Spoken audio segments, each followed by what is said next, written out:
Hey guys, this is God Harry. How are you all? Please support to subscribe this channel for watching new interesting stories. This video includes a self-added human introduction in the first 30 seconds, followed by AI international for creative storytelling purposes. So in this video, we're gonna see what if Harry Potter and Draco were never enemies but family.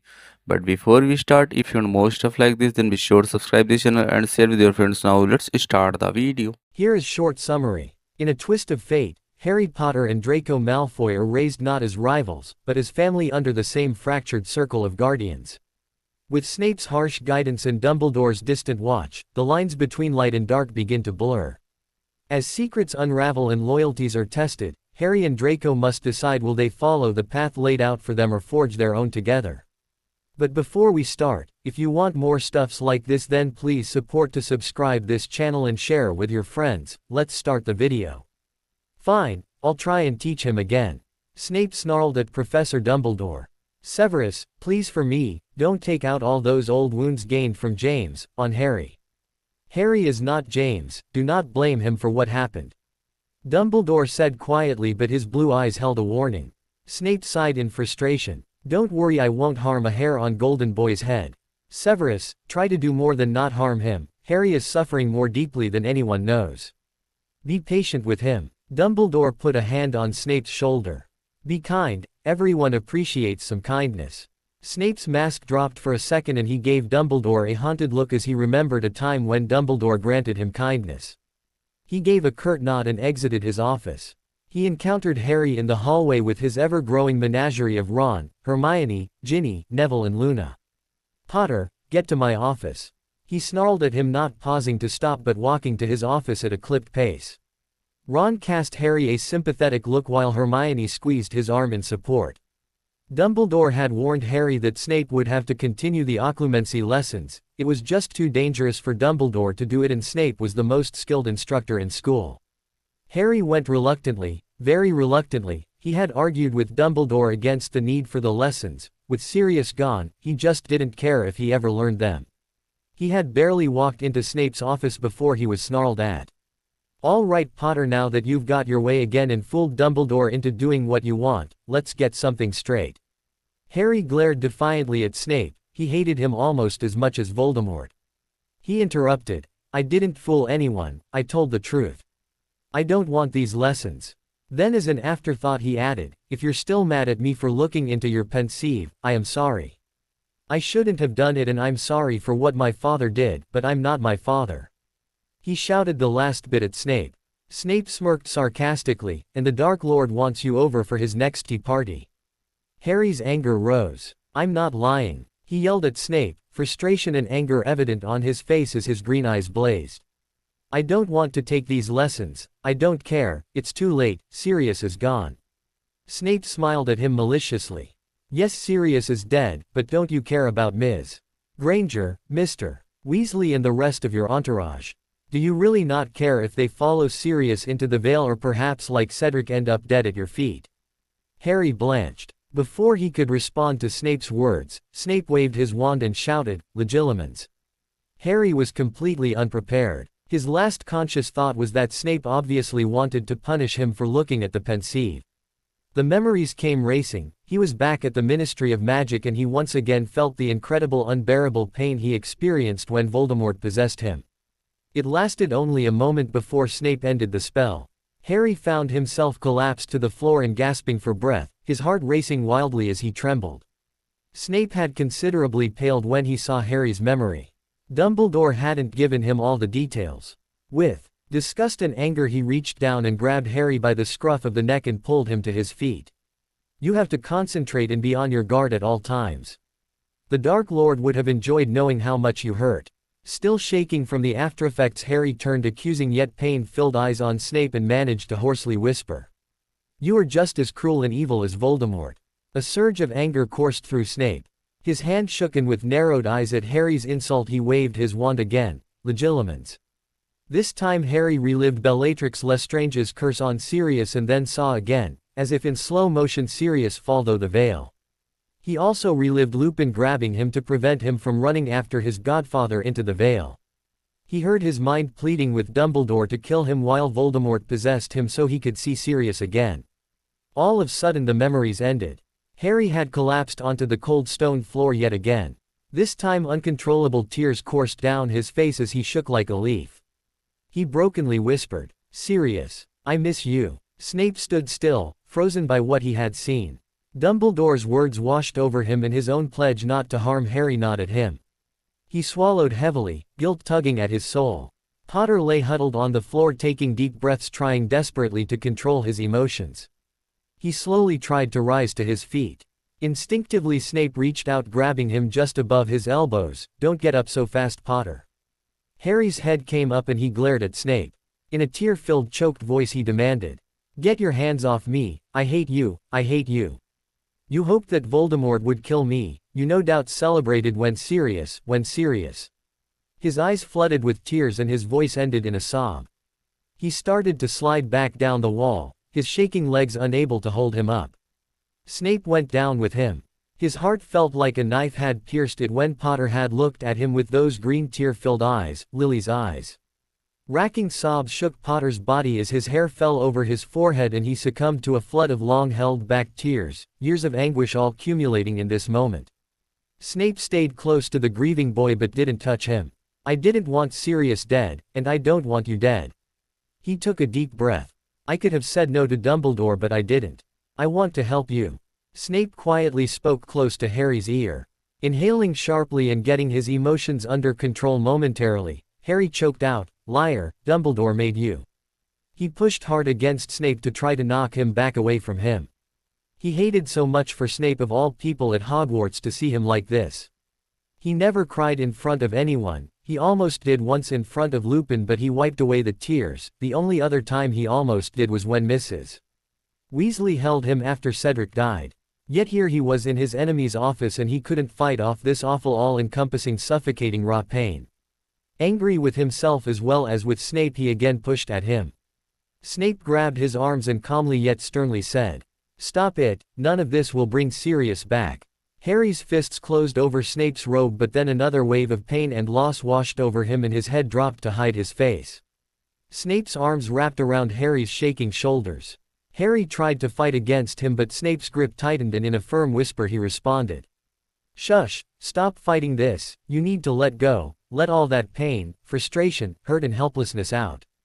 Before Harry consciously realized what he was doing, he found himself sobbing into Snape's robes and whispering, "Sirius," over and over again. Snape rested his chin on Harry's black hair. As he grew quiet, Snape loosened his grip and pulled back. Harry's hands immediately came up to wipe the tears from his face. "Don't be embarrassed," Snape said quietly. "I'm not." Harry responded louder than he meant to. Snape stood up. "Good, if crying in front of me, or rather on me doesn't faze you then we should be able to move right onto occlumency again." Harry closed his eyes tightly, misery washing over him. As his throat closed up he managed to croak out, "Please no." He felt too awful to even get up let alone continue with this lesson. He felt sick and dizzy. He put his hands over his face and concentrated on breathing. He felt Snape's hands grab him by the shoulders again and lift him to his feet. "Don't worry, I wasn't Sirius Potter, you are in no shape to do anything useful tonight." Harry nodded and attempted to head to the door. He wavered, feeling suddenly like he was going to be sick. Snape once again grabbed him by the shoulder and guided him over to a comfy old recliner then left him for a moment. Harry collapsed into it and felt too miserable to even look up. He heard a bottle being uncorked and then Snape held the bottle to his mouth. "Drink this." His stomach lurched violently and Harry turned his head away. "It will settle your stomach," Snape explained patiently, still holding the bottle up to him. He had also added some dreamless sleep potion, but decided not to tell Potter. He was sure Potter had no inclination to spend the night asleep in his office. Harry glanced up at him and then with a barely audible whisper said, "Thanks," before slowly downing it in gulps. Snape took the bottle back to be refilled. He grabbed a warm comforter and placed it on Harry who had instantly fallen into an exhausted sleep. He then sat down across from him with a deep frustrated sigh. He had been deeply disturbed to learn that Potter had asked for death from Dumbledore when Voldemort possessed him. Dumbledore had kept that quiet, no wonder he was worried about him. Dumbledore was right, as usual. The boy who lived, suffered unbearably. When Potter had last looked at him with those wary, haunted, long-lashed eyes, Lily's eyes. The realization had fully hit him that he didn't really hate Potter. He may have hated James Potter once upon a time, but he never hated Lily.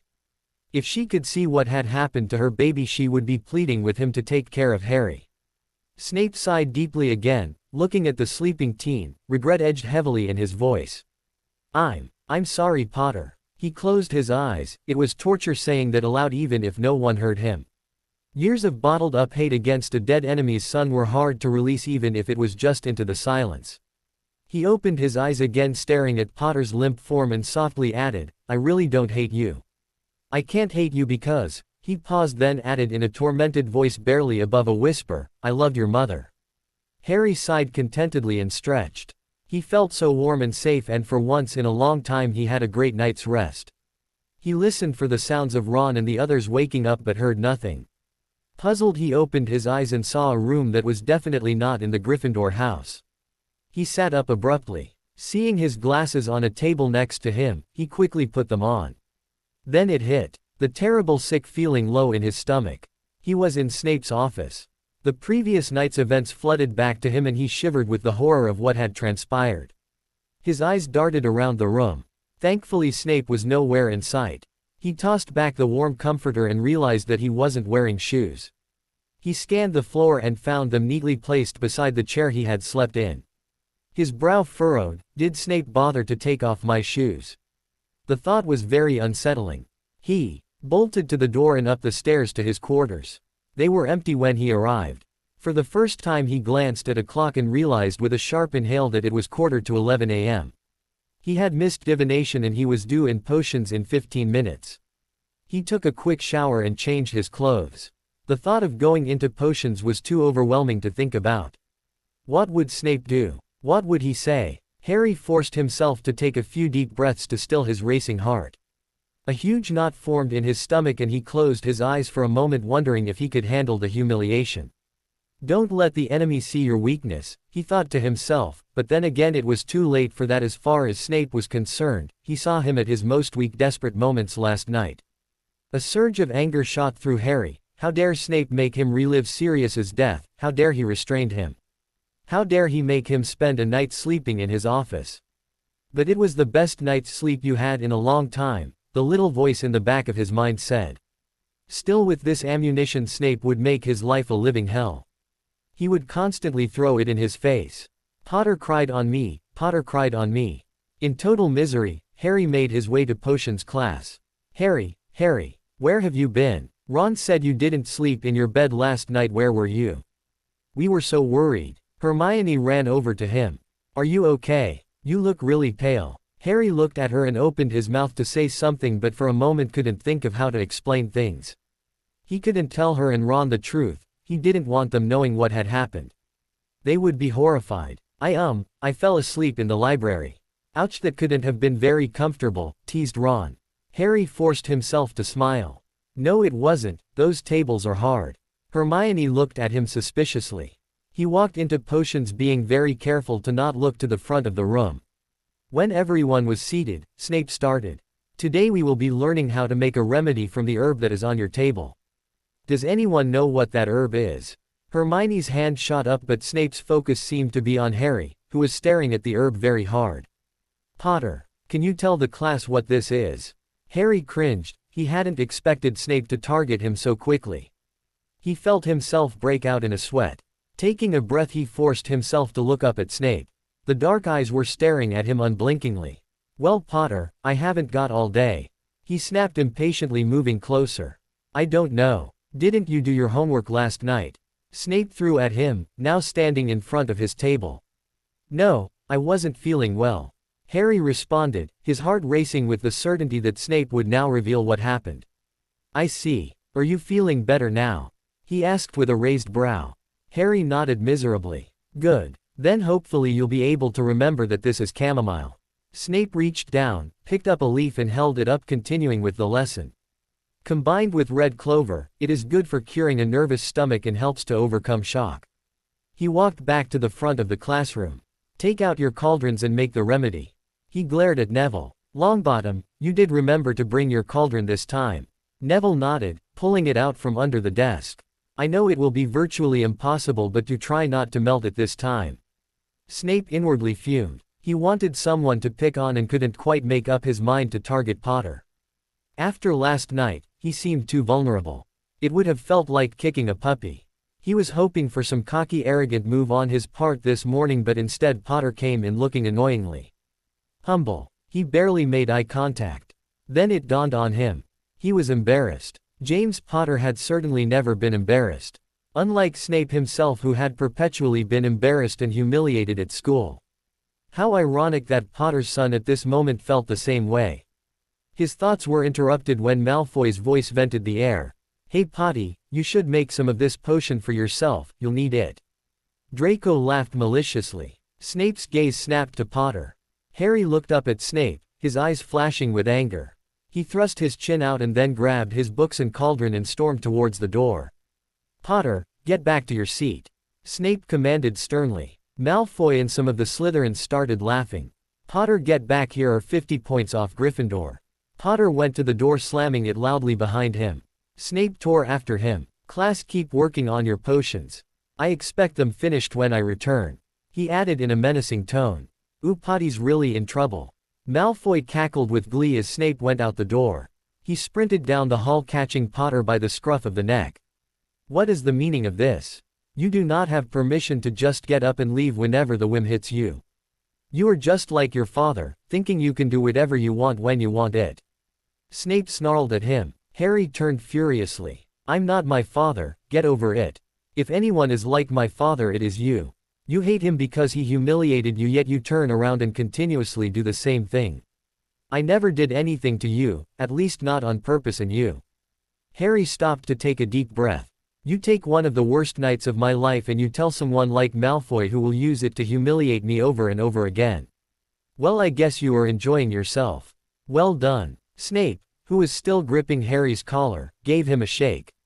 "Listen and listen to me well," Snape said in a low growl. "I did not, nor do I intend to tell anyone, aside from Dumbledore, the occurrences of last night." Snape's dark eyes bore into Harry's green ones. "But," he said, "you and I both know that Mr. Malfoy runs off at the mouth. He has teased you about various things over the years. He was just trying to get a rise out of you, and obviously he has succeeded remarkably well." Harry, not breaking eye contact with Snape, shook his head. "So if it is just teasing, why did you hate my father so much? Didn't he then just tease you? What they did was no different than what you do and what you encourage others to do." Snape's hand at his neck shook slightly. Harry wasn't sure if it was from extreme anger at his words or that he had hit a nerve. He growled again. "I don't encourage anyone in that behavior." Harry challenged him. "Of course you do, you never deduct points from anyone in Slytherin. They can threaten and humiliate and treat everyone else like their feelings don't matter. I've seen you smile and laugh when Draco does it. What my father did to you was wrong, but that doesn't give you the right to enjoy it when others do it. You don't understand the situation," Snape said menacingly. "I guess not." Harry shook off Snape's hand. "Just leave me alone and stay away from me." He started walking down the hall when Snape's voice came after him. "You are to be in my office on Friday at 7 p.m. Don't be late." Harry stormed off to the Gryffindor rooms, not bothering to answer or look back. Snape felt like a wall of fire was creeping up his skin. He was furious. How dare Potter tell him how he should act? Potter didn't have a clue about anything. He walked back into his classroom, slamming the door loudly behind him, making all the students jump. Longbottom dropped his ladle full of potion on the floor. Snape threw him a piercing dark look that made him scramble to the floor to clean it up. He went from student to student, finding fault with every potion. Ms. Granger's was as usual perfect, but he sneered at it, implying the color was slightly off. She snorted in anger at him. He took 5 points off Gryffindor for it. It pleased him to annoy her, she was after all Potter's friend. "Clean up your areas and when you are done you are dismissed." The students scrambled to finish and left rather quickly, sensing he was in a fouler mood than usual. The only ones left were Malfoy, Crabbe and Goyle. "What's taking you three so long?" Draco answered. "I'm brewing up something that will shake up this school." "What?" Snape asked in a suspicious tone, making his way over to the cauldron. Crabbe and Goyle backed away and left the room in a hurry.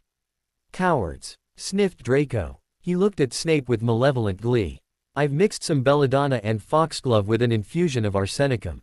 All that needs to be done is to slip some into Potter and Dumbledore's drinks and we'll be rid of them, and the Death Eaters and the Dark Lord can take over the school, and then we—" Draco never finished his sentence because something snapped inside of Snape. His anger over Potter's words combined with a horror over what he was hearing. A blind fury possessed him. He roughly pulled Draco away from the cauldron and backhanded him hard, knocking him into the wall. "Are you insane? You stupid little boy. Where did you get the ingredients? Did you break into my locked cupboard?" He shouted at Draco, who lay crumpled against the wall, blood from his bleeding lip trickling down his chin. His eyes wide with shock and anguish. Snape, with a feeling akin to having a bucket of ice water splashed over him, froze. He suddenly realized what he had done. He had hit a student, and Draco of all students. Draco, who had always been his favorite. Shocked by his own actions, he dropped down on the floor beside him. He sighed deeply, regret heavy in his voice. "I didn't mean to hit what you have done." He reached for Draco's arm to help him up, but Draco pulled back. "Why?" Draco asked hoarsely. "Of all the people here at Hogwarts, you're the one who knows." "I trusted you," Draco said haltingly. He bent his head to take a ragged breath. "How could you do this?" He scrambled to his feet. Snape grabbed his arm. Draco looked up at him, his gray-blue eyes full of disillusionment and accusation. "You are the only person in the world." His voice faded as his head dropped and he focused on the floor. Snape's heart gave a painful jump. "Here, let me see." He gently gripped Draco's pointed chin, lifting his face. He gingerly touched the jaw, noting the red mark his hand had left on Draco's pale skin. His lip had split at one corner, but it had stopped bleeding. The straight blonde hair, so much like Lucius, had fallen over Draco's eyes. A single tear worked its way down his cheek, but with a snort of disgust he quickly wiped it away. Snape shook his head and said quietly, "I'll get a potion that will help hide the bruise." Then, staring at the boy, he added, "Draco, we have to talk about this." Draco pulled his arm out of Snape's grasp and tore out of the room. Snape let him go. Numbly, Snape collapsed into his chair, his eyes closed. Why hadn't he just stayed in bed for the last 2 days? First, the disturbing revelations about Potter last night. Now he had taken away the last tiny shred of trust that Draco Malfoy possessed, and with it likely his only chance of saving him from becoming a Death Eater. Potter was right. Although Snape would rather have died than admit it. He always turned a blind eye and ear to Malfoy's antics. He did it out of fondness for Draco and because he knew the hellish life the boy suffered and the likely fate of a life in hell that awaited him. He suspected Draco would blindly strive for the darkness that Voldemort offered in the endless hope of impressing his father. Lucius was Snape's sole ally in school, the one who sided with him against the Potter gang. From that, a friendship had grown. He was there when Lucius married. He knew Draco practically from when he was born. He also witnessed the increasing coldness and harsh demands Lucius placed on his son. Even though Draco was given every material possession a pampered prince could hope for, there was never any love. As Draco grew older, Lucius grew more violent, and Draco latched onto Snape, correctly sensing someone who cared for him. Snape never knew exactly how bad things had become until late into the summer after the first year, when Draco ended up at Hogwarts in his office, bruised and bleeding. His words still burned in Snape's soul. "I had no one but you to turn to." Snape had been horrified to see Draco's back in shreds, where Lucius, after an intense argument, had whipped him for losing out to Granger and Potter, and most importantly not stopping Potter from thwarting Voldemort. Snape had hidden him in his office and with various potions had helped him to recover in time for the start of classes. He had marveled at how tough Draco had been. He never once cried or whimpered when the potions were applied, even though Snape knew they burned like fire. He remembered back to year 3, when Draco faked his arm injury long after it had healed in order to avoid another Quidditch match with Potter. It was obvious he was terrified of losing again and the consequences that came with it.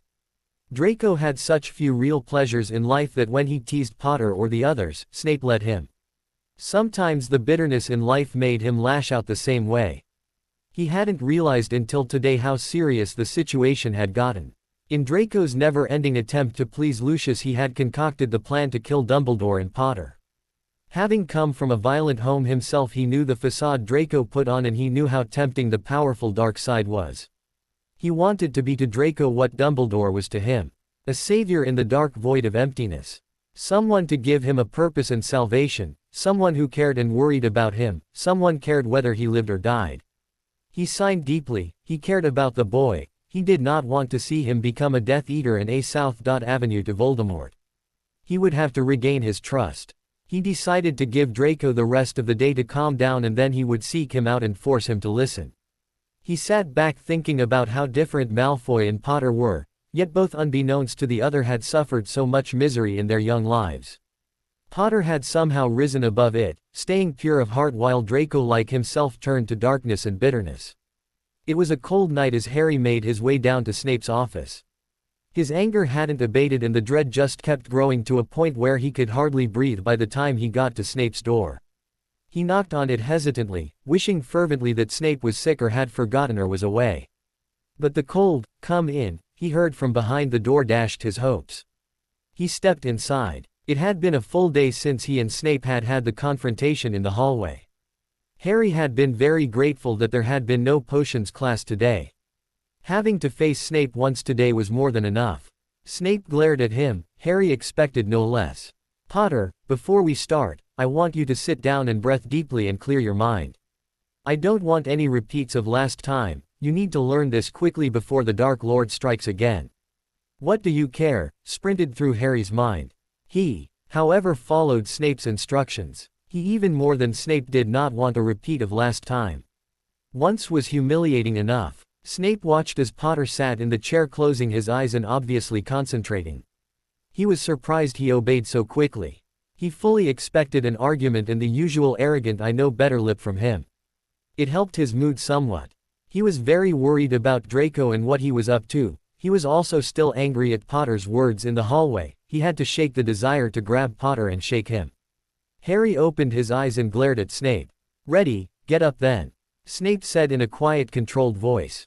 "On the count of 3, 1, 2, 3, Legilimens." At first nothing happened. Images flashed through his mind, blurry images he couldn't make out. Harry closed his eyes and concentrated on wiping out the images, making them blank.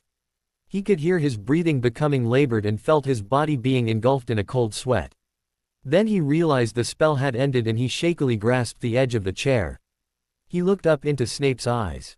For a second he thought he actually saw a real smile flicker across Snape's face, but then the dark scowl crossed over his features again. "That was a bit better, Potter," Snape grudgingly admitted. Harry snorted in anger. "Why can't you just give credit when it's warranted? You are always so quick, so insult and criticize, but so reluctant to say, 'Job well done.'" Snape gritted his teeth. "When I believe you have done an admirable job I will say so. I'm not so dim-witted to jump on the Prince Potter's bandwagon until I see ample evidence to do so. What just happened was a tiny improvement, but unless it progresses it is virtually insignificant. I gave you time to prepare yourself in circumstances that were calm. If it were the Dark Lord he would not be that considerate. Should we put it to the test?" Harry, feeling rather confident at the moment, nodded. "Are you sure now?" Snape asked in his calm, deadly voice. "Because you may witness Cedric dying again, or perhaps your parents coming out of the Dark Lord's wand, or Sirius falling through the veil." Something clenched Harry's heart and anger overwhelmed him. "Stop it, stop trying to drag up all the horrible things that happened to me, you are a miserable." He never got to finish because Snape spit out, "Legilimens." Instantly Harry relived seeing himself as the snake practically kill Mr. Weasley, blood spurting out, an unbearable pain in his head. He doubled over and threw up. Snape instantly ended the spell and waved his wand, making the mess disappear. Harry found himself covered in an icy sweat on the floor. Miserably he sat up, curling his knees to his chest. His head sank as he shivered and his stomach cramped up. Snape had been right. He was no further ahead. He felt something smooth and cool by his cheek. "Harry." He opened his eyes to see Snape holding a bottle by his face. He took it and downed it, knowing it would settle his stomach. Handing it back to Snape he bitterly asked while furiously blinking back tears. "Are you happy now? Can't wait to tell Malfoy you were right." An odd look crossed Snape's features as he sat down beside him. "Do you think seeing you fail at this over and over again makes me happy? I'm teaching you this for you and your safety. I'm certainly not doing this to amuse myself." He then added with a dangerous note in his voice. "As for Draco, are you deaf, Potter, or just have a short memory?" I already told you that what happens here will only go as far as Dumbledore's ears. Potter's head dropped to his knees again as he took a couple of deep breaths waiting for the potion to kick in. It puzzled Snape how Potter could one moment be so arrogant, making his blood boil, and the next look so vulnerable that he actually felt a stab of pity for him. He shook his head. It was time to focus on moving this process forward. That's enough now, Potter, can you stand up? Harry nodded, albeit still feeling a bit queasy. Come over here to my desk and take a seat, Snape ordered. With a sigh, Harry sat down across from Snape. Snape's hand rubbed his chin as he contemplated Potter. Who do you trust the most? Harry swallowed hard, his heart beating frantically, reluctant to answer. Is it that hard a question? Snape probed. Why do you want to know? Harry asked suspiciously. Don't be so paranoid, Potter. I only want to know because I want you to talk to someone who feel you can trust. Snape responded, his dark eyes narrowing. Ron and Hermione, I guess. Harry answered tentatively. Snape immediately shook his head. No, I meant an adult. A well of emotion overtook Harry as he thought of Sirius, but he fought it down. Lupin, I suppose. Lupin, he'll do. We can't continue like this, it's too draining on you and we aren't accomplishing much. I want you to talk to Lupin about everything. Your parents, your time with your aunt and uncle, Cedric's death, the Dark Lord's possession of you, and, he hesitated briefly, and Sirius' death. You are full of pain and guilt, and that makes you easy prey. You haven't dealt with any of this properly, you've just hidden it barely under the surface. We can't continue until you have come to terms with these events. Harry looked up with fury in his eyes. Come to terms with it. Sirius died because you kicked me out of Occlumency, because you didn't go to Sirius and keep him at Grimaldi Place because... He stopped breathing heavily, unable to continue. Anger flitted through Snape's gaze briefly, then he closed his eyes for a moment, calming himself. I see. So the reason that you are now unable to function properly is my fault. He peered into Potter's face. Tell me then, Potter, am I the one who broke a confidence and looked into your pensieve? Am I the one who didn't apologize for my actions? Perhaps all it would have taken would have been 2 words, I'm sorry, for occlumency lessons to continue. Am I the one who snuck into Umbridge's office and got caught? Am I the one who didn't go to a professor and tell them what vision I had so it could have been verified? Was it because of me that Sirius ended up at the Ministry of Magic? Potter's face crumbled. With a small sob he leapt up and headed for the door. Snape got there ahead of him, blocking his exit. Calm down, I didn't say all that to hurt you further, but you need to face the fact you made mistakes. Everyone in their lifetime makes mistakes. Actions have consequences, and in your case they were deadly. That does not mean that you are solely responsible. Sirius made mistakes, Dumbledore made mistakes, and yes, I let old wounds and pride overtake me. So if we as adults still make mistakes, you basically still a child, need not shoulder the blame yourself. He hesitated for a moment, then remembered Dumbledore's words. Swallowing heavily, he tentatively reached out and gave Potter's shoulder a quick, what he hoped was, reassuring squeeze. I'm going to give you some dreamless sleep potion for tonight. Get some rest and come back tomorrow at 2 p.m. He moved over to his potions, but hearing the door open he realized Potter had left. Shaking his head exasperated, he grabbed the bottle and went after him. Harry tore down the hallway. Snape had touched a raw nerve. He knew it wasn't really Snape's fault, he knew he alone was to blame for Sirius's death.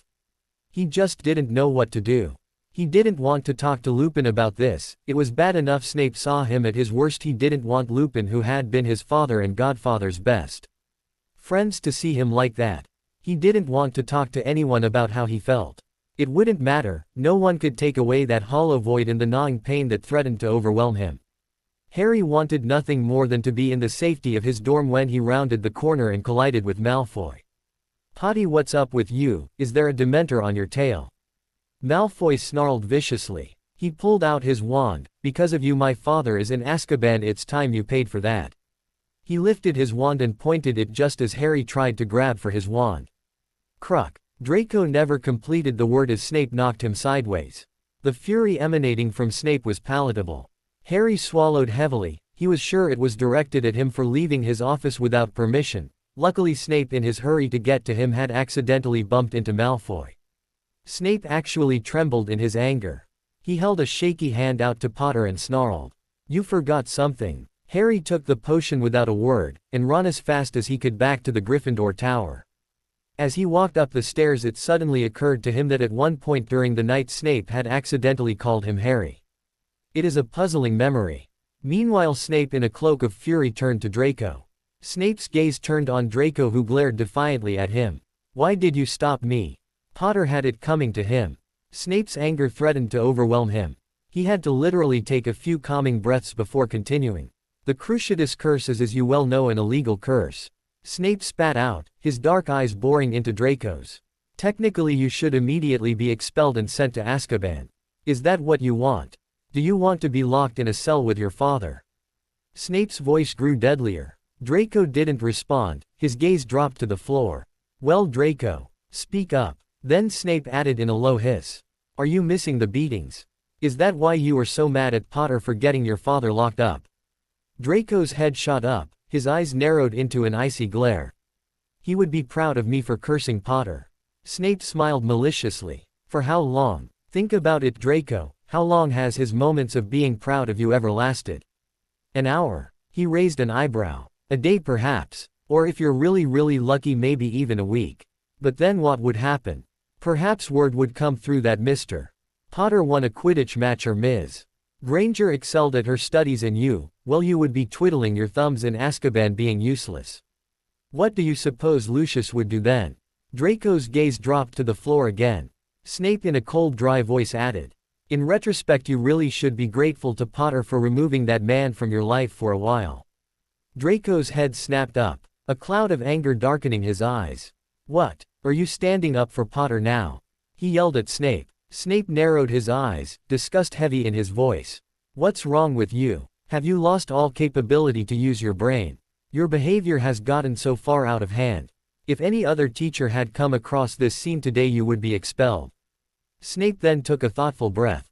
"Since your punishment lies with me now, you will tomorrow in the luncheon hall apologize to Potter." Draco's mouth dropped open in shock. "Are you mad?" Snape's eyes narrowed dangerously. "What did you just say?" Draco's mouth went dry. "Professor Snape, you can't be serious." He paused then, thinking of the humiliation this would bring. His gray-blue eyes narrowed and he snapped defiantly. "You can't make me." Snape smirked wryly, so the spoiled prince in Draco was acting up. He hated what he had to do next, but he had to be tough. It was the only way to get the upper hand with him. He steeled himself inside, knowing how wrenching it would be. He stared hard at Draco, and then he very slowly and very deliberately unbuckled his belt and with a snap pulled it off. Draco, his eyes widening in unconcealed fear, turned even paler than he usually was. With a horrified expression of disbelief, he backed against the wall. He couldn't believe Snape would do this to him. He braced himself for what he thought would come. He clenched his teeth but never once broke eye contact with Snape. When Snape folded the belt in two and lifted it in the air, Draco cringed and slowly shook his head, his eyes wide and pleading. A small gasp escaped his lips as Snape stepped closer, the gray-blue eyes unwittingly filling with tears of hopelessness. Snape then very deliberately threw the belt down onto the floor in front of him. It had been gut-wrenching for him to frighten Draco into thinking he would act like Lucius, but he needed for Draco to identify the difference. Draco exhaled loudly, squeezing his eyes shut for a moment. "If I were Lucius the First would make you, and you know even better than I how. Since I am not your father and since I am someone who cares for you and finds your behavior increasingly worrisome, I will give you an option. You either apologize to Potter tomorrow morning like I said, or you will find yourself in detention for a month doing the most menial jobs Filch can dream up for you, plus all privileges of attending Hogsmeade weekends, and special events will be revoked. Do I make myself clear?" Snape growled in a tone that caused knots of fear to curl in Draco's stomach. He swallowed, and blinked rapidly, his heart feeling heavy, betrayed but also relieved that Snape hadn't gone through with it. He nodded miserably while hoarsely responding, "Yes, sir. Good. I hope you realize your punishment this time is extremely mild compared to your actions. If I ever see or hear any further behavior such as this, the consequences next time will be far more serious. Do you understand?" Silence. "Draco." "Yes, sir." Draco responded in a voice barely above a whisper. "Now go to your room and stay there for the rest of the night. Tomorrow after you have apologized to Potter, you and I will talk." Draco took a step forward but his foot bumped the belt that lay before him. He flinched then slowly stepped over it. He glanced at Snape with a look so full of anguish that Snape's heart clenched in pain. Draco then tore down the hallway as fast as he could away from him. Snape closed his eyes. His hands were shaking. He had to get through to Draco, and if scaring him senseless at the moment was what it took to keep him in line, then he had to do it. He didn't know what he would have done if Draco had started to utter the Avada Kedavra curse at Potter. Thankfully it hadn't come to that yet. He would have had to turn him in. After a minute he wearily went to retire for the night, preparing a dreamless sleeping potion for himself this time. Harry was very weary. He made it to the common room and found it deserted. Gratefully he collapsed on the sofa in front of the fireplace. Why did Snape have to be so mean to him? He said he didn't mean to hurt him, but his words always did. He kept reaching inside him and making him feel things he was trying so hard not to think about. He grabbed a pillow and hugged it close to him while watching the flames. Thoughts of Sirius and how just months ago he used to communicate through the fireplace with him rushed back, making the ache in his heart more painful. "Harry, we've been looking for you." Ron and Hermione entered the room. Harry gave them a small smile. "Well, you've found me." Hermione sat down closely beside him. "Where have you been?" Harry looked pale and tired. He looked up at Hermione briefly with a bit of a tortured look. "Snape's office." Ron groaned. "Was it bad?" Harry didn't want to talk about Snape. "I had a run-in with Malfoy on the way here. He almost put the Cruciatus curse on me." "Bloody hell," was Ron's startled reply. "He what?" Hermione sat up furious. "That's an illegal curse, he should be expelled. I'm talking to Professor McGonagall." "No." Harry interrupted her, shouting, "Stop meddling in my life." Both Ron and Hermione froze.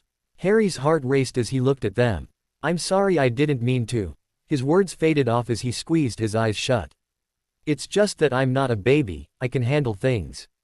Besides, Snape stopped him. Snape stopped him? Ron asked incredulously. "Yeah, I don't think he actually heard Malfoy, but he ran into him by mistake, throwing him off balance." Harry responded, sounding very tired. "How have lessons with Snape been?" Hermione asked, determined to get an answer from Harry. Harry shrugged. "Harry, please talk to us." "What's wrong?" Harry stubbornly responded. "I'm fine." Hermione snorted loudly. "You've hardly eaten anything in the last few days. And you kept waking up from all those weird dreams last night." Ron chimed in. "I'm fine, all right. Snape gave me some dreamless sleep potion, so I'll be fine." Harry got up. "Harry, you've got to take care of yourself." Hermione began as Harry moved away. "Will the two of you just leave me alone?" He practically shouted at them. Then immediately regretted it. I'm sorry, I didn't mean that, but." He stopped, not knowing exactly what he did mean. He stood there looking so sad and miserable. Hermione leapt off the sofa and threw her arms around him. Wordlessly, Harry returned her hug and squeezed her tightly. Ron got up and put his hand on Harry's shoulder. "Harry, whatever is going on with you, you can tell us, you know. We're your friends, we care about you." Harry's throat closed at Ron's words. After a moment, he cleared his throat and stepped backwards out of Hermione's embrace. "It's okay, really, I'm just really tired." Hermione narrowed her eyes. "We've been through a lot together, and we are in this together, whatever this is that's bothering you. Just because you lost Sirius doesn't mean you'll lose us." She watched Harry and saw how at the mention of Sirius' name, his eyes closed briefly. She knew he was still hurting so much and missing him so much. "I have to go now because it's late, but I'll see you tomorrow." She reached up and kissed him on the cheek, rubbing his arm in the process. "You know you aren't the only one who misses him." Harry blinked and then his green eyes looked into hers. He nodded slowly but didn't or couldn't say anything. After Hermione left, Ron went over to Harry. I'm not going to hug or kiss you like Hermione just did." His words forced a smile out of Harry. "You better not." Ron grinned briefly. "But listen, Harry, I just want to say, if you want to talk to me, I'll listen and I'll help in any way I can." Harry looked into Ron's earnest face. "Thanks, Ron, I'm really lucky you and Hermione are my friends, but there's nothing to talk about." Ron challenged him. "It's Snape, isn't it?" Ron speculated with narrowed eyes. "He's just being miserable, I think, but at least he gave me the potion." Harry picked up the bottle that he had put on the table. "Are you learning occlumency now? Is it going well?" Ron asked tentatively, never knowing when Harry might snap at him. Harry didn't know how to respond. How could he tell Ron that he was failing and that almost every time Snape said Leglemons, he felt like dying? He didn't want to do it, he didn't want to go back there, he didn't want to talk to anyone about how he was feeling. He just wanted to be left alone. So he lied. Yeah, it's going fine, I'm getting the hang of it. That's what you said last time, are you sure it's really happening? Ron asked with a note of suspicion. His eyes narrowed at Ron. Knock it off with the interrogation. I'm tired and I'm going to bed. With that Harry left. Ron flinched. He was certain Harry was lying, but he was also worried about making him angrier because Harry would withdraw even further. A while later Harry crawled under the covers and quickly took the sleeping draught, grateful that for this night he wouldn't have any disturbing dreams of Sirius and Cedric's lives ending. He wished he could get his hands on more sleeping potion so he could take it every night. Shadows. Harry woke to an empty room. He glanced at the clock and realized it was almost 10 o'clock. The dreamless sleeping potion had worked very well. Since it was Saturday morning there were no classes, but he was scheduled to meet with Snape again at 2 o'clock. He'll have expected him to have started meeting with Lupin, but he had no plans to do so. He would just have to block out Snape's spell. He would have to stay calm. He kept thinking about the dreamless sleep potion. If he only swallowed a few drops of it, it should make him calm and sleepy. He could then handle whatever Snape threw at him. He resolved to sneak into Snape's office sometime before 2 o'clock to get it. He decided to skip breakfast and have a big lunch. He wanted to avoid Ron and Hermione. They would just ask him questions and want to talk about Sirius. They both had their parents, they didn't know how it felt to be alone. He got dressed and went out to the lake. Severus Snape woke up when a heavy weight landed on his chest. He rubbed Loki under the chin. The large black hairy cat with the pumpkin-colored eyes purred at him loudly. He pulled back the covers and got up reluctantly. Today he would see if Draco respected him enough to apologize to Potter, or if he would be forced to inflict further punishment on him. Today he would also see if talking to Lupin had helped take some of the grief and guilt off Potter's shoulders so he could finally make progress in occlumency. Dumbledore counted on him to work with Harry. He had promised to try and put the past behind him and concentrate on Potter as an individual, not just his father's son. He saw shades of Lily in him more and more, and that was making it easier to care about what happened to him. Draco had hardly slept that night. The thought of apologizing to Potter almost made him sick to his stomach. Prince Potter, the golden boy, who got all the attention. Everyone loved him. Potter the savior. It was enough to make him want to run begging to Voldemort to make him a Death Eater. Potter, he mentally spat out his name, hatred welling in his heart. He hated Snape for making him do this. How could Snape do this to him? Snape had always supported him. Snape had helped him when Lucius had hurt him so badly he could barely move. Snape was the only person in the world that he trusted and whom he thought would never hurt him. Draco bit his lip, suppressing the fear that threatened to overwhelm him. Without Snape he had no one. Crabbe and Goyle were two big stupid goons who latched onto him like two groupies because of the Malfoy name. How was he going to do this? How could he walk up to Potter and apologize? He tried desperately to think of a way out of this. Maybe he could pretend he was sick. It wouldn't be too much of a lie after all, he was feeling quite queasy. Snape's dark eyes sprang to mind. It would only postpone the inevitable, he would just make him do it tomorrow. He could opt for the detention and denial of privileges, but spending time with Filch and doing his every bidding brought shivers up his spine. That punishment would just go on and on. So, he resigned himself to apologizing. It would only take a minute. He sat back down on the edge of his bed, staring out of the window. He swallowed hard. He hoped Potter would accept it and wouldn't give him a hard time. Harry was almost frozen to the bone when he decided to come back in. Sitting outside in the cold air, letting it chill him to a point where he became numb, felt good. Sometimes he almost wished the cold would just freeze him over and he wouldn't ever have to feel again. It was time for lunch, and since he had skipped breakfast he decided he should at least attempt to eat something or Hermione would be on his back. He walked in and wordlessly went to sit beside Hermione and Ron, who looked at him worried. He hated it when they did that. He picked at a chicken pot pie with little interest. Snape was eating with the rest of the professors. His dark eyes lit on Potter as he entered and went to sit with his friends. He noticed that he hadn't spoken to anyone. He realized for the first time that Potter didn't look very well. rather pale but flushed at the same time. Was Potter ill and he hadn't noticed before? He glanced over at Professor Dumbledore, whose gaze was also on Potter. Snape was almost too distracted to notice that Draco had entered. Draco's icy gaze lit on him as if to confirm that he had no choice but to do as he had been told. He could almost feel Draco's anger. His eyes never left the boy as he headed over to Potter. He must have said something because Potter and the Gryffindors around him all turned to Draco. He could see the shock on Potter's face as well as the rest of them. Potter said something. Then Draco must have said something else. Potter shrugged, said something, then turned his back on Draco. Draco, his face flushed, then turned and threw an angry glare at Snape, then left the room. Snape noticed Ron and Hermione get up and go after him. This wasn't good. Snape paused for a moment. Should he go after them or should he let them iron things out themselves? Worried over what Draco might do, he decided to interfere. He got up and hurried out.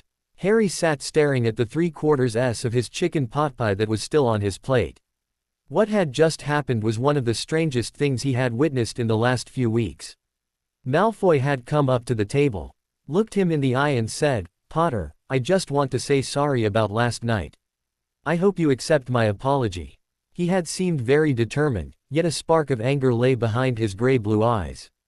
Harry expected a lot of things to happen, but Malfoy apologizing to him for almost placing the Cruciatus curse on him was not something he had anticipated. Puzzled, he asked, "Why are doing this?" Malfoy's chin went up a notch. "Because I have no choice." Malfoy actually trembled slightly, much to Harry's surprise. It was obvious he wasn't sincere and someone had forced him. "Fine, whatever, I accept." With disinterest, Harry turned back to his food. When Ron and Hermione left the table, anger boiled up in him again. Hermione must have told Professor McGonagall, who forced Malfoy to say he was sorry.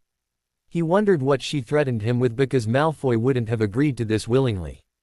Draco, heart racing, tore down the hallway. He had done it and Potter had nonchalantly accepted his apology. He was so absorbed in his thoughts that he hadn't heard the advancing footsteps behind him. "Malfoy! What the bloody hell was that all about?" Weasley suddenly shouted at him. He turned with fury in his icy eyes. He grinned maliciously. "What's it to you, Weasel, and oh look, you brought the mudblood with you. You should be in Azkaban with your father." Hermione snapped at him. "Don't you ever even think about using the Cruciatus curse on Harry again. I will go straight to Professor Dumbledore if you do."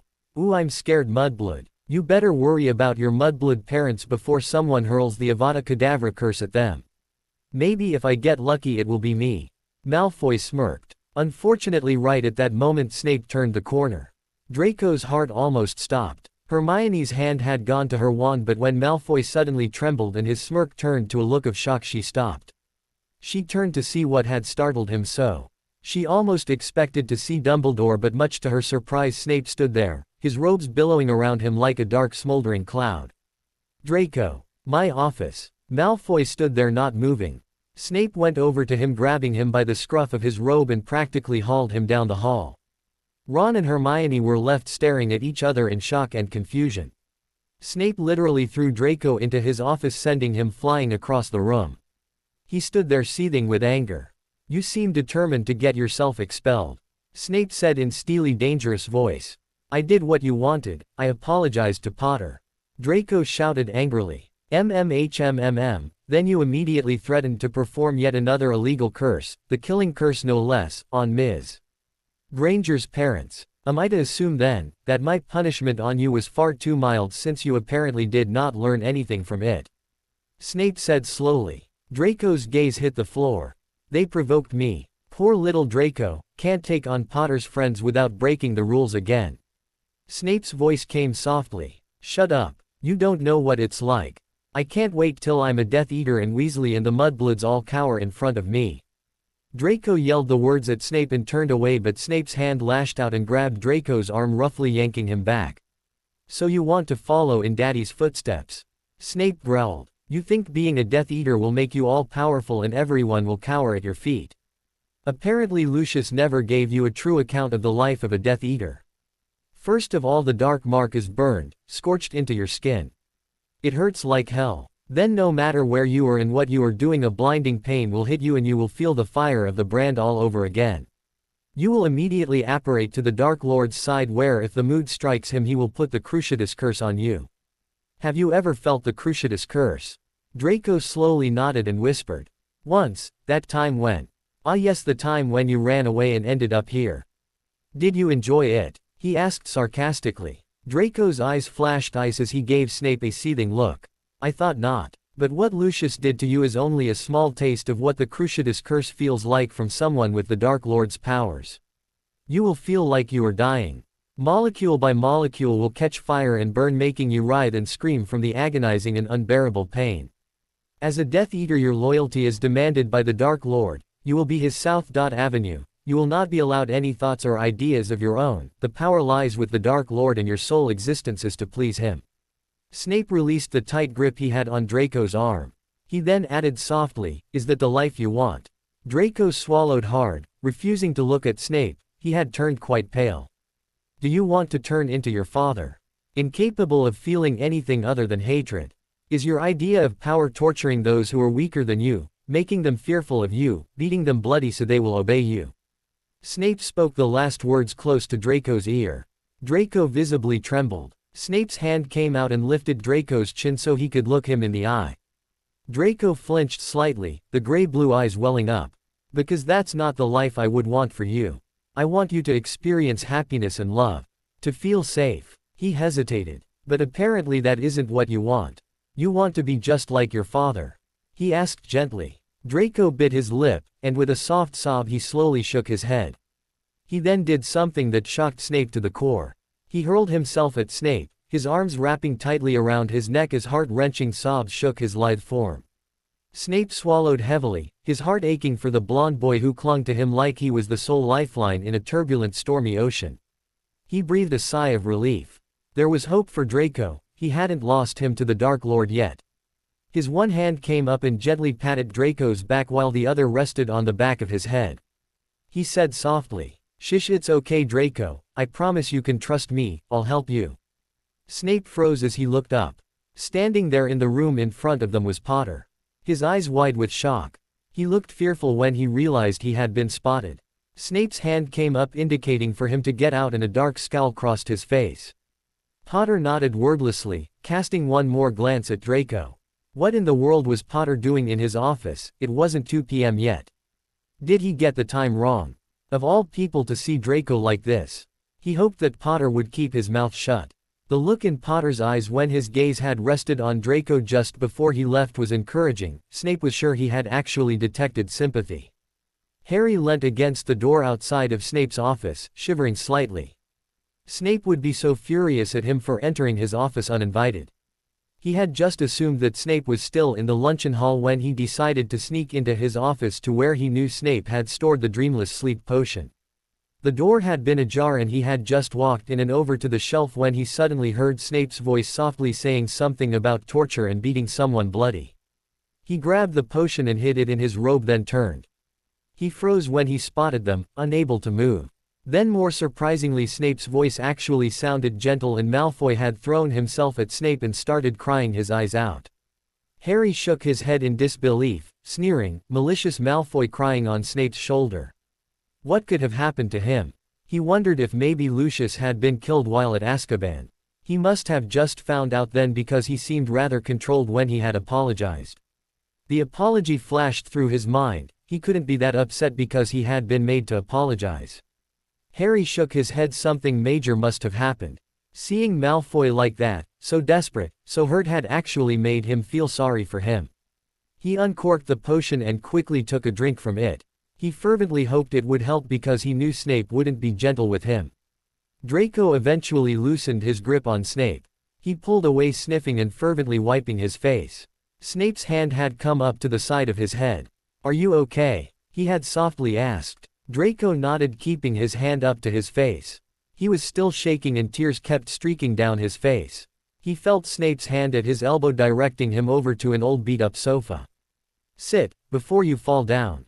Draco did as he was told while wiping away tears. But he looked up at Snape with red-rimmed eyes. "Sorry," he said hoarsely. "For what?" Snape sat down on the sofa near him. Draco was too embarrassed to explain.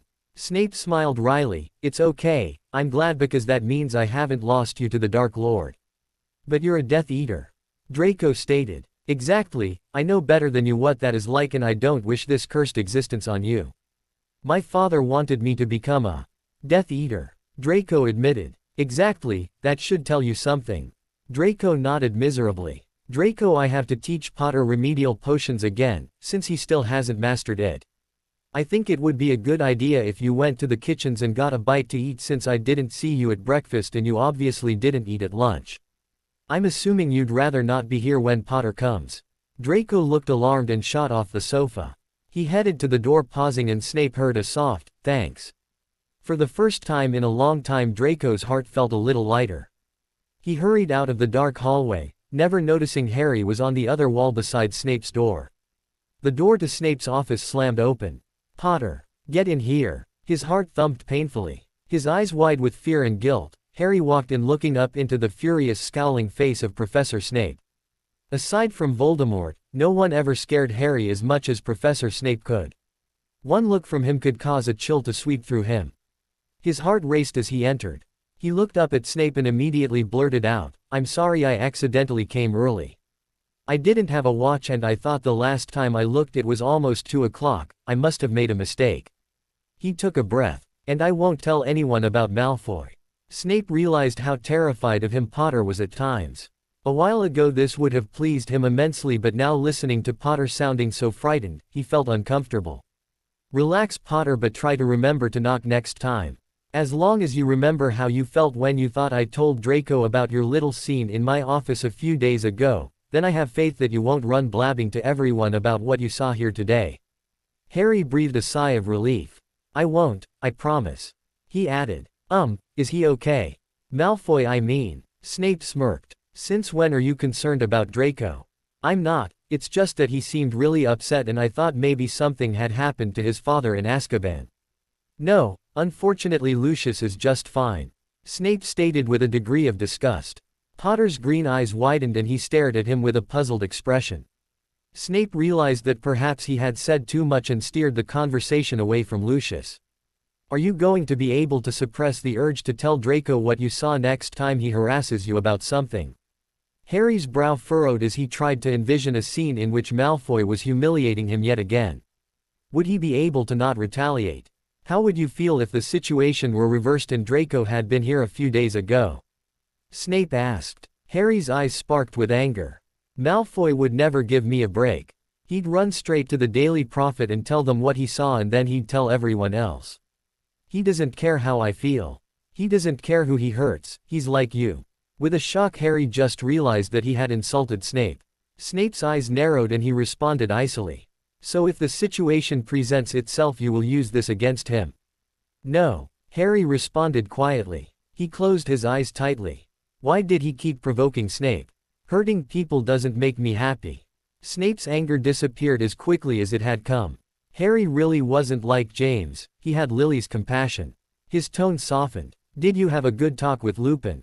Harry's stomach tightened uncomfortably, avoiding Snape's eyes he answered. Yes, I feel a bit better. Good. Shall we try occlumency and see if you can stay calmer and ward off the spell? Harry nodded, feeling very fearful that the potion hadn't started to work yet. On the count of 3, 1, 2, 3, legilimens. Harry concentrated on keeping his mind blank, images swarmed but faded until one broke through. He was in the graveyard again, Voldemort was being resurrected and his head felt like it was being split in two. He had managed to stay on his feet but he felt Snape grab him and next thing he knew he was lying on the sofa. At first Snape was impressed at how well Potter was using his mind to fend the spell off, but then he felt the unbearable flash of pain and knew Potter was in trouble. When Potter started gasping for air and shaking uncontrollably he ended the spell and brought him over to the sofa. He grabbed his wrist and discovered Potter's heart was racing at an alarming rate. He jumped up and brought a cloth soaked with Isentia, a cooling potion. Potter's hands were over his scar and he winced when Snape pulled them away. Shish Potter, this will help. Harry felt something wonderfully cool being applied to his burning scar. Snape's worried voice drifted through his head. Breathe slowly Potter, work with me, take a deep breath. Potter, Snape's voice grew angry. Harry focused on taking a slow breath. That's better, do it again." Another slow breath. Harry opened his eyes to a blurry shape in front of him. He blinked a few times and Snape's dark eyes and pale face came into focus. "What happened, Potter?" Harry swallowed. "I don't know, I was feeling fine but then my scar started to burn because Voldemort came back.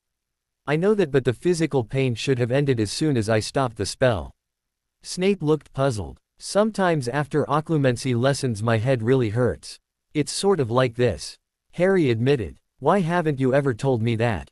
I could have given you something. You gave me the dreamless sleep potion last night, that really helped." Harry offered, hoping Snape would give him more. "Yes, but you shouldn't technically take that more than once a week. I shouldn't have even given you the dose last night, but you appeared to really need it." Snape explained. "I had a great night's sleep, I'd really like it for tonight too." Harry asked hopefully, as he sat up, the pain starting to subside. Snape distractedly replied, "No, you've taken it twice this week, that's more than enough. I'm not sure we should continue with this lesson today. I didn't like how fast your heart was going and you appeared to have trouble breathing." "I'm all right now." Harry took the cloth of his head. He suddenly felt very calm and a little sleepy. He knew the potion had finally kicked in.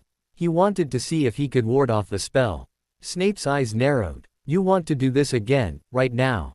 Are you sure?" He couldn't believe after the pain Potter had just experienced that he was so eager to try again. He realized that Potter must have made immense progress with Lupin to feel so positive about this now. When Harry nodded, Snape stood up. "Okay, on the count of 3 again. 1, 2, 3, legilimens." Harry squeezed his eyes shut as a dark cloud hurled into his mind. He gasped and suddenly he saw Professor Snape on his knees cradling what looked like a dead woman in his arms. Tears were running down his pale face as he sobbed, "I loved you, you'll never know. I'm so sorry." Snape's shoulders shook, his head fell as he pulled the limp form closer. The spell came to such an abrupt end that Harry was left wavering on his feet. With a sharp inhale of breath he opened his eyes and saw a white-faced Snape frozen in front of him. For a moment neither said anything. Harry swallowed and looked at him wide-eyed. In a trembling voice he asked, "You lost someone you loved too. Who was she?" Snape's startled dark eyes hooded over. "It was a long time ago and doesn't concern you." He snapped at Potter. His heart quivered painfully at the memory of seeing Lily's lifeless form. He had already been a spy for Dumbledore for a few months at that time. He knew Lily was in danger, he had wanted to keep her safe. But he had been too late. The Dark Lord had gotten there first. Lily's death had been an emotional turning point for him, it made him even more determined to bring down the Dark Lord. Shaking he looked over at this pensive. He had forgotten to take out all the things he never wanted Potter to see. He closed his eyes for a moment, calming himself. Thankfully Potter hadn't realized the woman was his mother. "Well Potter, that was rather well done. You have obviously made some huge progress. I'll see you back here on Wednesday." Harry smiled a little, things had gone far better than he ever could have imagined. There was just one thing he wished Snape would have talked to him about. "Professor Snape, when does the pain after losing someone finally go away? When did you start to feel better?" he asked quietly. Snape turned to him, his eyes dark and unfathomable. "Never." Potter flinched, his eyes wide and pain-stricken, then nodded softly and walked out of his office, head down, shoulders slumped. A wave of anger at himself boiled up in Snape. How could he have been so thoughtless, when he knew how much Potter was hurting over Sirius' death? Harry went back to his room and carefully took out the dreamless sleep potion, hiding it under his bed. He would need to get more tomorrow, but at least for tonight he could sleep peacefully. "Harry, Hermione, Ginny and I are going over to see Hagrid. Do you want to come?" Ron walked into the room. Harry thought about it for a minute. Hagrid had kept trying to get him to talk about Sirius whenever they were alone, but he'd probably leave him alone if he was in a group. "Okay." As they made their way over, Hermione started talking. "Harry, something really weird happened after Malfoy apologized. We ran after him and he was being really awful and talked about how he wanted to use the killing curse on my parents. When all of a sudden Snape came and Harry, he was furious with Malfoy. He yelled at him and dragged him to his office." Ron added, "Do you think that Snape made him apologize? I mean, I know it sounds unreal, but obviously aside from you, who else knew about the curse other than Snape?" Harry looked at Hermione and Ron with surprise. "You mean you two didn't go running to Professor McGonagall? I thought she made Malfoy apologize. Hermione looked annoyed. You told us to butt out so we did. Except when Malfoy apologized we went after him to ensure he wouldn't attempt to curse you again. Oh. Harry looked puzzled. So you think Snape made him do it? Well, who else could it have been? Ron stated. Maybe after all the occlumency classes you've been having with Snape, maybe Snape likes you better now and is being fairer. Ginny stated. Hermione and Ron burst out laughing. Right, and Snape will dress up as Father Christmas this year. Harry grinned at that but then thought about the scene in Snape's office again. What was that all about? Why was Malfoy so upset? If Snape had made him apologize, and from what Ron and Hermione witnessed Snape yelled at him and dragged him into his office, Malfoy would have been furious. Malfoy had always been Snape's favorite student. If Snape suddenly punished him, Malfoy would have been fit to be tied, not sobbing on Snape's shoulder. He remembered Snape's voice, gentle and comforting. It couldn't have been him that made Malfoy apologize. Harry found himself really wanting to tell Ron and Hermione what he had witnessed, but they both hated Malfoy. He wasn't sure if when really provoked they wouldn't blurt it out at Malfoy to humiliate him back. He had promised Snape he wouldn't tell. So he sighed and said nothing. They had tea with Hagrid, who kept the conversation light as he talked proudly of how well Norbert was doing in Romania. He was the best fire-breathing dragon there. Every so often Hagrid's gaze wandered over to Harry. Harry saw the concern in his eyes but looked away uncomfortably. He didn't want anyone getting close. After a while they left again, and as they headed back they encountered Malfoy, Crabbe and Goyle. Malfoy smirked. Hey Potty, taking your pets, the Mudblood and Weasels out for a breath of fresh air. For one split second, Harry felt tempted to wipe that smirk of Malfoy's face and seriously humiliate him in front of Goyle and Crabbe, but then he flashed back to how devastated Malfoy had seemed, and that memory calmed him down somewhat. His eyes narrowed however as he responded. Is that the best you can do? Or would you like to hurl a curse at me again? Oh, hang on, but then Snape would make you apologize again. Harry then smiled. Malfoy's face fell and he glanced nervously at Crabbe and Goyle, who looked at him confused. He glared at Harry then mumbled, "Let's go," to his faithful goons. See, it was Snape. Ginny smiled triumphantly. Ron broke into a huge smile. I guess so. Then he laughed. Well, he turned tail and ran awfully quick. Harry couldn't help smiling. He kept his promise but also managed to shut Malfoy up. Obviously apologizing to him wasn't something Malfoy wanted to be reminded of. So Snape actually made him apologize. He couldn't quite believe it that after over 5 years of encouraging or ignoring Malfoy's antics, Snape had actually punished his favorite Slytherin for something. After finishing some homework in the library they went to dinner. No sooner had they sat down, when the buzz went around the table that Lucius Malfoy had gotten out of Azkaban and had gone into hiding. Harry shivered at the news. He hated Lucius for what he had done at the Ministry of Magic. He glanced over to the Slytherin table fully expecting to see Draco gleaming from joy, but instead the blonde Slytherin looked even paler than usual as he pushed the food around on his plate. At that exact moment he looked up and caught Harry's eye. For a split second Harry caught a look of sheer misery reflected in his eyes, but then realizing Harry was watching him, his chin came up and he flashed a triumphant smile. Harry looked away again, puzzled. He shook his head. He must have imagined Draco looking unhappy. He still wasn't very hungry but forced himself to eat a sandwich so his friends would stop looking so concerned. When he finished his sandwich and a glass of pumpkin juice he excused himself, saying that Snape's occlumency class had exhausted him and he wanted to turn in early. He really wanted to go outside for a few moments and breathe in some cold air to numb him. Since everyone was still inside, the hallway was silent as Harry walked along back to the Gryffindor Tower. It was another chilly night and he shivered as he stepped outside. He jumped slightly when he realized he wasn't alone. He turned a startled gaze to Draco, who looked back equally startled. Potter, what are you doing out here? Malfoy sneered at him. I like the night. I came out to look at the full moon. What are you doing? Hoping your father will show up. A look of alarm flashed in Draco's eyes. He looked away. My father will be rejoining the Death Eaters. He won't bother to come here. He paused. However, once he's rejoined the Dark Lord, they'll likely come after you, Potter. Malfoy looked at him smugly. Harry's eyes narrowed. He didn't respond, instead just stared at Draco with a puzzled stare. What was up with him? Malfoy faltered under his stare. He looked away and stared out into the dark night. Are you all right? Harry softly asked. Malfoy glared at him. Of course, why wouldn't I? My father broke out of Azkaban like I said he would. You're on the wrong side, Potter. I'm on the only side worth fighting for, Harry stated. Malfoy didn't respond at first, just narrowed his eyes. I'm going back in, you can howl at the moon by yourself. Harry contemplated Malfoy's strange behavior. He was still being nasty but much less than usual, definitely not up to his usual form. He stood outside for a few more moments staring up at the stars. Sirius, are you out there somewhere? He whispered, tears welling up in his eyes. I miss you so much. He swallowed painfully, blinking the tears away. He went back inside wanting nothing more than to drift off into a dreamless void. Just before he turned the corner to head upstairs, he saw Snape standing down the darkened hall in front of Malfoy. He handed him what looked like a dreamless sleep potion.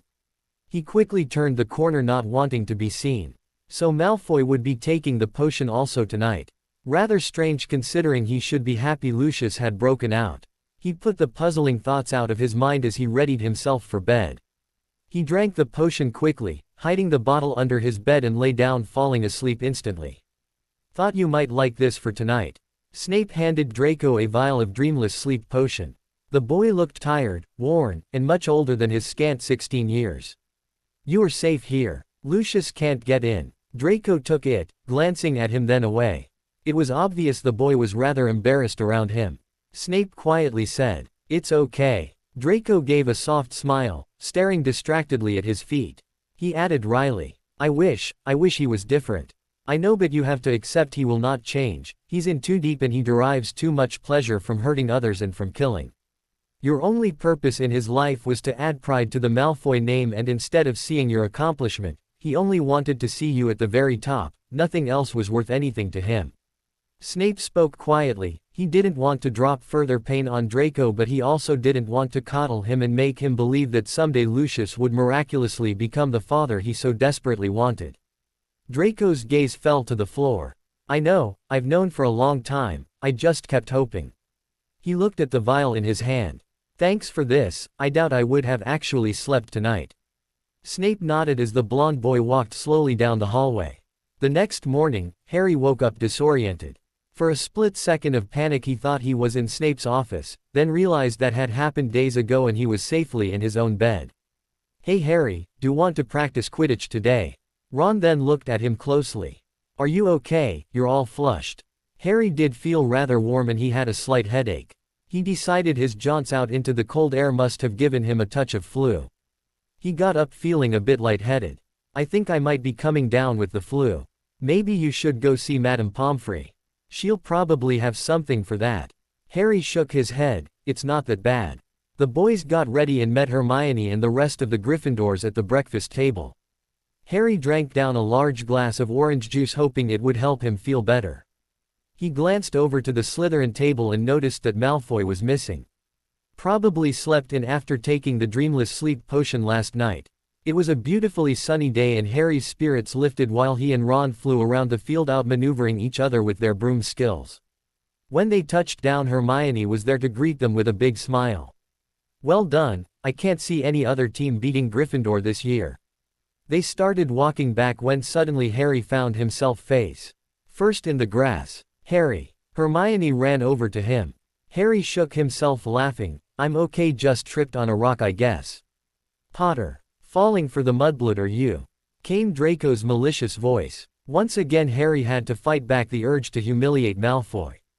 He stood up glaring at Malfoy, who arrogantly stood there smirking at the three of them. Ron, whose temper snapped dove at Malfoy, his fist connecting to Malfoy's jaw. Don't ever call Hermione that again. He raised his fist but both Harry and Hermione pulled him up off of Malfoy. Malfoy got up, his hand to his jaw. I will call her whatever I want to. His hand went to his wand.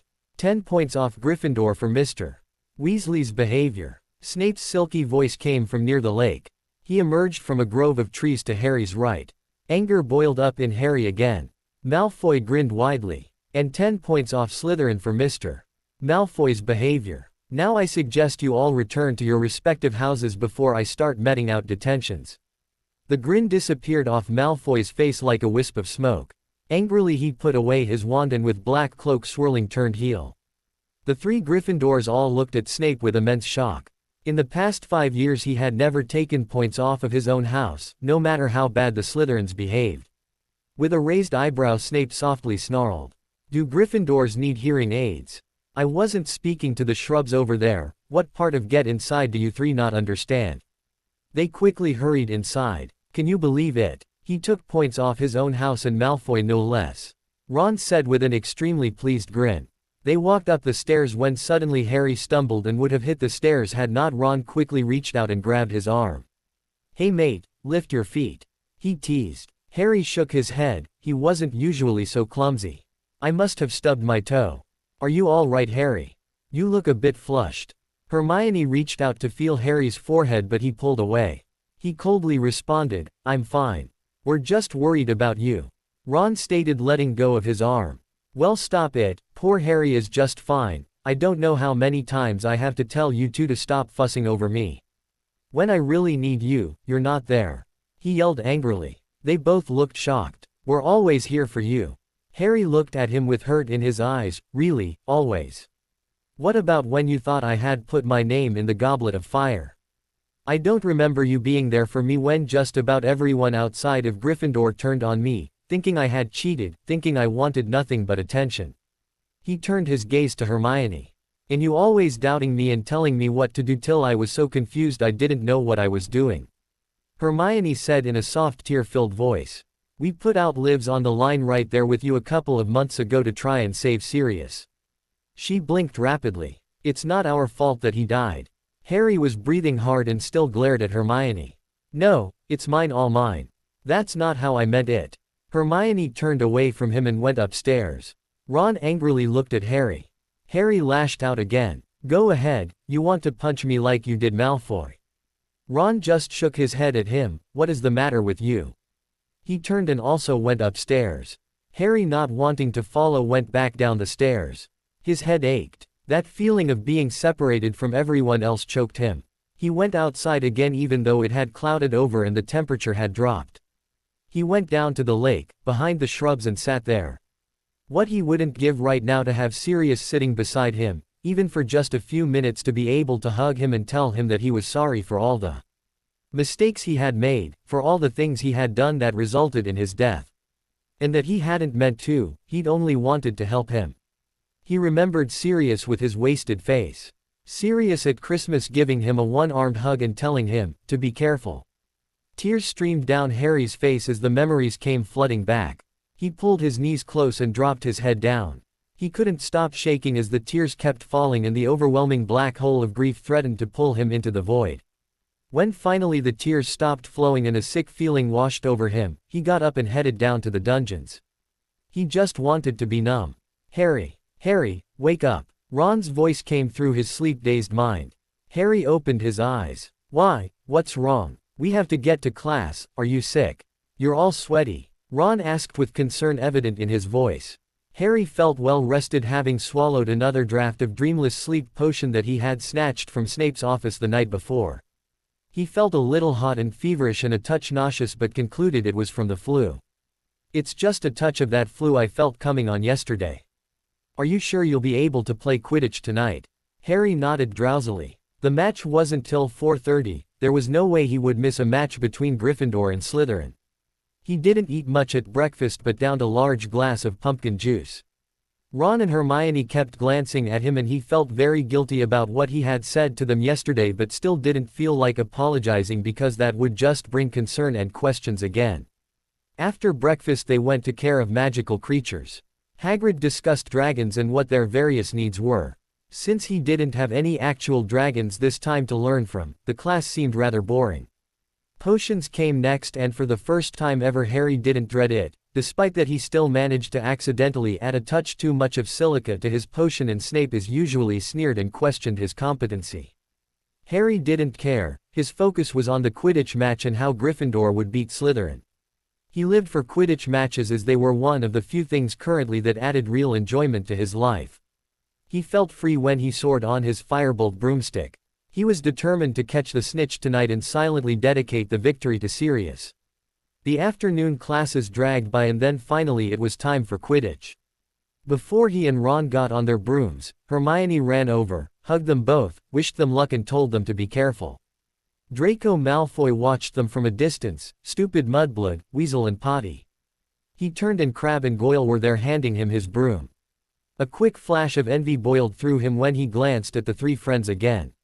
Harry's heart raced with excitement when he lifted off from the Quidditch field. His time in the air was the only time he now felt truly happy.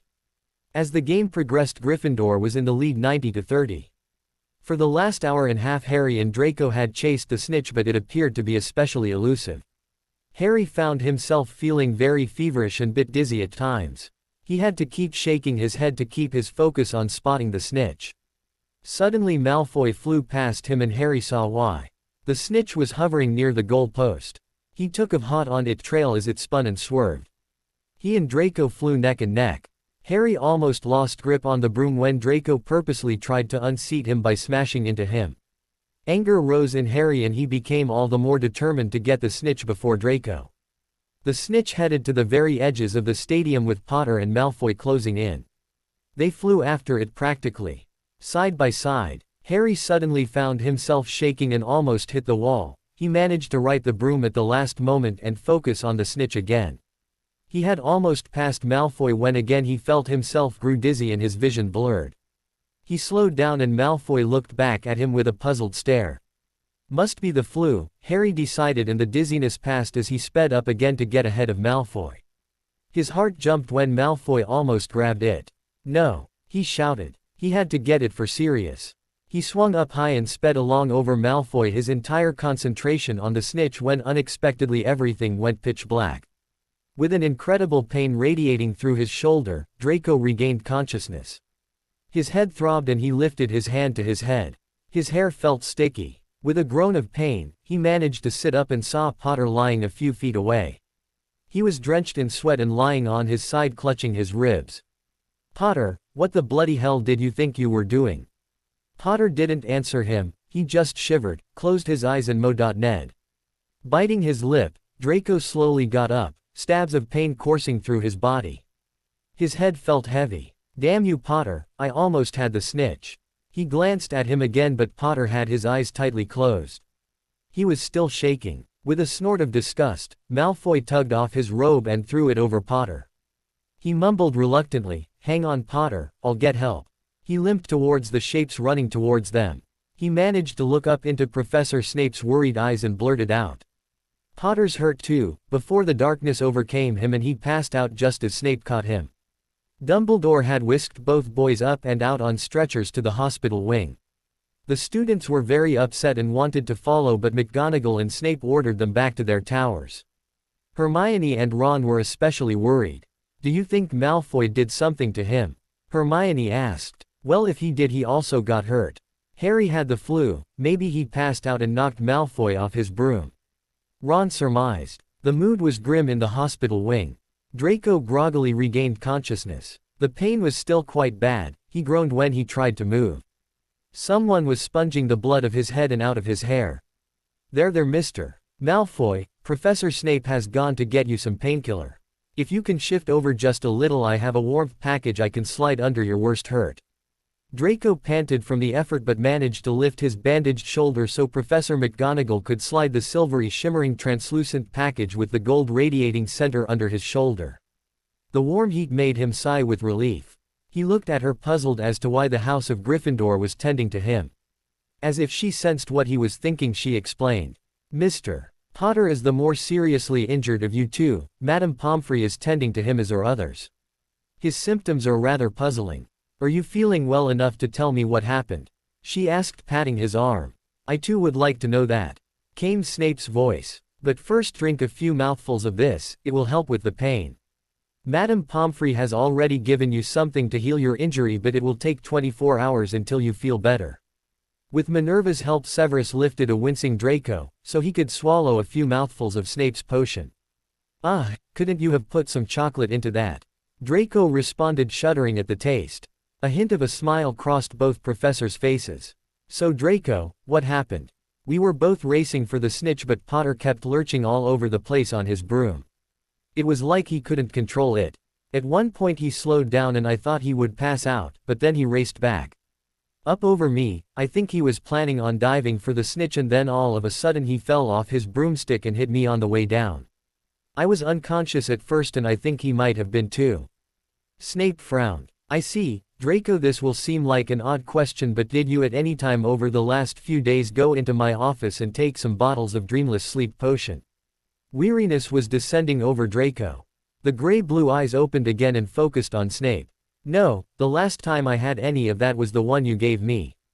Snape nodded. That's what I thought. Go to sleep now and tomorrow you'll start to feel a lot better. Professor McGonagall pulled some warm blankets over him. Draco sighed. He blocked out the worried whispers coming from the bed on the other side of the room and went to sleep. Severus, you think it was dreamless sleep potion? Minerva asked with worry edged deeply in her voice.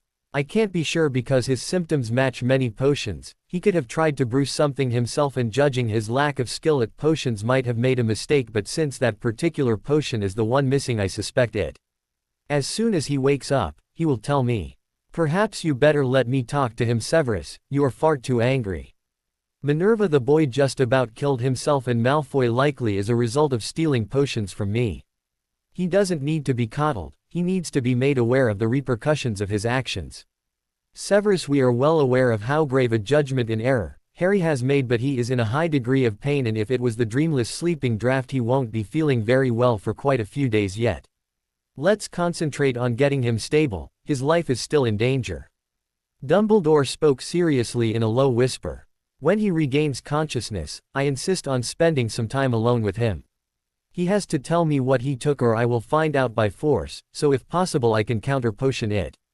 Until that time, we cannot give him anything, all we can do is alternately keep him warm and cool and monitor his rapid heartbeat. Dumbledore sighed. Very well, Severus, but do not deal with him too harshly. Snape's eyes glittered dangerously. Harry whimpered as someone kept lightly slapping his face. Potter, wake up. He heard Professor Snape's impatient voice. He cringed, turning his face away. He was breathing really hard and he felt like Voldemort had just put the Cruciatus curse on him. He gasped out loud and shivered violently. Someone grabbed his chin and forcibly turned his head. Potter, open your eyes. With a soft groan, Harry opened his eyes and saw Snape's dark eyes inches from his face. What potion did you take? Came the angry yet controlled voice. Harry swallowed. Potter, you have overdosed on a potion. Tell me right now what it was. The Quidditch match flew through Harry's head. What had happened? He must have fallen, every inch of his body ached. Did you steal dreamless sleeping potion from my office? Snape yelled, making Harry cringe. No. He lied. Snape's eyes flashed. What then did you take? Harry shivered again as a wave of pain overwhelmed him. Nothing, I've got the flu. You are lying. Snape growled. You foolish boy, you almost killed yourself. I would give you Veritaserum to get the truth out of you if I wasn't worried how it and whatever you took will interact. I'm warning you, Potter, we can't treat you until you tell me what you took. Harry stubbornly responded again. Nothing. Snape sat back with a grim expression. I didn't want to do this, but you leave me no choice. He grabbed Potter's arm, the one that was the closest to him. Harry let out a cry of pain and struggled to pull from Snape's grasp. Snape waved his wand, and ropes flew out from under the bed and wrapped around Harry, effectively making him immobile. Potter, panting from the pain and the fright, turned tear-filled green eyes on him. No, let me go, please. He whispered close to panic. Snape swallowed and he spoke quietly. Relax, I will let you go and untie you if you tell me right now what you took. Half dazed with pain, Harry couldn't think clearly. He couldn't tell Snape that he had stolen the potions, he'd find out he hadn't spoken to Lupin and things would be back to where they had started. He shook his head. You leave me no choice. Snape responded angrily. Out of his pocket he took a vial. He stretched Harry's arm out and applied a liquid to the vein on the inside of his arm. Then he inserted a needle. Harry jumped as far as the ropes would let him. Incredible pain went coursing up his arm, causing pinpricks of fire to ignite throughout his body. The pain was excruciating. With a cry, he turned pleading eyes on Snape, his voice breaking as he begged. Stop, please stop. He took a shuddering breath. This really hurts bad, please, why are you doing this to me? His last word ended in a sob as he squeezed his eyes shut, shivering uncontrollably. Stop. Your reaction proves almost conclusively that you stole the dreamless sleep potion. One of its side effects is intolerance to pain. This needle shouldn't have been more than a minor discomfort, a slight pinch, yet here you are experiencing unbearable pain. He withdrew the needle with a small amount of blood. Madam Pomfrey and I will test this. If you had told me the truth, this wouldn't have been necessary. He put a touch of liquid on the spot from where he had withdrawn the blood to ensure it wouldn't keep bleeding. Then he waved his wand and released the ropes. Harry pulled his arm close. Panting rapidly, he put his head down on the sore arm, black hair falling as he cradled his arm close to his body. Potter, if the tests prove conclusively that this is a dreamless sleep potion overdose, you can rest assured you will be punished. You will spend a month of detention in my office and you will be banned from Quidditch matches for the rest of the year. Snape then whispered icily into Harry's ear. Don't ever steal from me again. Harry tried to quickly turn away from him, but the stabbing sensation in his ribs made the world go black. White-faced and shaking himself, Snape sat back regarding the unconscious boy. Just when he had started trusting Potter and actually letting himself feel something other than dislike for him, Potter pulls something like this. He trembled in anger. I understand that you are angry and feel betrayed, but that was rather harsh, Severus. Came Dumbledore's voice softly behind him. Snape cleared his throat. How long have you been there? From the beginning. Snape turned to him angrily. Didn't trust me with the golden boy. Did you trust yourself? Dumbledore regarded him with a piercing look over his half-moon glasses. Look at him. Reluctantly Snape turned back to regard Harry's very pale face, a silver trail of tears that he had caused shimming down his face. His breathing was still rapid. A sheen of sweat covered his skin. Snape sighed, and all anger that he had felt left him. Harry needs us, came Dumbledore's quiet voice. Snape got up, ignoring Dumbledore's last comment. I have to get this tested. Let me know the results. Very early the next morning, when the world was still dark but slight edges of gray poked at the horizon, Harry woke up. He felt horribly sick and knew he would throw up. A hand helped him sit up and a bucket was placed before him.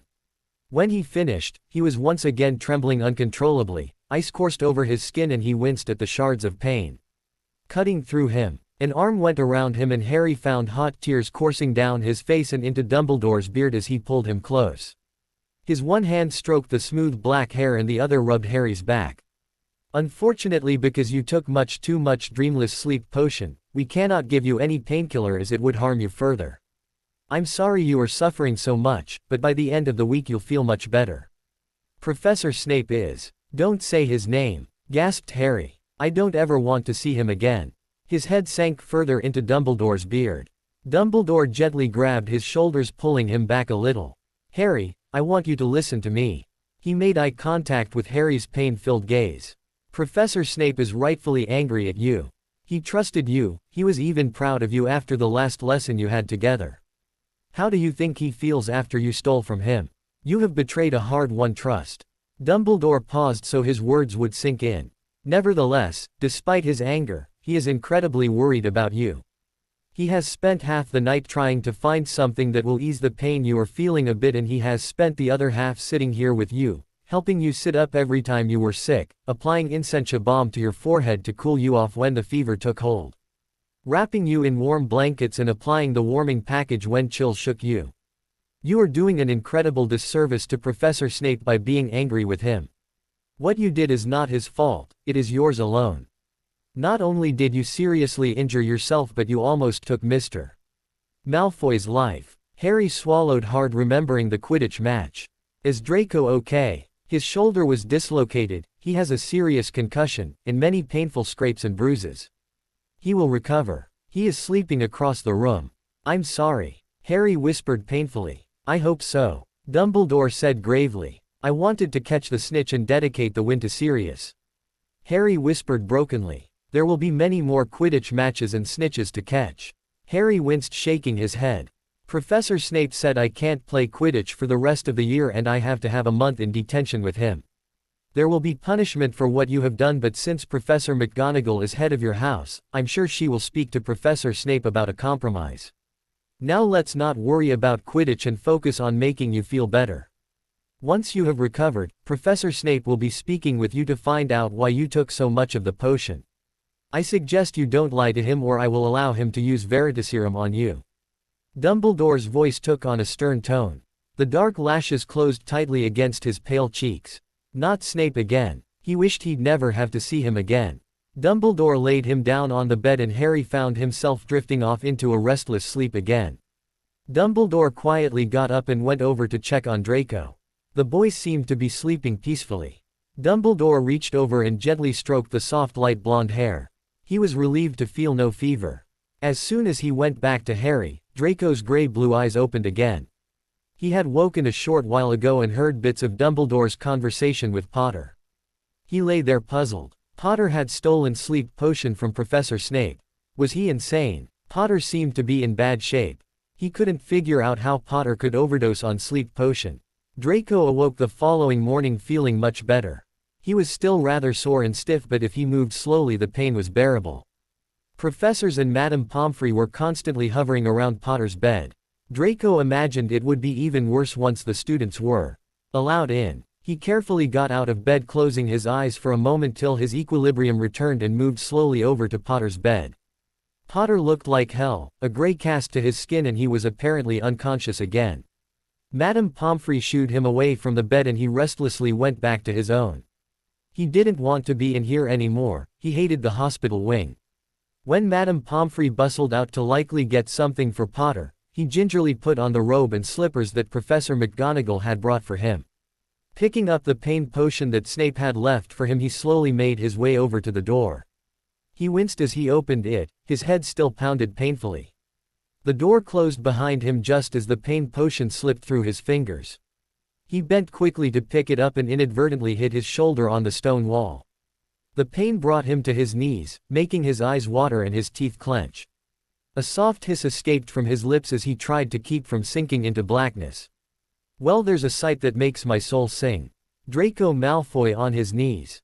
Came Hermione's cold voice as she bent down to pick up the potion. She added with a sly smile, "I think it's obvious that you are falling for me." Draco winced as he looked up at her. "You may wish that was the case, Mudblood, but it will never happen." Hermione was startled by how bad Malfoy looked. His gray-blue eyes were teary and it was obvious he was hurting. He was still wearing pajamas and a silver-gray robe. Ignoring his usual insults, she asked, "What are you doing out of the hospital wing?" "None of your business," came Malfoy's abrupt reply. "All right then." She headed to the door. "Wait, Mudblood, give me the potion." She turned to regard him coldly. "Excuse me, did you say something, ferret boy?" He shuddered slightly. It was obvious that he did not like being reminded of the fake Moody's punishment 2 years ago, a time when he was thoroughly humiliated. He took a deep breath, calming himself. He needed a swig of the painkiller or else he'd never make it back to his tower. "Please, give me the potion," he said with his voice full of resentment. "I will on one condition, say my name." He almost opened his mouth and said Mudblood, but her eyes were flashing angrily at him. He tried to get up but his knees buckled. Through a haze of pain he looked at her. "Please, Hermione," he said hoarsely. She was at his side instantly and handed him the bottle. He clumsily tried to unscrew the top but his hands were shaking too much. Hermione reached over and did it for him. She lifted the potion up to his mouth. "Take a couple of sips." He did and suddenly felt very drowsy. Hermione noted how the gray-blue eyes closed and Draco looked as if he would fall asleep right there. "Come on, you need to go back into the hospital ward." His eyes opened again and he glared at her. "No." She snorted at him angrily. "Suit yourself. I'm fine, at least I didn't overdose like Potter did." What did you say?" she asked, panic in her eyes. "You heard me, Potter overdosed on Dreamless sleeping potion. Apparently he stole it from Professor Snape." Hermione's heart did a painful jump. Draco tried again to get to his feet and with a wince he finally made it, albeit he wavered unsteadily. As much as she detested Malfoy and all the malicious things he had done over the years, she felt a twinge of sympathy seeing him look so vulnerable. He gripped the wall tightly as he shivered. She sighed impatiently. "Do you want me to help you get to wherever you are going?" she asked in an exasperated tone. He glanced at her again. It was obvious she didn't want to help him any more that he wanted her help. He stood there confused for a moment, knowing that he wouldn't likely be able to make it on his own. "Well?" she asked again, tapping her foot. He tried to shrug casually but the stab in his shoulder made him gasp as he answered. "If you insist." Right then, where did you want to go?" she asked as she went to stand beside him. Put your hand on my shoulder so you don't fall over. Draco hesitantly and awkwardly put his hand on Hermione's shoulder. She moved closer and her arm slid gently around his waist. Okay, now just lean on me. You still haven't told me where you want to go.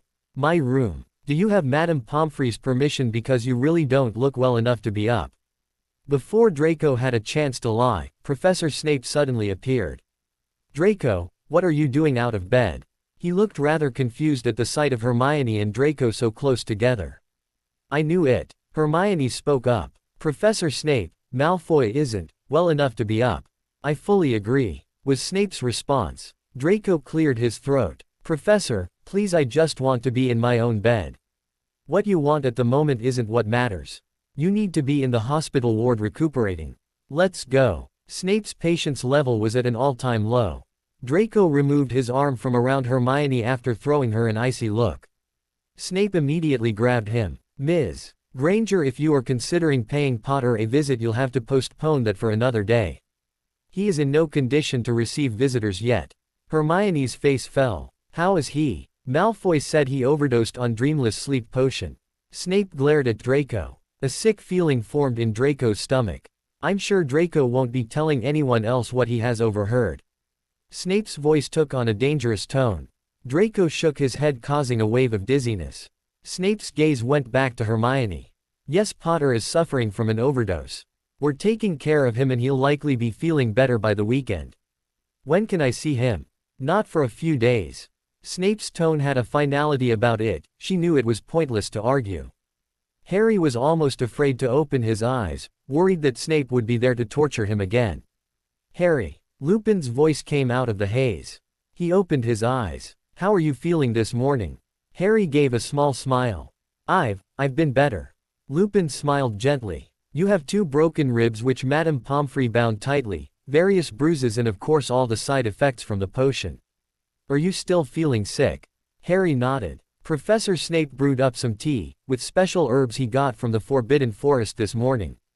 They won't interact negatively with the potion. He brought the cup over to him, but Harry shook his head. Would you rather spend the next few days being sick? Harry shook his head miserably.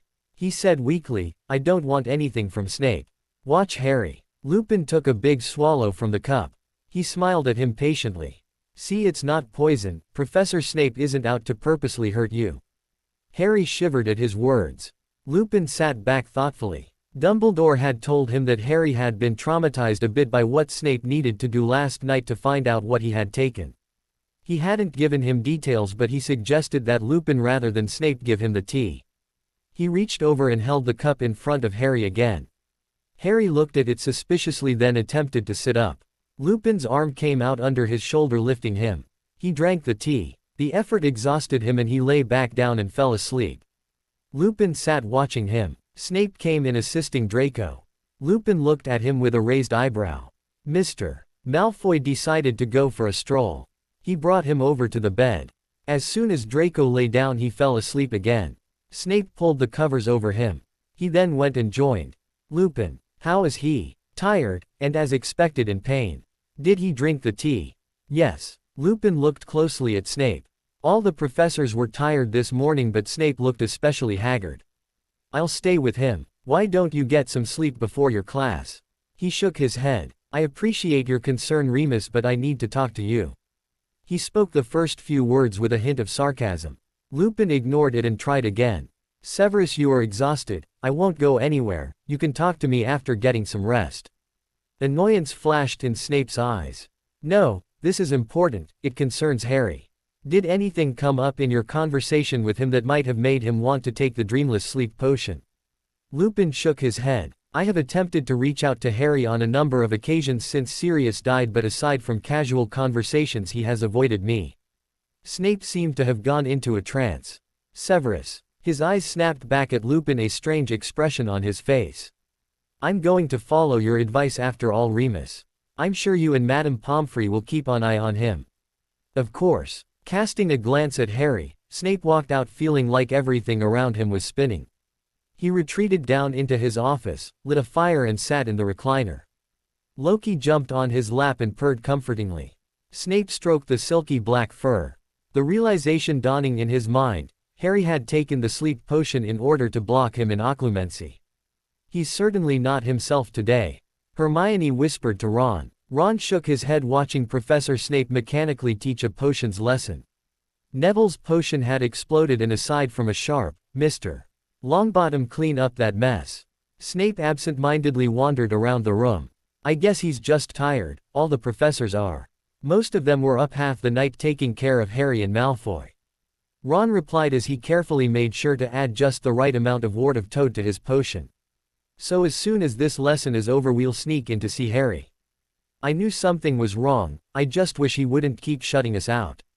I can't believe he overdosed on the potion and that he stole it from Professor Snape." Ron shuddered. Snape must be furious with him. Hermione nodded. Not only did he steal the potion but he hurt Malfoy. "I only hope Professor Snape isn't mean to him." Ron made a face. "He's always mean." Right after class Snape went to find Lupin and together they went to meet with Dumbledore. "Severus the First, don't understand why I need to be at this meeting." Lupin asked confused. "You'll understand shortly." Dumbledore sat behind his desk regarding the two men before him. Severus seemed determined while Remus looked somewhat confused. "Severus, you asked for this meeting, what can I do for you?" "I would like you to turn Potter over to Remus for occlumency lessons. He refuses to learn through me, he lies and steals and I have had enough of his behavior." Snape responded angrily. Lupin opened his mouth to say something but Dumbledore held up his hand. 2 days ago you reported to me that Harry had made a huge improvement and you were very willing to help him until he mastered occlumency. He needs you now more than ever. I understand how angry you were and he will be punished for stealing from you, but I expect you to continue the lessons. If I may interrupt for a moment. Although I am trained in occlumency, I am nowhere as skilled as you or Severus. Considering who Harry is up against, he needs the best. Nothing I say or do will make Potter learn occlumency. He is stubborn, evasive and manipulative. I am convinced he stole the potion in order to numb his subconscious and hence block me at occlumency. He has not been able to master it on his own. And since lessons were very hard on him, I suggested he need to learn to deal with the events in his life that caused him pain. I insisted he speak to you, Remus, since he said you were the person he trusted the most. This morning I discover he never even made an attempt." Snape's dark eyes were cloaked in fury and his body had become very rigid with anger. "Relax, Professor. We all understand your frustration. We have all been feeling badly that none of us anticipated what Harry has done. You are the one who should feel the least guilty as you attempted to provide an outlet for him. It is Harry's fault for not following your advice, not yours. However, I believe that Remus, who is his father's last living friend, aside from Peter, is the wrong choice right now. Harry is in far too an emotional state at the moment, he would not want to break down in front of his father's friend. I think when you and Minerva meet to discuss his punishment you will agree on some detention time, which Harry will serve with you. Do what you need to do within reason to make Harry talk about these events, help him to deal with it. Test him at occlumency again, if there is little improvement you may need to take him to the Ministry of Magic to the Veil." Snape shook his head. "Potter will never confide in me, he detests me, especially after what I needed to do. Then you will need to change that. You will both need to learn how to trust each other. Severus, you need to be patient. Perhaps it would be beneficial to not let on that you know why he took the potion, encourage him to tell you on his own why he took it and that he hasn't spoken to me." Lupin suggested. "Wonderful idea, Remus. I'm sure Severus will take advantage of that suggestion." Dumbledore looked at Snape expectantly. Snape looked anything but pleased. "I'm sure our famous golden boy will just lie to me again." "I don't believe so. I told him he needs to be honest with you because I've given you permission to use Veritaserum on him if he wasn't." Snape's dark scowl lightened somewhat. He nodded grudgingly. "It's good to hear that he can expect some repercussions with your approval." Dumbledore nodded gravely. "Repercussions, yes, but I will not condone harsh treatment." Blue eyes regarded dark eyes intently. Snape nodded curtly. "If I can be of any help I'm sure you will let me know. I will attempt to draw Harry out as much as I can." Lupin stated. They peeked into the hospital wing and were relieved to see that no one was there. "I think Madame Pomfrey went for a cup of tea. I usually see her near the kitchens at this time of day." Hermione whispered. They made their way over to Harry's bed. Hermione glanced over at Malfoy, who was fast asleep. They were both shocked to see how incredibly ill Harry looked. Tears formed in Hermione's eyes as guilt washed over her. Why hadn't she seen what Harry was doing? Why hadn't she found a way to stop him? She had just let him drive her away. She sat down on a chair close to his bed and gently reached over to take his warm hand in her own.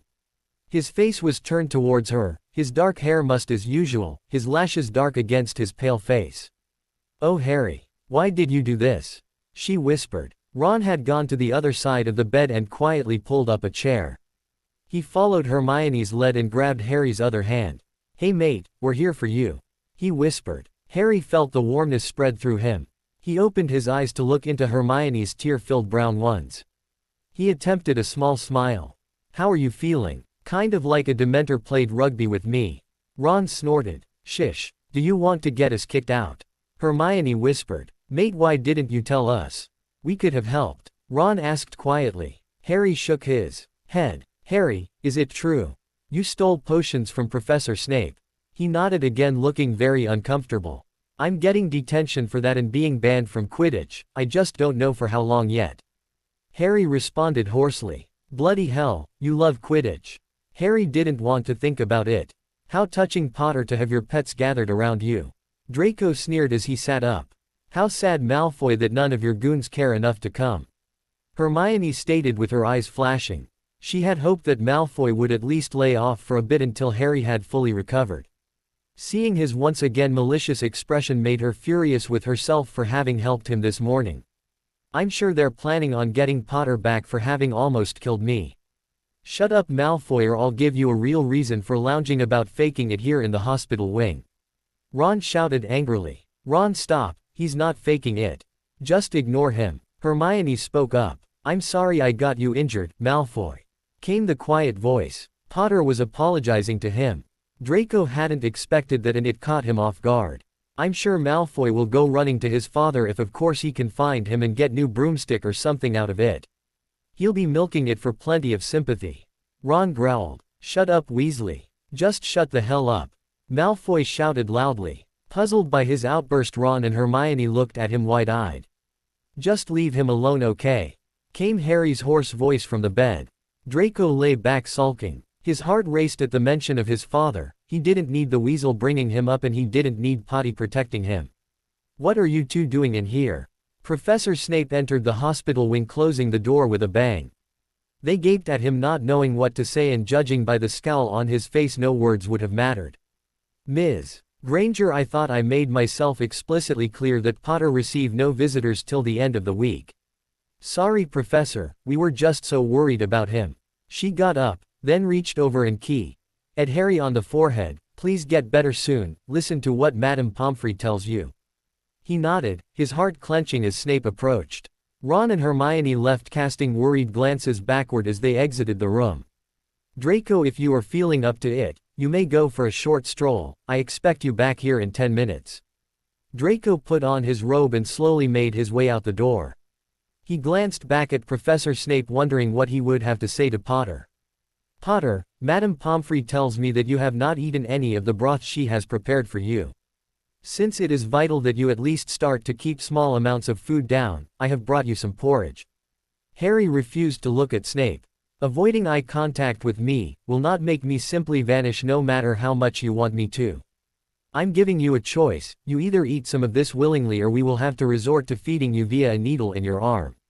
Although you have recovered somewhat from the potion's effects, I can assure you the needle will be virtually as painful as the last one. It is in your best interest to eat." Harry snorted softly. "You're just looking for another excuse to torment me. Was last night not enjoyable enough for you? Didn't I beg enough for you to stop? You want a replay?"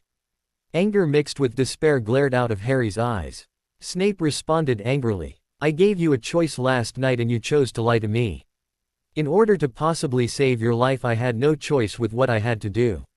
He calmed himself somewhat. Remembering how Potter had looked last night when Dumbledore made him look, he added softly, "I know how much I had to hurt you last night and I am sorry."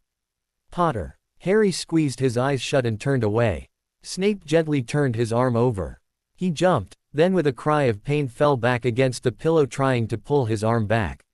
"Shish, let me see." Snape spoke curtly. Potter's arm was blue at the injection site and the bruise traveled up his arm almost to his shoulder. As soon as all the potion has worn off, I will put something on that to heal you. I did not cause you all this pain on purpose, Snape stated firmly. Snape uncovered the bowl of porridge he had carried in. He pulled out a spoon and held them out to Potter. His stomach gave a soft growl.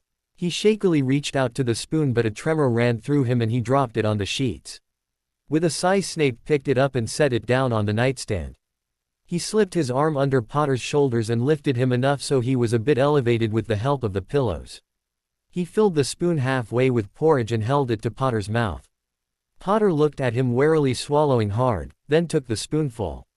He managed to swallow 3 and then shook his head. Well done, hopefully this will stay down and we can improve day by day. Try and get some more sleep. Professor McGonagall will be here shortly. She has already arrived, came Minerva's somewhat amused statement. She had walked into the sight of Severus spoon-feeding Harry. Her thin lips parted in a smile as she regarded him. He glowered at her in return. You might have made your presence known. Why, Severus, you were doing a fine job. She sat down beside Harry, who was already half asleep. She patted his hand. You get some rest, dear. Snape left the room as quickly as possible, almost colliding with Draco as he entered. Get back into your bed and get some sleep. He snapped at him, leaving a startled Draco holding the door. So why did you do it, Potter? Draco had gotten up and sat in the chair by Harry's bed. Harry smiled wryly. Do you really think I would tell you? Draco sneered. Well, since you almost killed me, I think you could at least tell me why. I could, but I won't, Harry responded softly. Too embarrassed? Draco challenged. Harry looked at him intently. Why don't you confide what you're hiding first? Color drained from Draco's face, but then he recovered quickly. What are you getting at, Potter? I have nothing to hide. Harry shrugged. If you say so. With an annoyed snort, Draco got up and headed back to his own bed. When he climbed back into his bed, he realized that Potter had effectively diverted the focus from himself. His eyes narrowed. What was Potter hiding? Madame Pomfrey bustled in with some broth for Harry and a plate of sandwiches and pumpkin juice for Draco. Harry still didn't feel like eating, but Professor McGonagall had told him earlier that the sooner he started eating, the sooner he'd be able to leave the hospital ward. He was still feeling very shaky, but his breathing had finally slowed down a bit, and with the help of Snape's tea he hadn't thrown up anymore. He still had the alternating chills and fever and his ribs still hurt a lot, but Madame Pomfrey had said it was just a matter of time and then she could heal his ribs. He couldn't suppress the groan when he sat up and he felt a chill course through him. Panting slightly, he picked up the cup Madame Pomfrey had put the broth into and slowly lifted the shaking cup to his mouth. He managed to drink about half of it, but then a wave of dizziness took over and he quickly put it down on the nightstand. Someone had put his robe on the chair beside the bed. He was cold from the chills, but he didn't really want to slide under the covers again. He wanted to stay sitting up for a little while at least. He carefully reached over to grab the robe, but suddenly a stab of agony shot through his ribs. With a cry of pain he sank back, wrapping his arms around his ribs while gasping for breath. Draco had been watching Potter through narrowed eyes. When he tried to grab the robe and gasped with pain, he got up. He went over to Potter. Do you want me to get Madame Pomfrey? Harry shook his head. He trembled as he answered. No, she can't do anything yet. Reluctantly Draco grabbed the robe from the chair and threw it around Potter's shoulders. Harry looked up at him puzzled. Thanks. With a quick nod Draco went back to his bed to finish his pumpkin juice. Madame Pomfrey soon bustled in to check on them. Are you both doing okay? Potter's not doing so well. What happened, Potter? She went over to him, feeling his forehead. Draco couldn't help smiling at the annoyed look Potter threw him. I'm fine, really, it was just my ribs for a moment. Harry explained. She nodded. You didn't finish all your broth. Harry shook his head. I don't want the rest. I insist you take a full cup tomorrow morning or eat a bowl of porridge. Came her orders. I'll try, he promised. She went over to Draco. Empty plate and glass. Well done, Mr. Malfoy. I expect you might be able to return to your room tomorrow. Malfoy smiled. Okay, it's time for lights out. The only lights she left burning were the small lanterns by their beds. Professor McGonagall will be back tonight to periodically check on you both. She left after both boys had settled under the covers. Just after midnight Draco was awoken. At first he didn't know by what, but then he heard Potter tossing and turning and mumbling something. He seemed to be having a really bad dream. With a frown, Draco got up and went over to him. He reached down, shaking his shoulder. "Potter, wake up." Voldemort had Hermione and he was laughing at him. "You can't win, Harry. I will kill everyone you care about, one by one." Then he shouted Avada Kedavra and a bolt of green light shot out of his wand and Hermione lay dead before him, her eyes wide and accusing. Harry screamed, "No," an unbearable pain gripping his heart. Then Voldemort's horrible face broke into a smile and he pointed, shouting, "Look." Harry tearfully turned from Hermione's body just in time to see Ron with a look of betrayal falling through the veil. "No, don't die," Harry sobbed. "Move, Mr. Malfoy." Professor McGonagall lightly tapped Harry's face. "Potter, come on, you're having a nightmare. Wake up, wake up." Harry came awake with a start. He gripped Professor McGonagall's hand. "Hermione and Ron, please, are they okay? Please go look." "Hush, they are both just fine. I just came from the Gryffindor Tower. I promise they are both fine, you just had a nightmare." Minerva realized she would need to tell Severus about this as soon as possible in the morning. Apparently the dreamless sleep potion overdose had worn off enough for the nightmares to start again, as Mr. Weasley had told her were happening rather regularly. Harry suddenly realized that Malfoy was standing there regarding him with a rather shocked expression. His hands quickly came up to wipe the tears of his face. He closed his eyes and breathed. First Snape, now Malfoy. Could he possibly be humiliated even more? Professor McGonagall turned to Draco.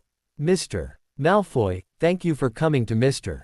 Potter's aid. I will assume now that you will keep this to yourself, otherwise I will be forced to place you into detention and deduct points of Slytherin." Draco glared at her, then went back to bed. So Potter was dreaming that Mudblood and the Weasel were dead. Seeing Harry all upset, practically crying, made him feel odd.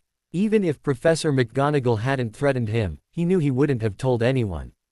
It reminded him too much of how embarrassed he had felt losing it in front of Snape. He went back under the covers and fell asleep to the sounds of the professor calming Potter. Harry took a few sips of the tea that Snape had made for calming his stomach, then lay back down. Professor McGonagall fussed over him and finally sat down in the chair, taking his hand. "Go to sleep, Potter, I will sit here with you." Harry nodded gratefully and fell into a deep sleep. Minerva had no idea that Harry wouldn't be the one most needing her that night. She had drifted into a light sleep when Malfoy's cries woke her. She got up and went over to him. He was curled into a ball and was covered in a sheen of sweat. "I'm sorry," he gasped. Minerva shook him lightly to try and wake him. It was his last Christmas Eve. An elegant party with numerous high-ranking guests attended the lavish evening. "So tell me, Draco, how are you doing at Hogwarts?" asked John Dark. "I'm doing really well," Draco responded. "Are you at the top of your studies? I heard that a Mudblood was in the lead."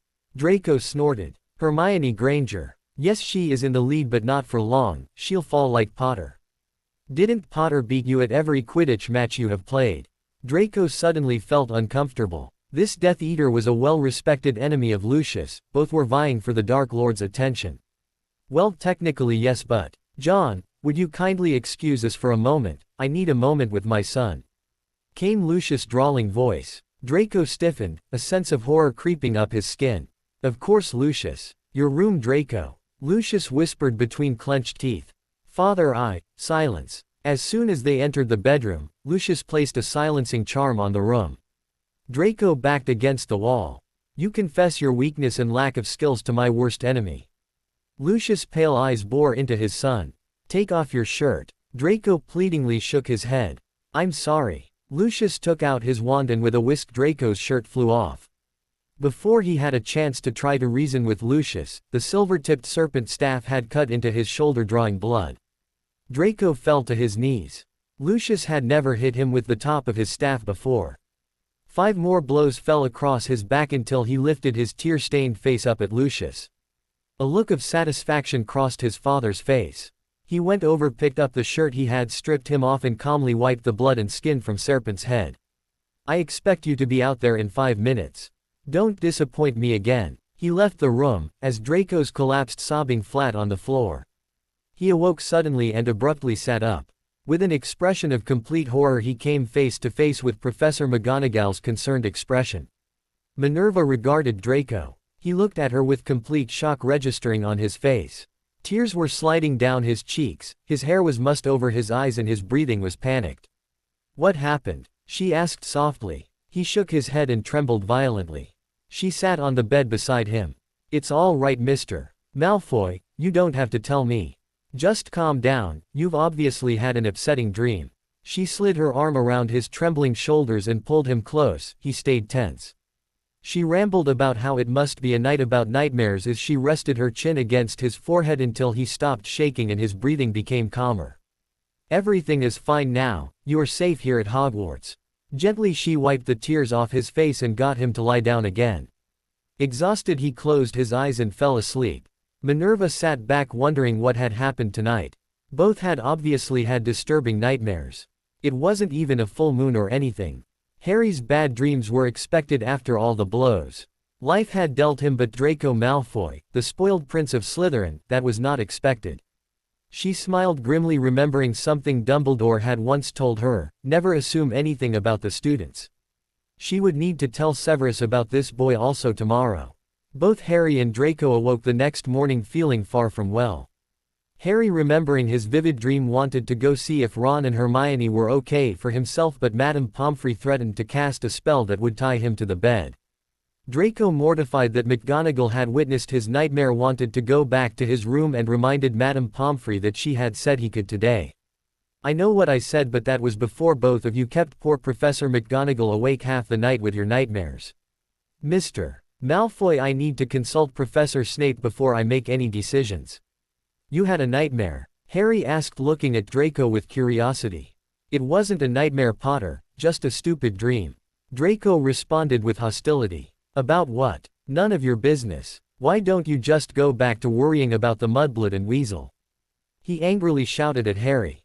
"Draco, if you want to leave the hospital wing today, I suggest you behave and calm yourself," came Snape's response as he entered the wing. Harry cringed inwardly. Why did Snape have to keep coming in? He much preferred Professor McGonagall. "Severus, there you are, might I have a word with you?" Professor McGonagall entered the room. "I was just going to check on Potter's condition." Snape turned, frowning. "This is important." Minerva stood expectantly. "Very well." Outside, looking even more puzzled, Snape followed Minerva through the door. "Something's happened last night that you need to know about. Potter had a nightmare. He dreamt that Hermione and Ron had been killed by Voldemort. He was extremely upset, but I assured him that I had just left Gryffindor Tower and that they were both fine. It's obvious that the dreamless sleep potion overdose has started to wear off. One other thing about Potter, Weasley has told me that he had been having nightmares before all this happened. I had hoped there would be more time. He hasn't recovered from the accident yet, he's not well enough for what has to be done." "What are talking about, Severus? Maybe I can help." Snape's dark eyes glittered as he regarded her thoughtfully. "Perhaps you can. Do you think you can get Potter to open up? To talk about Sirius' death, his parents' death, life with the Muggles, Cedric's death, all the bad things and all the guilt?" Minerva shook her head. "Potter has never confided in me about any of these things. He's kept everything inside." She frowned. "However, I am willing to try and talk to him." "Please do. I can't teach him occlumency, especially not until he's feeling better, and most definitely not until he has come to terms with the past. Severus, I think you might be the one that needs to draw him out. I think it is well known that you are not one of his favorite professors, and therefore there is no emotional connection that may serve as a barrier. That may be so, but because he dislikes me so intensely, he fights me with everything he's got to not show anything that he perceives as weakness." Minerva nodded. "I'll see what I can do. However, we need to lighten the punishment you have served on him. A month's detention with you is acceptable with me, however the only joy that boy has these days is playing Quidditch. I will not let you take that away from him." Her thin face took on a very stern look as she dared him to challenge her. "He won't be able to play Quidditch for at least a week anyway, so I propose adding an extra week onto that," Severus stated, raising a brow. "I think that is more than fair considering he took out Slytherin's Seeker." Minerva nodded again. "That is acceptable to me." Snape then made for the door again. "Severus, I'm not done with you yet." He frowned. "Now what?" "I think you need to be aware that Mr. Malfoy also had a nightmare last night." Snape immediately returned to her side. "Draco, what was it about?" I don't know, he was too upset to tell me, but Severus the First was very worried about him. When he awoke he was almost in a panic, it took a while to calm him down and return his breathing to normal. When he had the nightmare, did he say anything? Minerva grew thoughtful for a moment. I believe he said, "I'm sorry." He was in quite a state when he awoke, tears were running down his face and he was shaking. He was rather shocked that I was there. Snape closed his eyes for a moment. Severus, do you know what that was about? He nodded. Unfortunately I likely do. I will handle it. As soon as he re-entered the hospital wing, Madame Pomfrey cornered him. Mr. Malfoy is carrying on that he doesn't want to spend an extra day in here. I told him you as head of his house would have the final say. Thank you Madame Pomfrey. How is his physical condition? He is almost healed. His shoulder will be a bit stiff and he still needs plenty of bed rest. The dizziness and the headache are gone. That's good news. Draco, before I make a decision I want you to join me for a stroll around the hallways. Do you think you can manage that? Draco smiled and put on his robe. He followed Snape out the door with a gloating smile at Harry. Once they were out, Harry asked Madame Pomfrey when he also might be allowed out. Patience, Potter. You aren't going anywhere until the potion completely wears off and you can keep a couple of solid meals in you without the help of Professor Snape's tea. You have a long way to go if you only drink half a cup of broth for dinner. Harry's impatience rose. I can't get better if I'm confined here all the time. Whining Potter will not get you anywhere, came Madame Pomfrey's sharp reply. Harry glared at Madame Pomfrey. I was hardly whining, just stating the facts. Professor McGonagall entered the room and sat down beside Harry. Potter, the potion overdose is slowly wearing off, otherwise you wouldn't have had that nightmare last night. Since you are not yet skilled in occlumency, this situation leaves you very vulnerable to Voldemort's possession. It places not only yourself but the entire school at risk. I have just had a discussion with Professor Snape.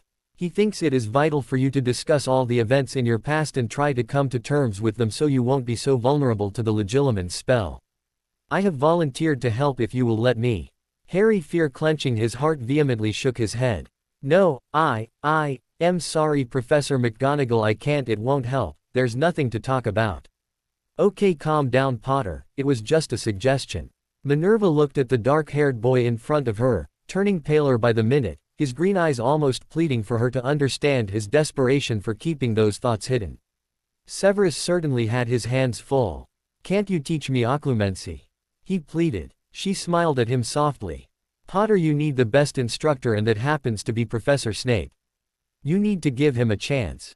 With an annoyed sigh, Harry carefully lay back down. I do have one good bit of news for you. You will only be banned for 2 weeks from playing Quidditch, however you will serve a month's detention with Professor Snape. As much as his heart lifted at being able to play Quidditch again, it fell when he realized he would be spending every detention for a full month with Snape. Harry. He sleepily opened his eyes to find Hermione and Ron by his bedside. A huge grin formed on his face as he sat up too quickly, gasping at the pain in his ribs. Are you okay? Should I get Madame Pomfrey? Hermione asked with a worried expression. No, I'm fine, came Harry's breathless voice. He leant over, throwing his arms around her. She carefully wrapped her arms around him. I'm so glad you two are okay. Ron smiled. Professor McGonagall said you had a bad dream about us and that we could come and visit you. I'm so glad you did, Harry said gratefully, smiling at Ron.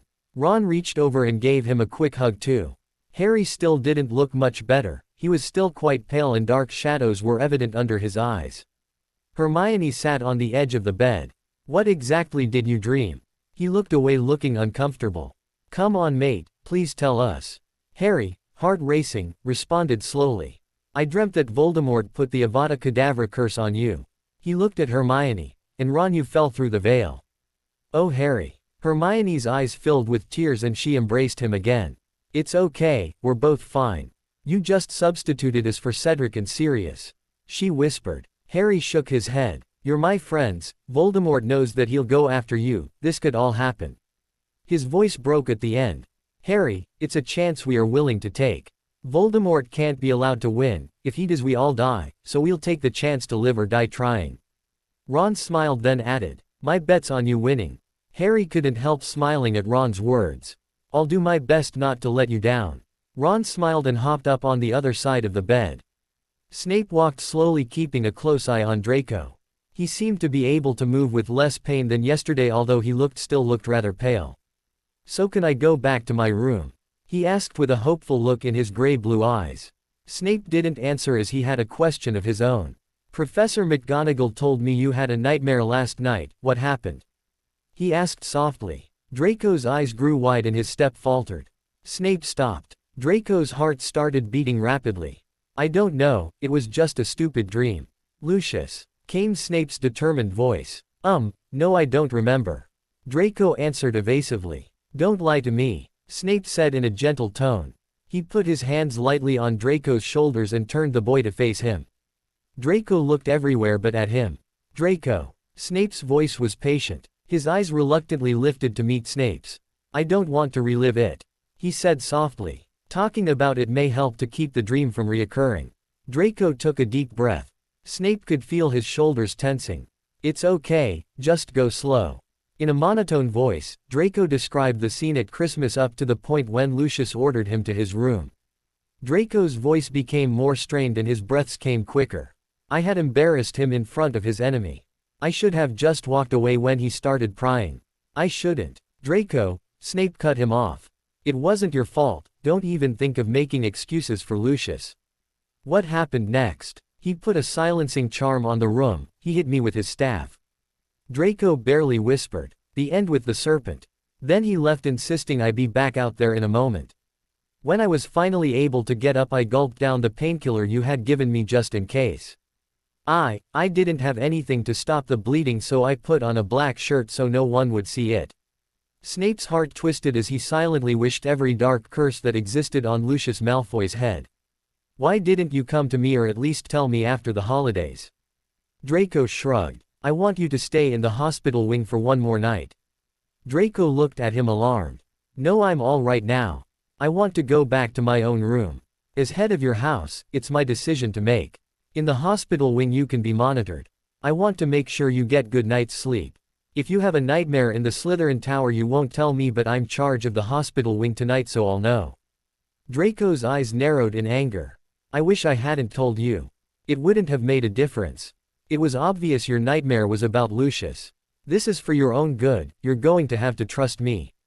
Snape's dark eyes bore into Draco's pale ones. Draco was too angry to answer. He hadn't wanted to talk about the nightmare, but Snape had coerced him, and now he wouldn't even let him out of the hospital wing. He felt betrayed. He turned away from Snape and went back into the hospital wing, slamming the door loudly behind him. He looked up to meet the startled gazes of Potty, Weasel and the Mudblood, who were all on the bed. "Potty, you should keep your pets off the bed until they're housebroken," he sneered, narrowing his eyes. "If you don't like it, Malfoy, why don't you leave, or will you miss me too much?"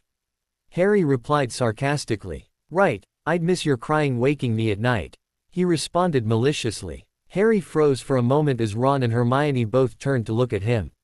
"Yeah, that's right, Mudblood and Weasel, he was having nightmares about you both being killed, boo-hoo." He faked wiping away a tear.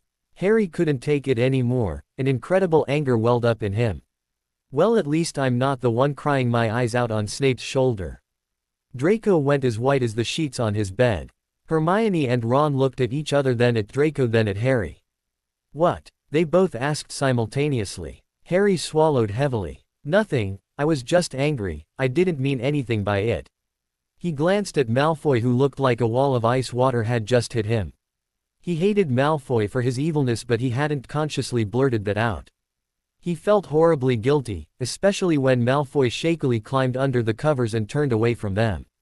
Whatever had happened in Snape's office that day, it had obviously been upsetting for him, and he had just made him relive it. Ron and Hermione were still staring at him confused, so he quickly changed the subject.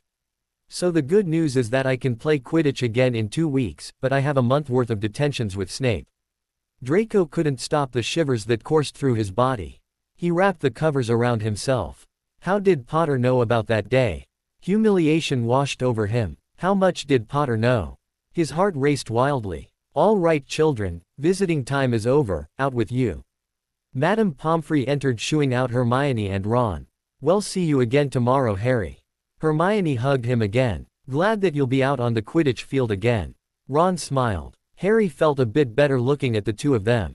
Mr. Malfoy, are you having a relapse? You're not looking too good. Madame Pomfrey put her hand on his forehead. No, I'm okay, just tired. He quietly responded. She felt his pulse. Your heart is racing like mad.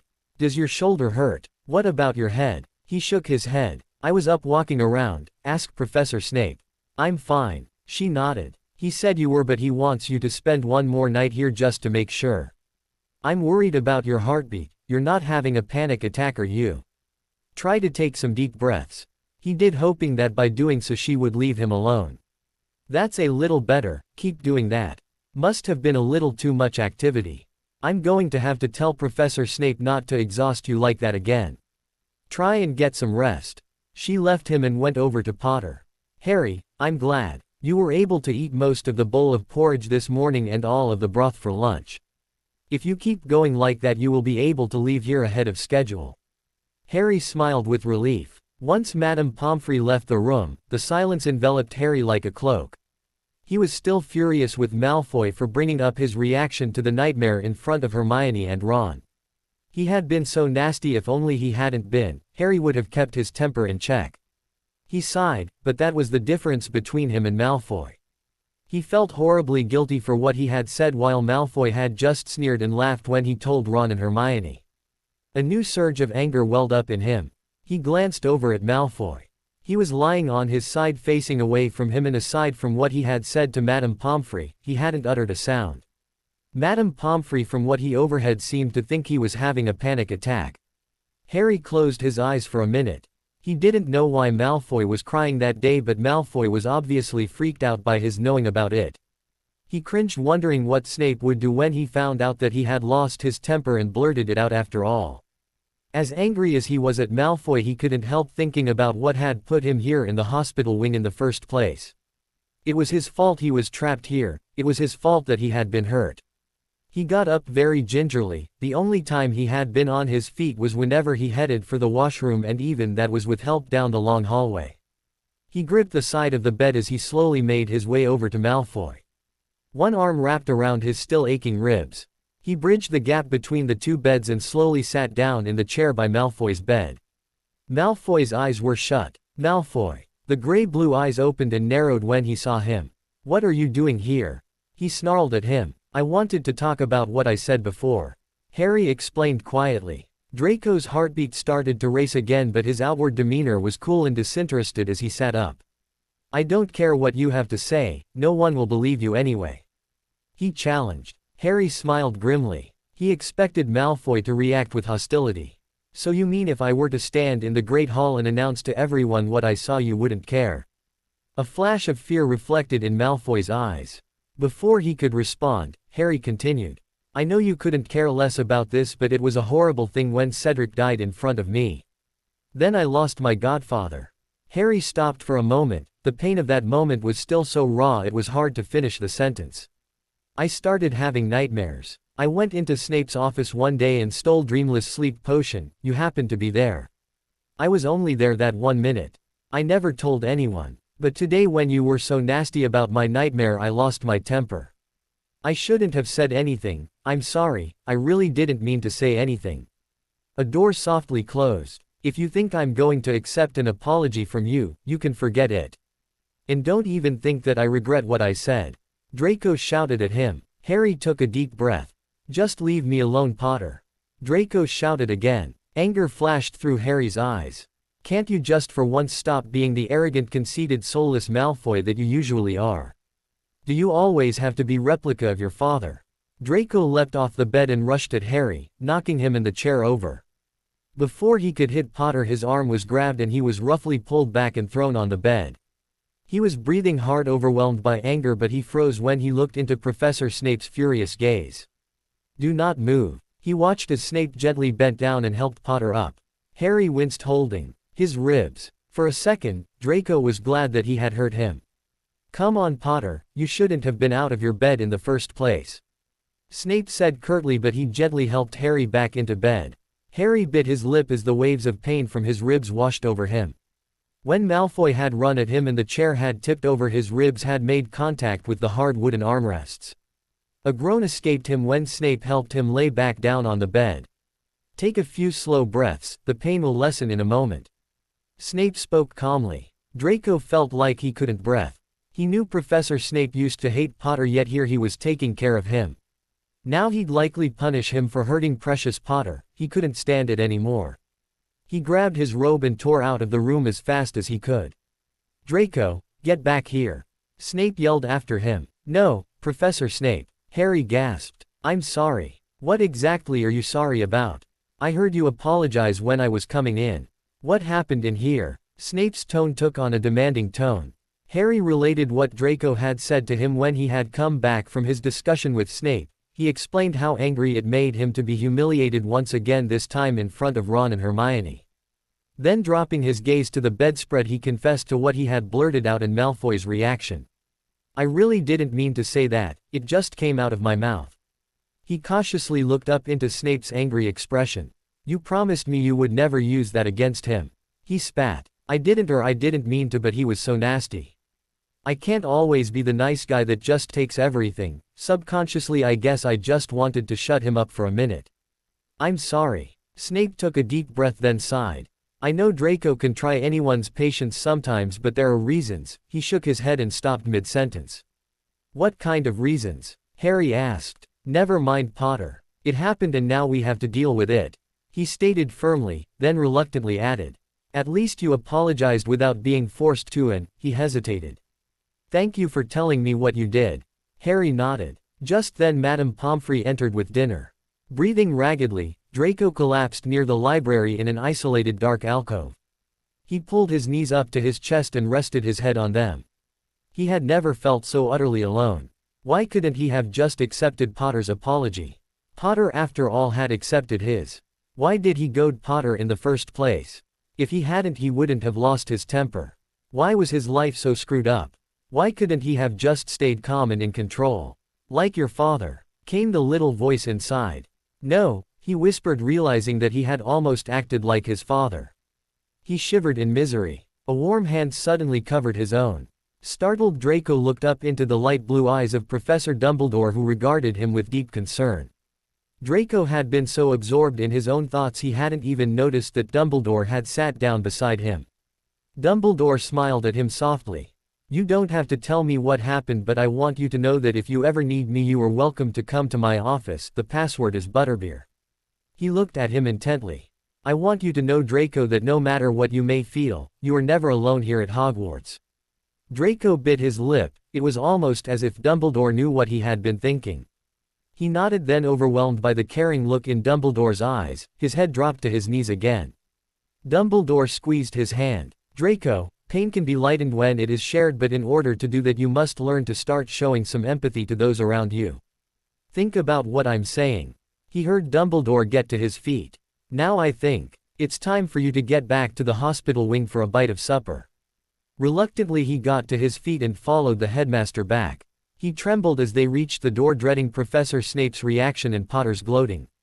Just as a wave of grayness threatened to overwhelm him, Professor Dumbledore's arm dropped lightly on his shoulders. He heard him whisper softly near his ear, "Remember empathy." As they entered, he felt warm and protected. He glanced over at Potter. He was sitting up eating a sandwich.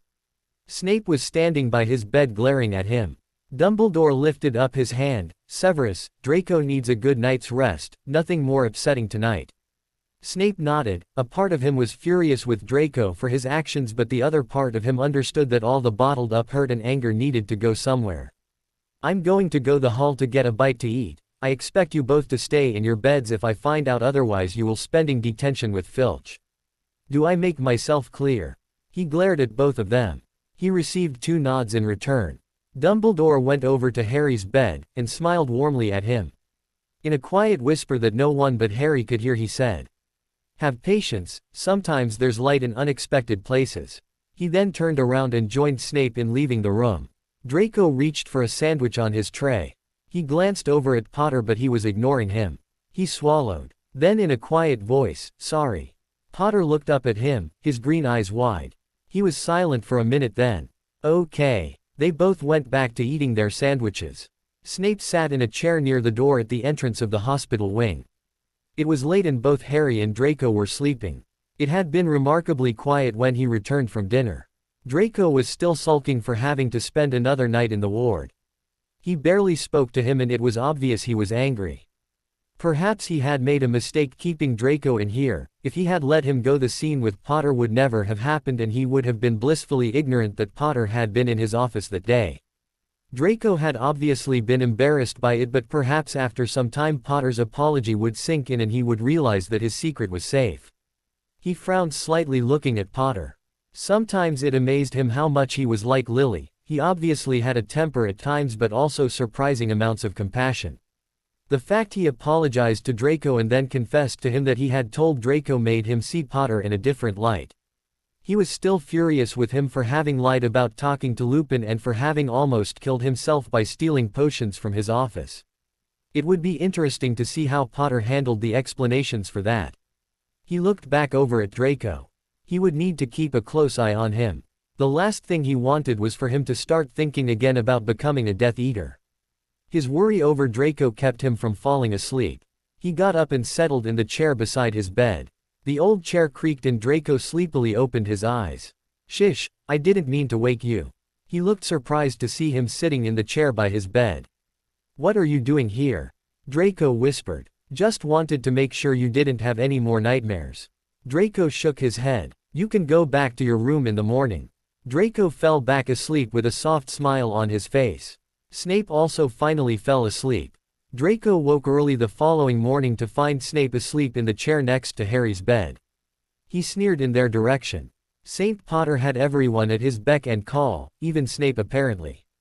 He quietly got up and dressed. Snape had said he could go back to his room today, but he wanted to go just in case Snape changed his mind during the night. He went into the Slytherin common room, stretched out on the sofa and stared into the flames. When Snape woke up, he frowned to discover that Draco had already left. He knew he needed to reconnect with him. Dumbledore had stopped by during the night when the boys were sleeping. He indicated that Draco was feeling very isolated. Harry mowed Ned in his sleep when he tried to turn on his side. Snape knew his ribs were bothering him a lot. His eyes opened sleepily and he jumped slightly when he looked up to find Snape regarding him. "Good morning, Potter. How are you feeling?" "Okay, I guess." He gingerly reached over to the nightstand and grabbed his glasses. "I need to take some blood from you to ensure the potion is completely out of your system. Once that is proven, Madame Pomfrey can heal your ribs." Potter's green eyes widened, he grew paler and he shook his head. "No, I had that nightmare. I couldn't have had that if it was still in me. There could still be remnants because of the large amounts you took. I need to make sure," Snape said, drawing out the needle and syringe. Harry crossed his arms. His heart started racing. Snape just wanted to torture him again. Snape's eyes narrowed. Potter sat there looking at him defiantly. He'd have to try reasoning with him, and if that didn't work, force him. "Potter, I know you had a bad experience last time. If the potion is out of your system, this won't hurt. If it hurts, then I'll stop and we'll try again another day." Harry glared at Snape. He knew no matter what he did, Snape would win this battle. He held out his arm, took a deep breath, stared at the wall and braced himself. Snape quickly applied pressure, inserted the needle and withdrew the blood. A slight smile formed on his face as he regarded Potter. "You can relax now," came Snape's slightly amused voice. Harry glanced at him and realized to his surprise that he was already holding a vial of blood and it hadn't hurt at all. In his anger at Snape, he hadn't even felt the needle go in. "Make sure you eat all of your breakfast. I'm going to test this and then I need to take care of a few things. After which you and I are going to talk about how all of this happened," Snape said steadily. Harry looked away. The last thing he wanted to do was talk to Snape. Snape tested the blood and discovered that only trace amounts remained. Tomorrow Potter, after Madame Pomfrey healed his ribs, would be allowed to return to the Gryffindor Tower. Which meant that occlumency lessons would need to begin again. Snape grew weary just thinking about it. He went to the Great Hall for a spot of breakfast and realized that Draco was not there. After eating and drinking a couple of cups of coffee, he grabbed a tray of food and went to Draco's room. He found him sitting on his bed.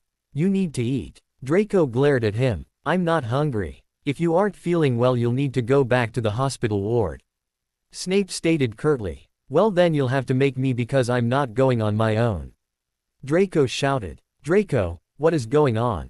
Snape asked softly. He stared at the bed sheets. Nothing, I'm just a little tired. Snape sighed. All right, then get back into your pajamas, climb into bed, eat what I've brought you and sleep for the rest of the day. Tomorrow I expect to see you in classes. He nodded. Snape left him, but as he headed back to the hospital ward he tried to think of a way to reach him. He had distanced himself again. Harry was just finishing off his glass of pumpkin juice when Snape entered and sat down in the chair beside him bed. Potter still looked much paler than normal, but it was good to see him eating. The potion is almost all gone from your blood. Tomorrow I will allow Madame Pomfrey to heal your ribs, and it all goes well you can return to the Gryffindor Tower shortly after. Potter's face lit up with a huge smile. Now I want you to tell me why you stole and overdosed on Dreamless Sleep Potion. Snape demanded in a cold tone. Harry's smile quickly faded as he desperately ran 101 potential reasons through his head. And may I remind you that lying is unacceptable to me. If I feel like you are only giving me lies I will use the Veritaserum on you. Snape stated angrily. Harry swallowed hard as he remembered that Professor Dumbledore had said he would support the use of the Veritaserum potion if he didn't tell Snape the truth. I'm sorry I stole it from you. I kept having nightmares, and also I then realized that with a few drops of it I could block you in occlumency. Harry replied haltingly. Why would you need to block me? I thought you and Lupin were making excellent progress. Snape asked with a raised brow. Harry stared down, feeling horribly guilty. No, not enough to block you. Harry looked up into Snape's expectant dark eyes, and with a horror the realization dawned on him. You already know, don't you? He asked in a strained voice. Snape regarded him with narrowed eyes. What, Potter? That you and Lupin hadn't spoken at all? That you stole potion from me so you could fool me into thinking we had made wonderful progress? That you made me look like a fool going to the headmaster and telling him how wonderfully well you were doing? He was yelling at him at this point. Yes, I know about all of your manipulations. Sorry, Harry whispered. It wasn't meant to be like that. Then why don't you tell me how it was meant to be? Snape growled. Harry's heart raced under Snape's piercing scrutiny. I couldn't talk to Lupin. He replied in a voice barely above a whisper. So you lied to me instead. Do I have to remind you how important this is? Do you once again want to ignore everything that is important and risk the lives of your friends like you did Black's? Snape spat out. A strangling lump formed in Harry's throat and he squeezed his eyes shut. Snape took a calming breath. He had let his anger over Potter lying and stealing from him get the best of him again. Dumbledore's accusation of being too harsh echoed through his head. Serious death might have been prevented if you and I worked together better. I for one do not want to feel partially responsible again, as I'm sure you don't. I think you need to reconsider working with Lupin or perhaps McGonagall. Snape suggested, his voice taking on a gentler tone. Harry shook his head. Why not? Impatience crept back into Snape's voice. Harry hoarsely responded. Because he's the last of my dad's good friends. I don't want him to see me, it would be like my dad. His voice trailed off. A surge of pity went through Snape. He realized Potter wanted to present that brave facade to the last of his dad's friends. To show all the turmoil he was going through to Lupin would be like letting his dad down somehow. What about Professor McGonagall? Harry vehemently shook his head. She's my head of house. I can't. I know you don't like me very much and you obviously don't trust me, but I can promise you whatever happens it will only go as far as the headmaster. Harry shook his head. Potter, unless you can come up with someone else, I'm afraid you haven't got much choice. Get some more rest today, visit with your friends, the rest of the Gryffindors have been clamoring to get in here. Think about what I'm saying. I have to go teach class, we'll talk again tomorrow morning.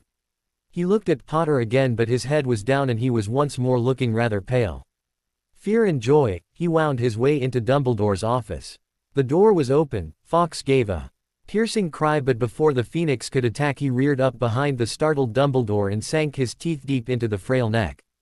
The old wizard sank off the chair onto the floor in a pool of blood. He saw with an incredible gleam of satisfaction the light leave Dumbledore's light blue eyes. Harry woke up with a yell, his scar searing. He clasped both hands over it, feeling horribly ill. He could faintly hear Professor McGonagall's voice. Potter, what's happening? Is it your ribs? He threw up over the side of the bed, then gasped, shivering profusely. No, Professor Dumbledore, Voldemort got him, came Harry's anguished whisper. "Hush, Potter, Professor Dumbledore is well," Minerva stated. "No, please go look, please." She shook her head. "Calm down." Then she left for a moment and Harry shakily put on his robe and glasses. He was still so angry with the headmaster for not having told him the truth. If he had known, he would never have been fooled into go into the Ministry of Magic and Sirius would still be alive. He knew Dumbledore felt badly and he knew Dumbledore cared for him, but his anger and his mistrust were still there. But the thought that Dumbledore was dead tore a hole through his chest.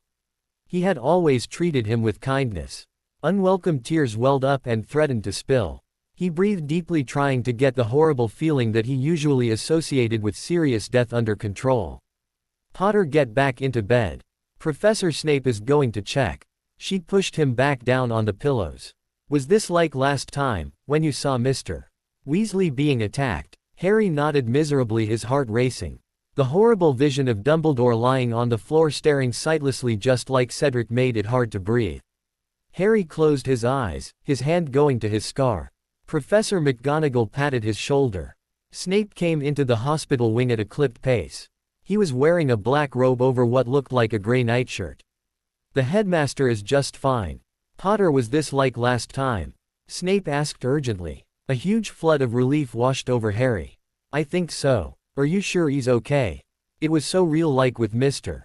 Weasley. I assure you he's fine, albeit worried about you. Here, take a sip of the tea." Snape held up a vial contained the tea that he had specially brewed for him from ingredients from the Forbidden Forest.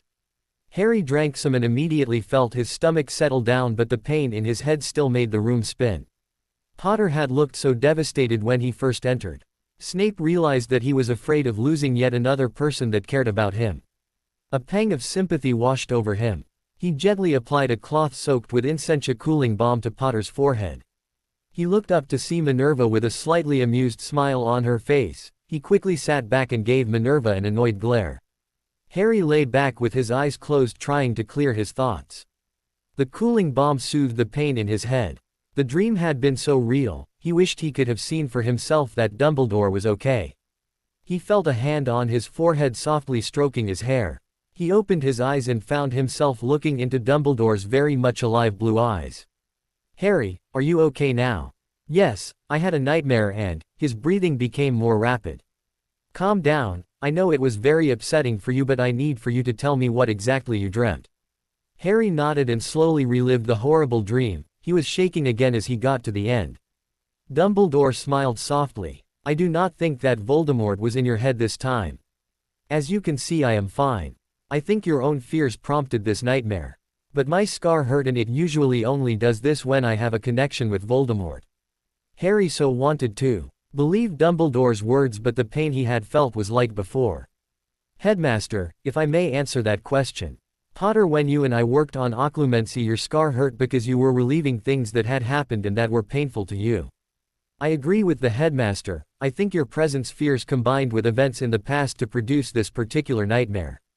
Harry took a deep breath, feeling slightly better. "Now I want you to go back to sleep. Try to clear your mind and not think about anything." Dumbledore softly. Harry nodded, glancing up at Snape. Snape looked at him with worry in his eyes. "We'll work on preventing things like this happening in the future." Professor McGonagall patted his arm again. "Sleep well, Potter." Harry awoke the next morning feeling well rested despite the horrible dream from the night before. Madame Pomfrey brought him breakfast. He wasn't very hungry, but he knew if he wanted to get out of the wing he better eat everything on the tray. He forced it down. Snape came in, his dark eyes flickering over his tray. "Good to see you eating, Potter." He went over to Madame Pomfrey and the two of them had a quiet conversation. "Well, Potter, against my better judgment, Professor Snape thinks you are well enough to leave the wing today. I would have liked to wait another day, but apparently I'm being overruled.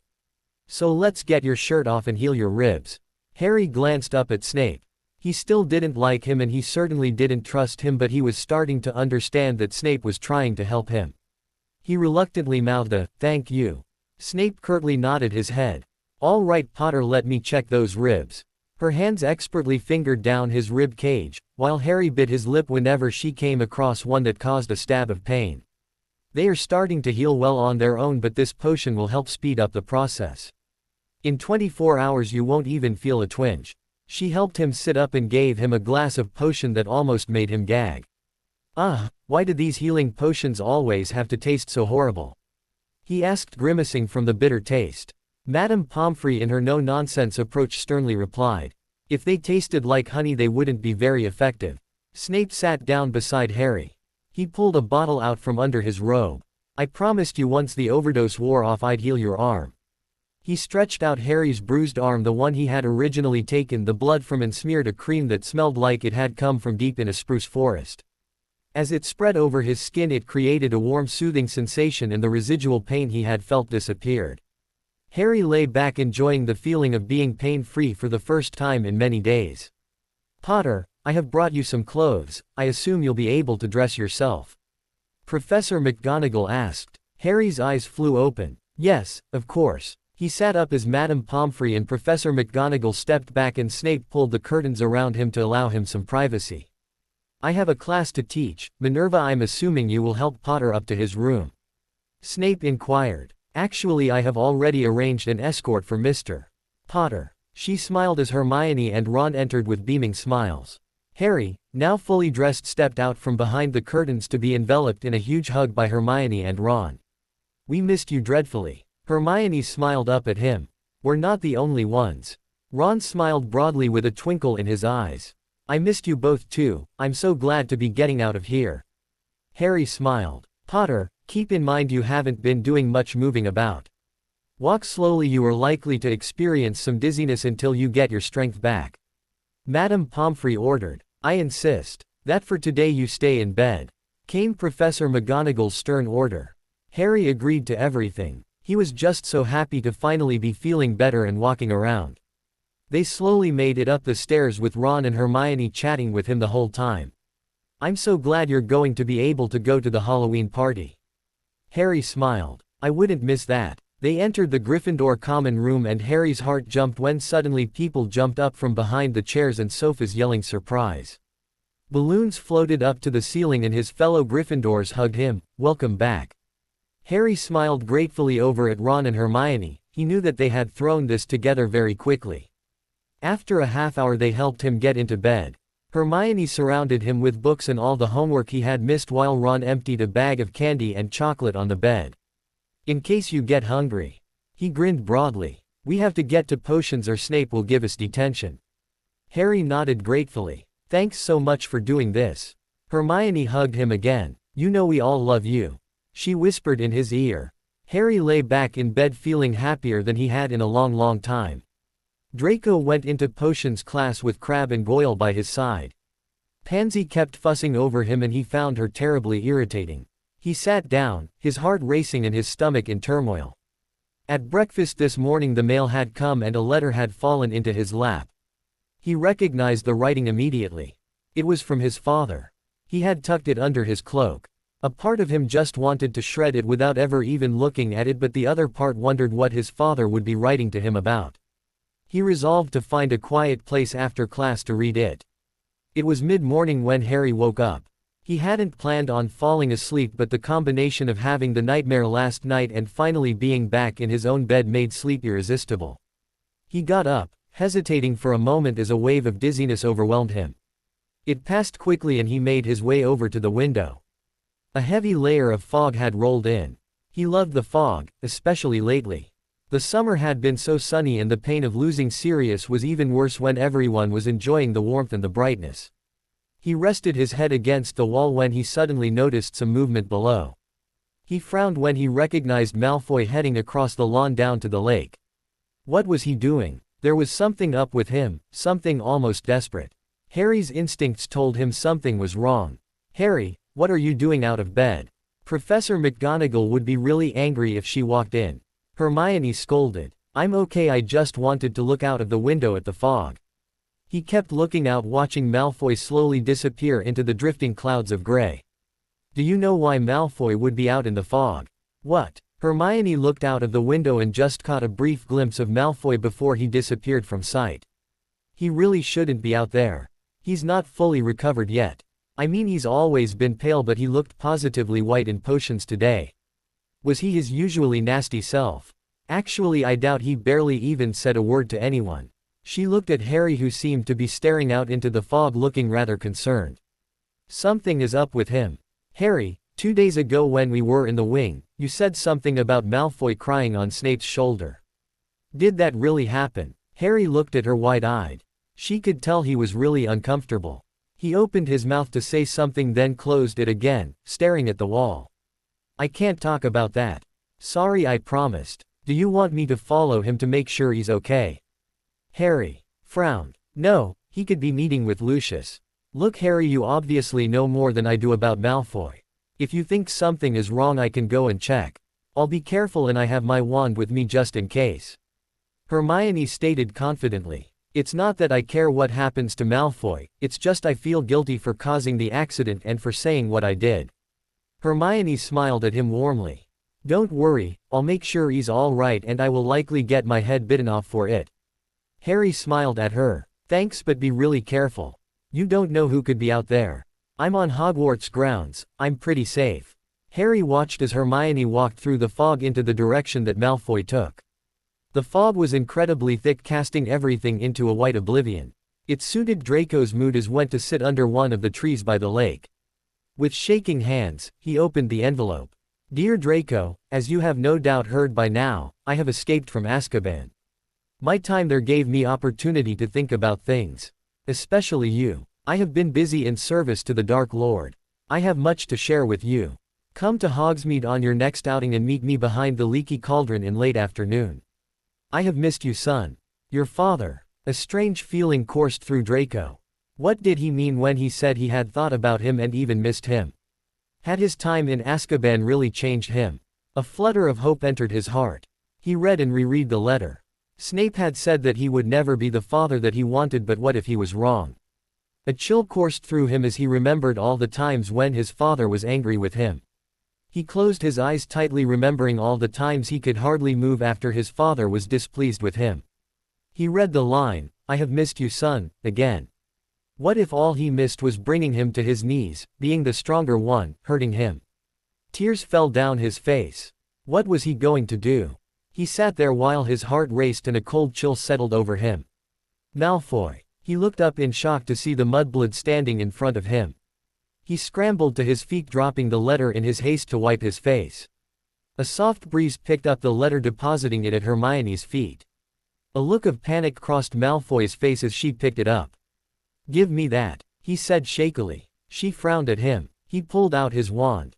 Give it to me now, he shouted hoarsely. She quietly stepped closer to him and handed him the piece of paper. His hand shook as he snatched it from her. Harry was right, there was something very wrong with Malfoy. He was shaking, and she had seen the tears on his face before he hastily wiped them away. He was practically in a panic when she had picked up what looked like a letter. He was still pointing his wand at her. His eyes wide with suspicion. What are you doing here? He asked, breathing hard. I like the fog, I came for a walk. Are you going to keep pointing the wand at me? She kept her voice calm. He hesitated, then put it inside his robe. You really shouldn't be outside when it's this cold and damp, you just got out of the hospital wing. She stated gently. Just mind your own business, mudblood. Anger surged up in Hermione. Go hover around Potty, after his overdose he needs his pets around him, maybe he'll let you crawl under the covers with him. And Draco never had a chance to finish because Hermione had sprang at him and slapped him across the face. He was stunned for a moment, but then grabbed her arm. You hit me once before, don't you ever do that again. She stood furiously before him. Maybe if your parents had taught you some manners I wouldn't have too. Maybe if you showed some empathy for other people's feelings, more people would care about you. He let go of her arm as a look of anguish crossed his face. Just get out of here, he said quietly. What's the matter, Malfoy? Did I hit a nerve? She challenged him. His eyes narrowed at her. Then with a swirl of his black cloak he turned and started walking away from her.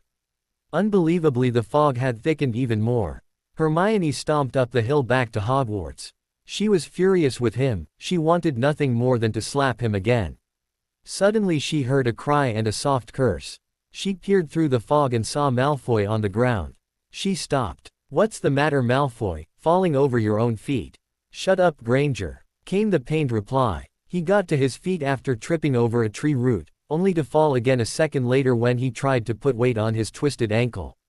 As enjoyable as it would be to watch you crawl back to school, I'll help you this one time because it's getting colder. Hermione moved towards him. Don't bother, I'd rather crawl. He shouted at her, getting up again and angrily taking a step. With a groan he fell to his knees and stayed down, panting from the pain that shot up his leg. Malfoy, stop being such an idiot. She angrily reached down and grabbed his arm. He grudgingly let her help him to his feet and put his hand on her shoulder. Hermione hesitated, staring worriedly into the fog. It's this way, Granger. Draco pointed to the right impatiently. I'm not sure. Well, I am. Are we just going to stand here for the rest of the day? Draco snarled. You better be right. They slowly walked with Draco limping badly and wincing every so often. Suddenly they found themselves in front of Hagrid's cabin. Hermione glared at him. Well done. Draco couldn't stop the shiver that coursed through him. He was cold and his ankle throbbed and he felt sick. He didn't want to go any further, but he certainly didn't want to spend time with Hagrid. Hermione looked at the tall, blond boy beside her. He looked positively miserable. Come on. She tugged at him to head towards Hagrid's door. He went reluctantly. She knocked on the door but there was no answer. Hagrid. She sighed loudly. Great, he's not home. Malfoy remained silent and she could feel him shiver again. She turned the door handle and found it unlocked. Fang. She called out cautiously, but the large drooly dog wasn't there either. She dropped Malfoy off on the sofa and got the fire going so the small house would warm up. Malfoy sat on the sofa staring off into space with such a tortuous look she felt a pang of pity for him. She grabbed a blanket and put it around his shoulders. He looked up at her, startled, as if he had completely forgotten that she was there. Her hand rested on his shoulder for a moment.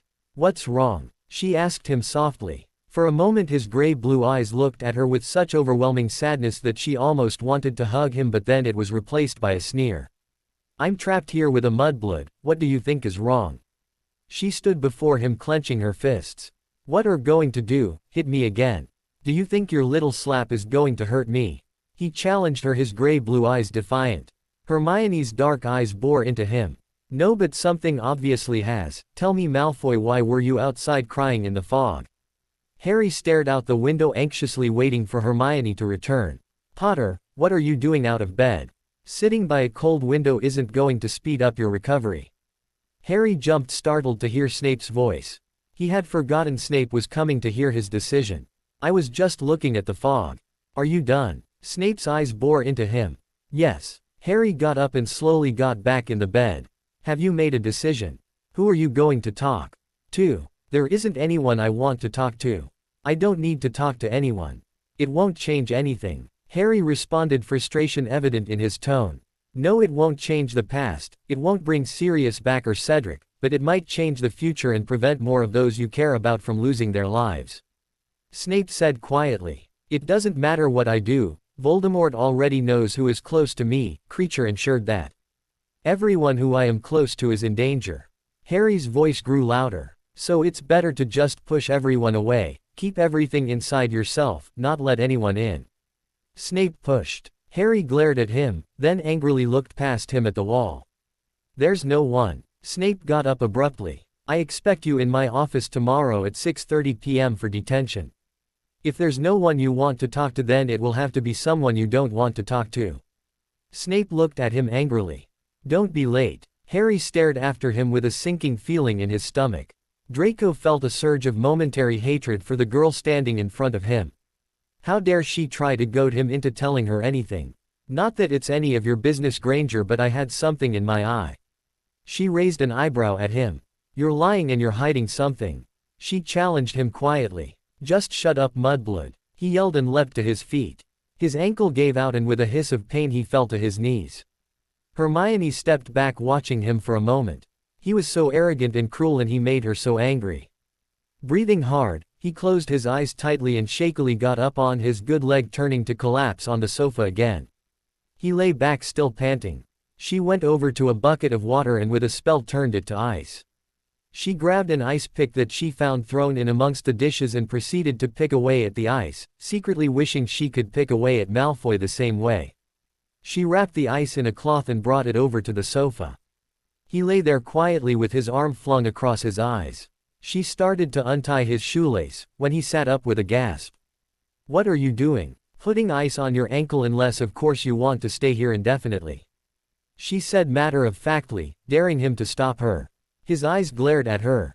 "Just be." He hesitated. "Gentle." She smiled sweetly. "Don't worry, I won't hurt you. Just be careful, I don't want your mudblood hands all over me." "Unless you want my mudblood hand connecting to your pureblood face again, I'd shut up if I were you." Her eyes flashed. For a split second his anger abated and he had to suppress the urge to smile. She certainly was a feisty little mudblood. "Ooh, I'm scared." He smirked. Her hand came up but he easily caught it, as she knew he would. He narrowed his eyes then let go of her. He leant against the back of the sofa as he watched her take of his shoe and sock. He couldn't suppress the groan when she first applied the ice to his swollen ankle. "You'll need to go to the hospital wing when we get back. Madame Pomfrey will be able to heal this quickly." "No. Thanks to Potter I've spent more than enough time there," he said angrily. "So you'd rather walk around in pain? That's not very smart." His gray-blue eyes turned icy.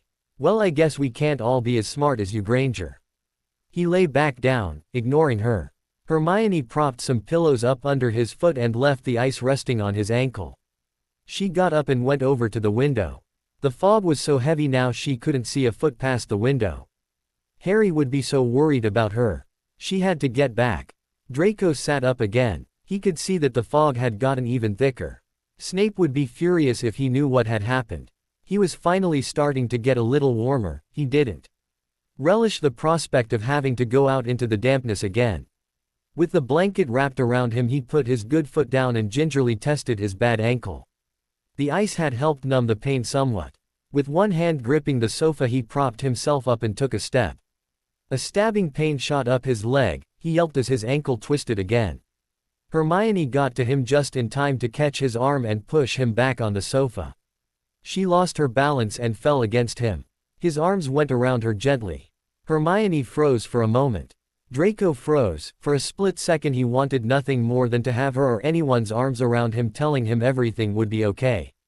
He shivered involuntarily. Hermione felt the shiver. Later when she thought about it she didn't know what made her do it. She wrapped her arms around him in a tight hug. His head dropped to her shoulder and he stayed still for a moment, his breathing ragged from the pain still shooting up his leg.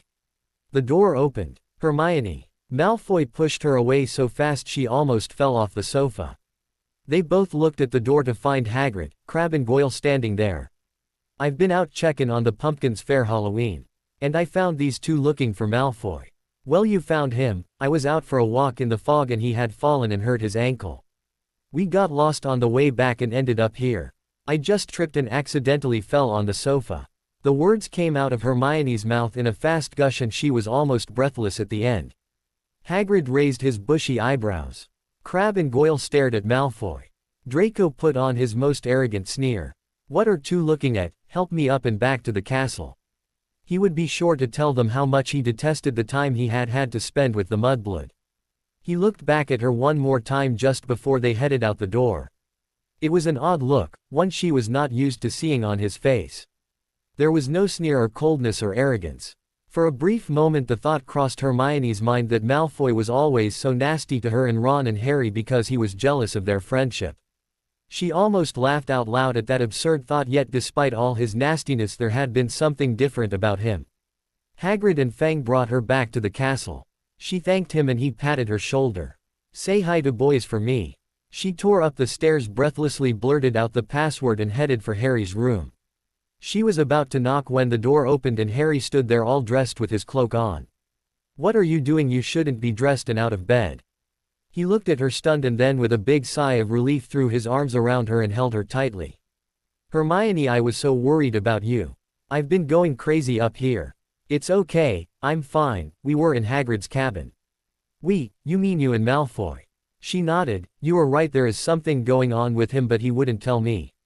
He twisted his ankle so I was helping him try to get back to Hogwarts but the fog was so thick and we ended up at Hagrid's cabin. He was usual nasty self, well for the most part." She paused. Then Hagrid and, "Hang on, what did you mean by for the most part?" She smiled at him. "I don't know, he just seemed really distracted at times, and he looked sad, I think." But most of the time we just fought. She smiled embarrassedly. I'm afraid I slapped him again. Harry grinned. Well, I'm sure that put him in a good mood. She laughed. Not exactly. She shook her head. Enough about Malfoy, how are you feeling? A tortured look crossed his face. Harry. She followed him back to the bed and sat down beside him. I start detention with Snape tomorrow. Oh, well, I'm sure it will be fine. He actually seemed really worried about you, and the one time when Ron and I snuck in to see you, when he had actually forbidden it, he didn't give us a detention or even take off any points. Harry smiled wryly. Hermione put her arm around his shoulder. When it's we'll be waiting for you. Don't worry. Harry stared at the wall. Hermione didn't know what Snape was going to try to make happen. Draco hobbled towards his room with Crabbe and Goyle flanking him. He had to lean heavily on them as the pain shooting through his ankle prevented him from putting any weight on it. Suddenly Crabbe and Goyle came to a halt. Why are you stop? Draco stopped in mid-sentence as he looked up to see Professor Snape standing in front of them. What happened here? Snape asked, his dark eyes sweeping over Draco. I'm fine, I twisted my ankle. Snape's gaze went to Crabbe and Goyle. You're going the wrong way, take him to the hospital wing. No. Draco responded angrily. A flicker of anger sparked in Snape's eyes, but his voice remained calm. Yes. Madame Pomfrey is going to look at it and heal it. Draco shook his head. I don't want to go back there, I just got out. It won't take long. Come on. Crabbe and Goyle dragged him along, leaving Draco little room to argue. Good heavens, Mr. Malfoy, back so soon. Madame Pomfrey looked startled. He just turned an icy glare on her. Here, put him down on this bed. What happened? Draco, full of resentment, lay back and silently stared at the ceiling. Apparently Mr. Malfoy has sprained his ankle. Snape then looked at Crabbe and Goyle. You two better get to class. Madame Pomfrey examined his ankle, turning it to and fro. A soft hiss of pain came from Malfoy. Snape left and returned a short while later with a glass. Here, drink this down, it will take away the pain. Draco downed it while Madame Pomfrey rubbed, as gently as she could, a healing balm on his ankle. Draco's eyelids grew very heavy, and before he could register that Snape had added something to the pain remedy, he fell asleep. I added a small amount of calming potion to the painkiller. He's rather upset that I forced him to come here. He should wake up in about an hour. Thank you, Severus, I'm sure he'll be happy to be healed and the additional rest will do him good. Poppy smiled. It was almost midnight when Snape went into the hospital wing again. He sat by Draco's bed watching him sleep. He hadn't awoken all those hours ago as expected. Snape wondered if he had given him too much potion or if Draco was just exhausted. He knew he hadn't been eating well since he got out of the wing, and he just missed 2 meals again. Draco rolled over on his side and a small smile formed on his face. Snape smiled, at least he was dreaming something pleasant. Draco felt warm, and for a second he felt like someone cared, even if it was Granger. He opened his eyes, but instead of being in Granger's hug he found himself in the hospital wing. Draco. He looked up at Professor Snape. How are you feeling? I was worried when you didn't wake up this afternoon. Draco glanced towards the windows and realized it was dark outside. What time is it? It's just after midnight now. Draco blinked. After all that sleep he still felt tired. Are you hungry? Snape sat down beside him. He nodded. A bit. Snape got up and left. Draco assumed he was getting him something to eat. He sat up and cautiously flexed his ankle. It was still a little sore, but no more pains came shooting up his leg. Snape came back with a tray full of sandwiches. Thanks. We haven't talked in a while. Is there anything you want to tell me? Draco grabbed a couple of sandwiches. He wanted to tell him about the letter from his father, but he knew Snape would talk him out of meeting with him. He hadn't decided what to do yet, but he needed to make the decision alone. He shook his head. Eat up and then get some more sleep. Your ankle should be almost back to normal. You'll likely still limp a bit for another day. Draco, remember you can come to me if there is anything you want to talk about anytime. Draco nodded. He knew Snape cared about him, but he saw how he was with St. Potter when he was sick. As usual, he came in second to St. Potter. After Snape left, he crept under the warm covers again and fell asleep shortly after. The next time he awoke, he was startled to find Granger sitting by the bed. What are you doing in my room? He sat up quickly. She laughed. I know you've spent some time here lately, but since when is the hospital wing your room? He looked around, realizing she was right. He had forgotten he was here. He glared at her. What do you want? Nothing from you. I just wondered how your ankle was, and when you weren't at breakfast I figured you were here. My ankle is fine. Then with a sneer, don't tell me you came because you were worried. She frowned at him for a moment, then with a slight shrug of her shoulders responded. Apparently I was. Someone must have slipped some insanity potion into my pumpkin juice. With that she got up and walked away, leaving Draco looking after her with a puzzled expression. The day flew by quickly. Harry attended only about half of his classes due to Madame Pomfrey's strict orders. He was well rested by the time 6:30 came around. With a heavy heart he knocked on Snape's door. "Come in, Potter," came Snape's voice. He walked in and came to a halt in front of Snape. Potter stopped looking like a lamb about to be slaughtered. "You are here for detention. I want you to scrub out all those vials over there on the table, and after you are done with that start sweeping between the tables." Snape went and sat behind his desk and began working on some papers. Harry stood there stunned for a moment. "Potter, are you waiting for mold to grow?" Snape asked with a raised eyebrow. Harry shook his head and went over to the vials. He worked for about 30 minutes when Snape spoke again. "You are doing a very thorough job. Do you have to help with the cleaning at your aunt's house?" Harry snorted. "Yes, they give me endless chores. Since they don't want me there, they pretty much use me as their hired help." "So you don't have a close relationship with them?"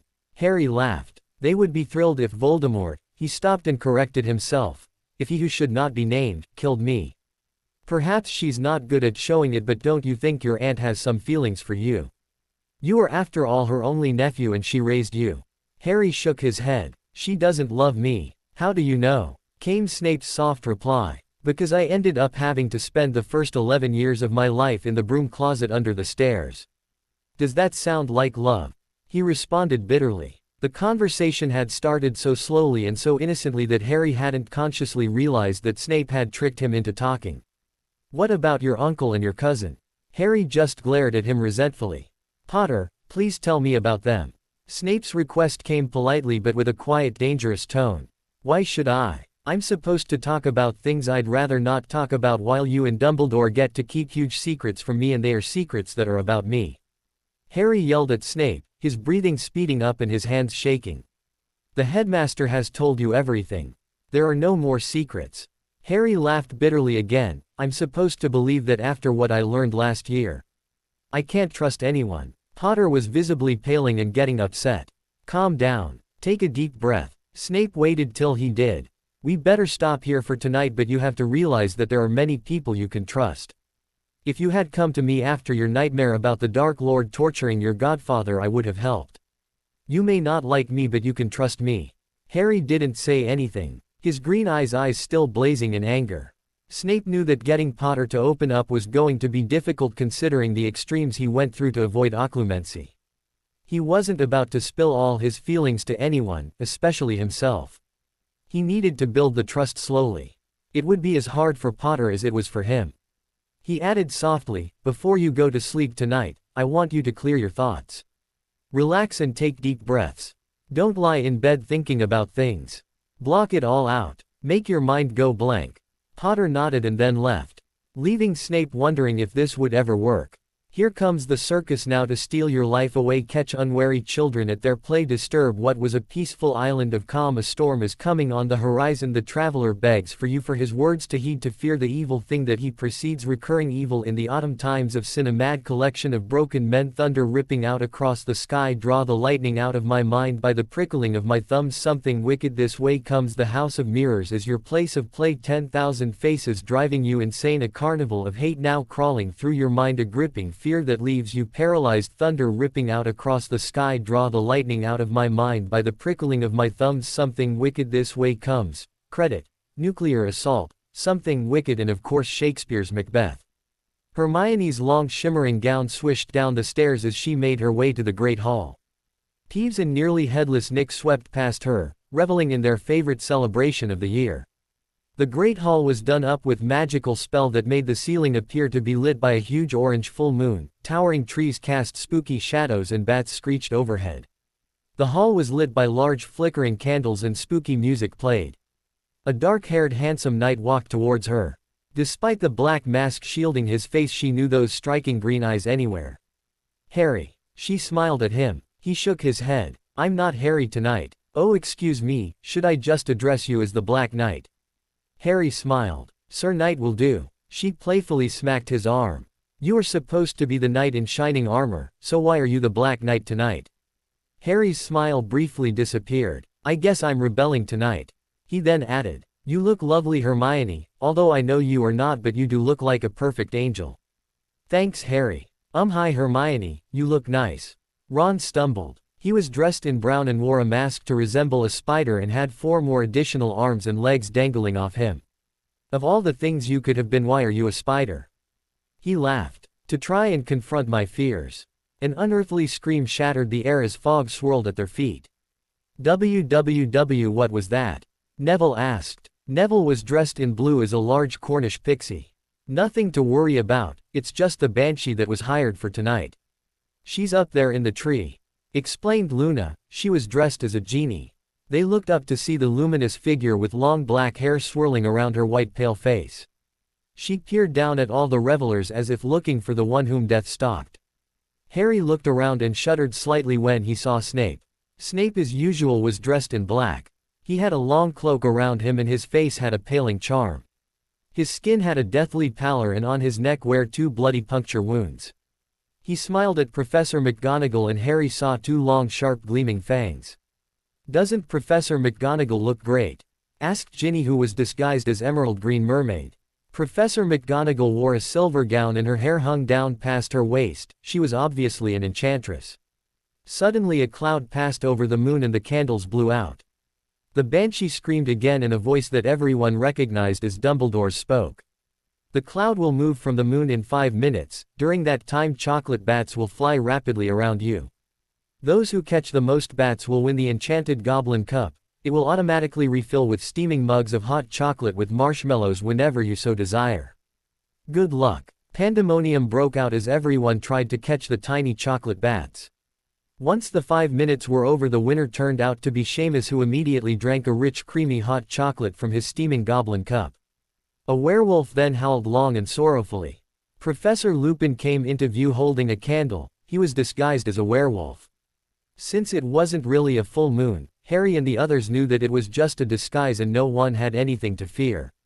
Somewhere in this room you will find a magical pumpkin. It will wear many faces and when it becomes a pirate it will contain a magical eyeball.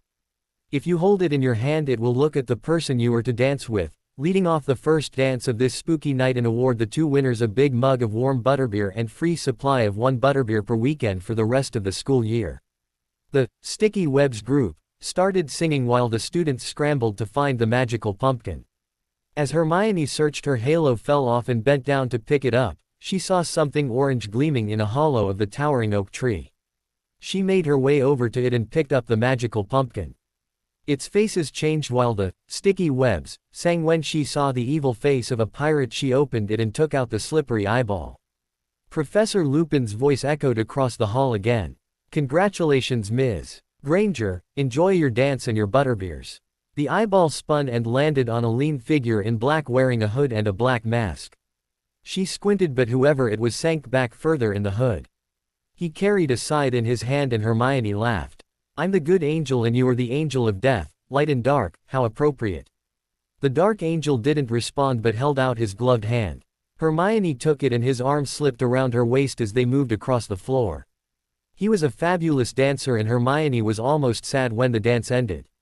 Whoever he was, he drank his butterbeer down quickly and then walked to the other end of the hall. It was then that Hermione realized the dark angel walked with a slight limp. Professor Snape stood in the glow of the full fake moon and flashed his fangs at the students. This night isn't all fun and games, evil lurks in our midst. Pull out your wands and ready yourselves for the flying gargoyle who will try and grab you and fly off with you. The first who can immobilize him and lock him into this gilded cage will win a bottle of Polyjuice potion. Those who lose and end up flying with the gargoyle. Snape stopped for a moment to smile evilly and lick his fangs. Will become my midnight snack. He waved his wand in the air and the golden gargoyle flew through the air with a raucous shriek. The second Snape stepped down, the banshee gave the worst blood-curdling cry of the night and pointed her long bony finger at him. Snape underneath the paling potion turned deadly white, as he looked up startled at the frightening specter. Draco's heart did a painful jump. Banshees predicted death. He shivered at the onset of a sudden chill. Across the room Hermione gasped. "Did you see that?" The banshee pointed at Professor Snape. "Oh, don't worry Hermione, everything about this evening has been staged," Ron stated. "I hope you were right," she replied with a frown. They took off in search of the golden gargoyle, and much to everyone's surprise, Neville shouted, "Immobilis," at the gargoyle and pointed his wand. Harry almost laughed when he saw the look on Snape's face. He was positively stunned. Snape managed to clear his throat and mutter, "Congratulations, Mr. Longbottom, here is your potion.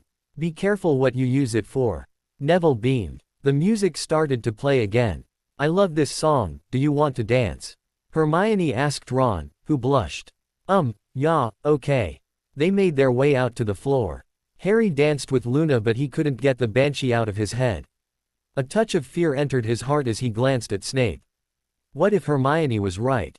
What if the banshee predicted death and Snape was the next one? What if it happened because he was helping him?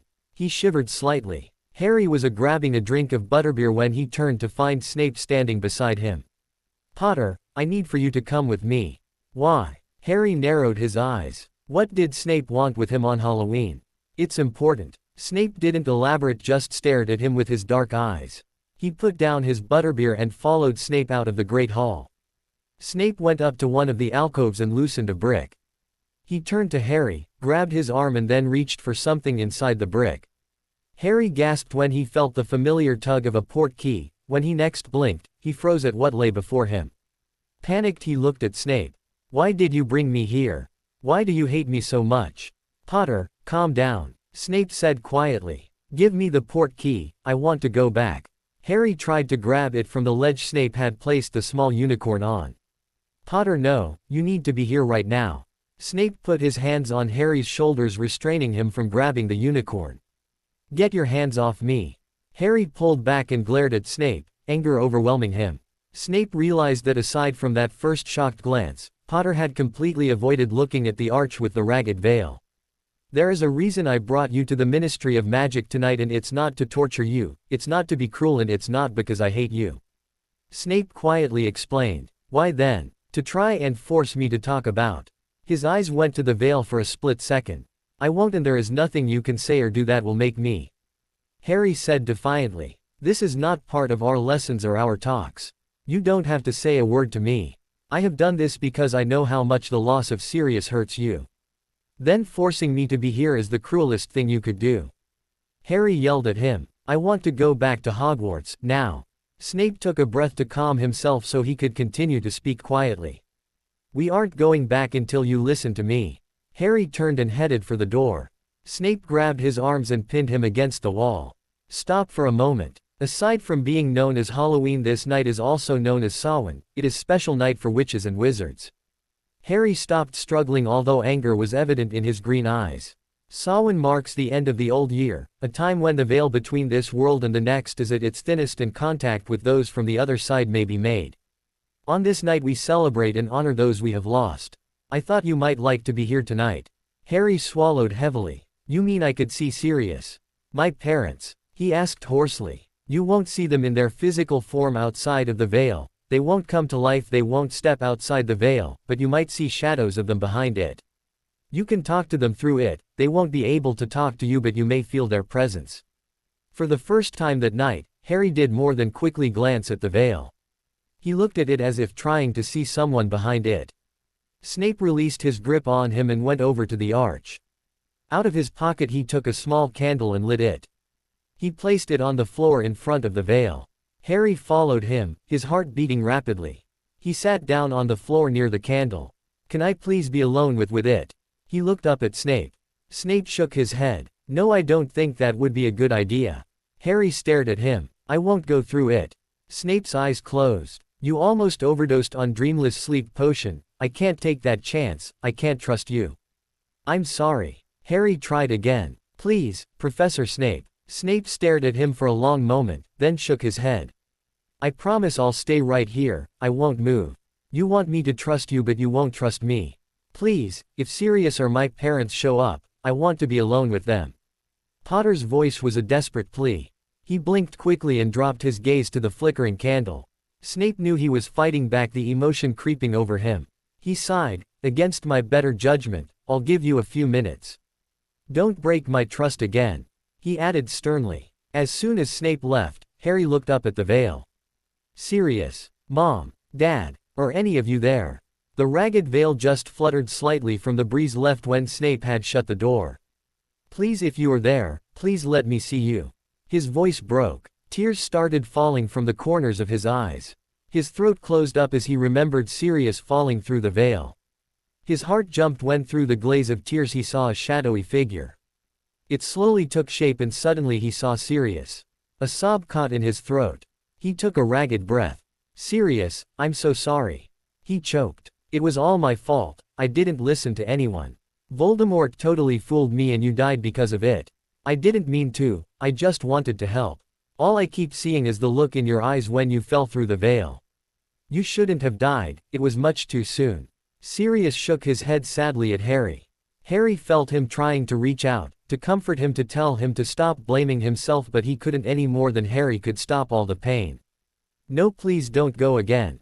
Harry choked out as the serious figure stepped back. He was smiling warmly at Harry.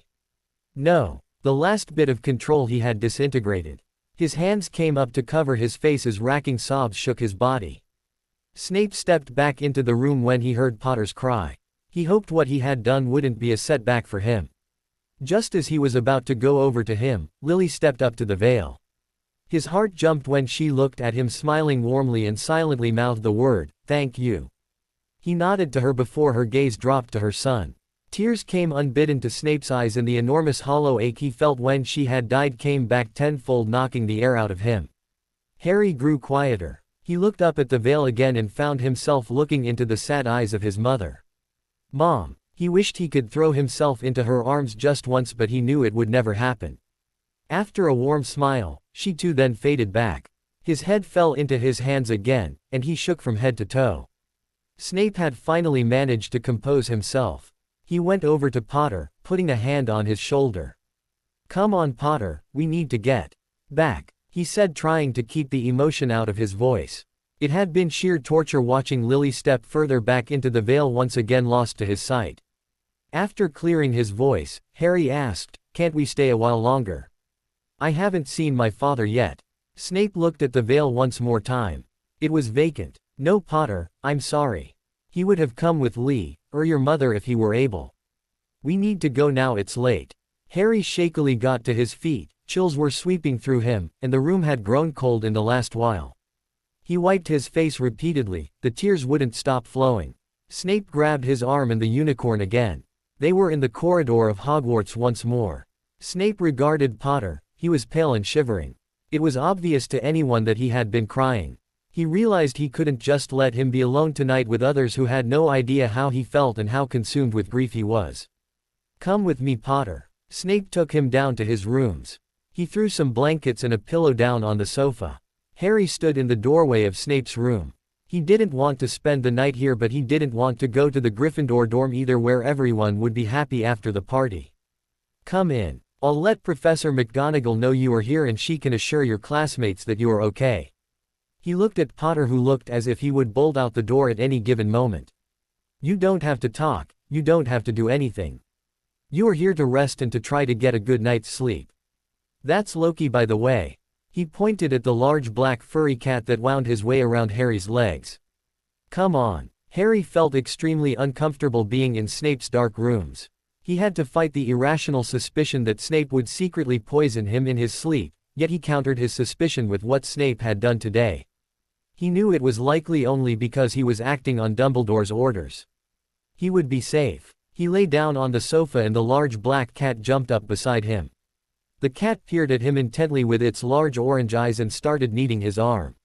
Snape sat down near him. "Did I make a mistake bringing you there tonight? Wasn't it Dumbledore's idea?" Harry asked quietly. "No, it was Professor Lupin's and mine," Snape responded curtly. Harry's eyes looked into Snape's.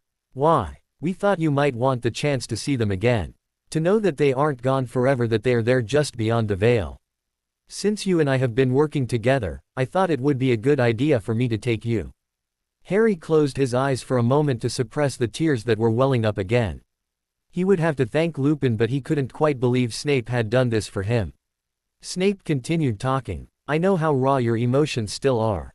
So I wasn't sure if this year was too soon. Should I have waited?" His throat tight, Harry shook his head.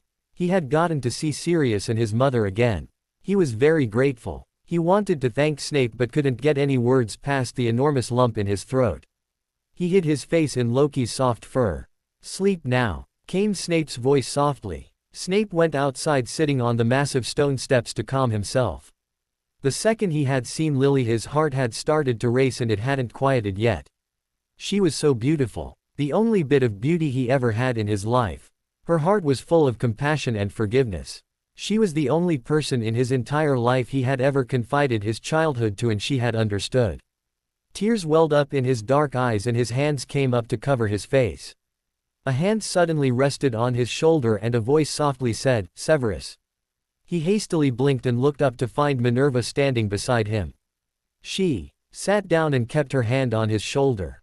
"It is a special night, we shouldn't be sad, Severus. We should celebrate with those who are with us and those who are always near us." She smiled at him. "Would you care to join the rest of us for we late night bite?" He took a deep breath, blinking quickly, and nodded. After a short while of feasting and a light-hearted celebration with the rest of the professors, Snape returned to his rooms. Potter was fast asleep and Loki was waiting for him. When he settled down on his bed, Loki came into his arms purring loudly and nuzzled his head against his neck. Snape stroked the soft fur and went to sleep. "Where did Harry go?" Ron asked as they made their way back to Gryffindor Tower. "He left with Professor Snape." Professor McGonagall said not worry, he'd be back by morning. "I asked her if it had something to do with detention but she said no." "That wouldn't have been fair." Hermione answered, frowning. "I hope Harry is all right. If he's with Snape, I doubt it," scoffed Ron. "Oh, I just remembered I have to do something. I'll head back to the dorm in a moment." "Good night, Ron, I'll see you in the morning." "Good night, Hermione." She took a small candle out of her robe and stepped outside. This Samhain night she went down to the lake to light a candle for Caleb, one of the oldest kitchen elves at Hogwarts, who she learned had died this past summer. She had read that the veil between the worlds was supposed to be the thinnest this night, and she wanted to light a candle so that Caleb would know that someone was thinking about her. If Harry had been around, she had wanted to take him with her so he could honor Sirius. Her heart ached for Harry. She knew how much he missed Sirius. She hoped wherever he went with Snape that he was all right. She sat down on the cold grass and lit her candle. The half-moon reflected on the waters of the lake. She stared out at the shining glow, deep in thought. A slight rustling of leaves made her look up into the startled expression of Draco Malfoy. For a second neither spoke. Malfoy found his voice first. "What are you doing, Granger, trying to summon up some spirits?" Malfoy asked with a raised eyebrow. The brief irritation she had felt at being interrupted passed. "Not that you would ever understand, but I've lit a candle for one of the kitchen elves who died this past summer. Since it's Samhain, I thought I could reach her and let her know that I cared." Just as she looked up at him, tears came into her eyes. She quickly looked away, awaiting his sneering comments. "Sorry, Granger," came Draco's soft reply, much to her surprise. "Have you ever lost anyone you loved?" she asked while staring at the lake. "When I was 8 there was a house elf that was always really good to me and she was killed." "She was killed? How?" Hermione asked, dread curling in her stomach. Draco hesitated, then spoke quietly as he sat down near her. "My father killed her. She had disobeyed an order and he said it was necessary to show the other elves that disobedience was not tolerated." Hermione's eyes were wide with shock. "Why didn't you stop him?" Draco stared out at the lake. "Because I couldn't." He wasn't about to tell the mudblood that he had tried, but his father had angrily used a belt on him that time to show his displeasure. It was the first really bad beating he had ever experienced, and he learned at age 8 to never disrespect his father again. From that day on, he never again interfered with the house elves. He closed his eyes, remembering the elf. She had brought him special cupcakes and treats whenever he was sick or when Lucius lost his temper with him. "You mean wouldn't? Why would some small helpless being be worthy of your caring? You probably enjoyed seeing her killed." She spat at him. "Shut up, Mudblood," he yelled at her. "You don't know what you are talking about. You think you are so smart you know everything. You haven't a clue what goes on in the wizard world." His pale face was flushed and Hermione was shocked to see tears of anger sparkling in his gray-blue eyes. He got up quickly and started to walk away.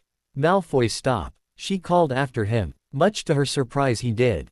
His back was to her and his black cape swirled around him. The moon shimmered off his light hair. "Tell me what happened," she said softly. But it was too late. The old Malfoy was back. He turned with an icy look in his eyes. "I already told you," he sneered at her. "And you're right, I enjoyed it," he said maliciously before turning and storming out of her sight. Her eyes narrowed as she stared at the space he had just been in. Did she imagine it, or had he almost been human a few moments ago? She realized she should have kept her temper in check and not accused him. He was after all just 8 when it happened and couldn't have done much to stop Lucius. She stayed outside for a short while longer, but an icy wind blew up, so she too headed back. Unbeknownst to her, Malfoy had not headed inside but had gone instead to another part of the lake, where he sat down and stared at the same reflection of the moon on the water as Hermione had. He pulled his cloak tightly around him as the icy wind chilled him to the bone and wildly blew his blonde hair. His father's letter preyed heavily on his mind. He knew what Snape had said about the Death Eaters was right, but he also knew that Lucius Malfoy had a lot of power and a lot of influence. It was that prestige and power that Draco had wanted all his life. No one stood up to his father. He had copied and imitated him for years. After his father had killed the elf, he detached himself from the rest. He never befriended any of them again, and he treated them coldly and harshly. That way, if anything happened to any of them, he wouldn't feel anything, he wouldn't care. But tonight the mudblood had made him remember. The horror of what his father did came flooding back. The pain in the house elf's eyes burned into his soul, as did those final awful moments when his father had made him watch the light go out of her eyes as she died. He blinked back the blasted tears that kept forming. He had tried to focus on his father's words as he punished him. "You dare defy your father. It was just an elf." But the tears that shimmered in Granger's eyes kept knocking the memory of his father away. What did it feel like being in her world, feeling the things she did? She honored an elf she barely knew. He had spent years not thinking about the elf that he had known.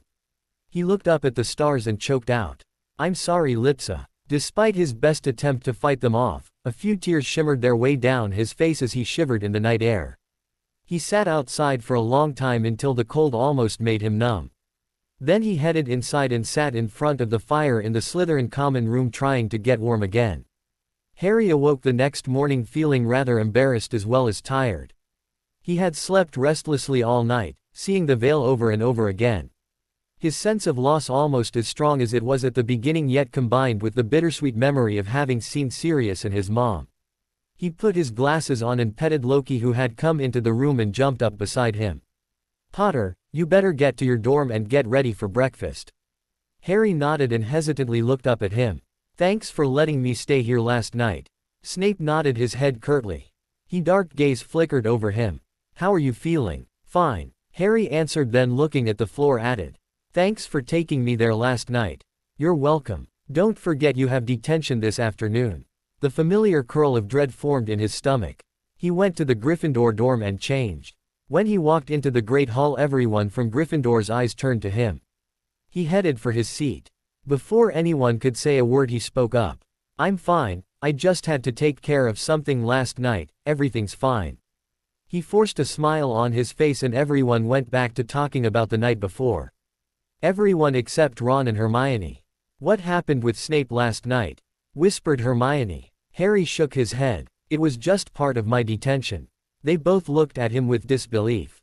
"Really, I'm fine." He quickly grabbed a glass of pumpkin juice. Ron and Hermione looked at each other. They both knew he was obviously upset.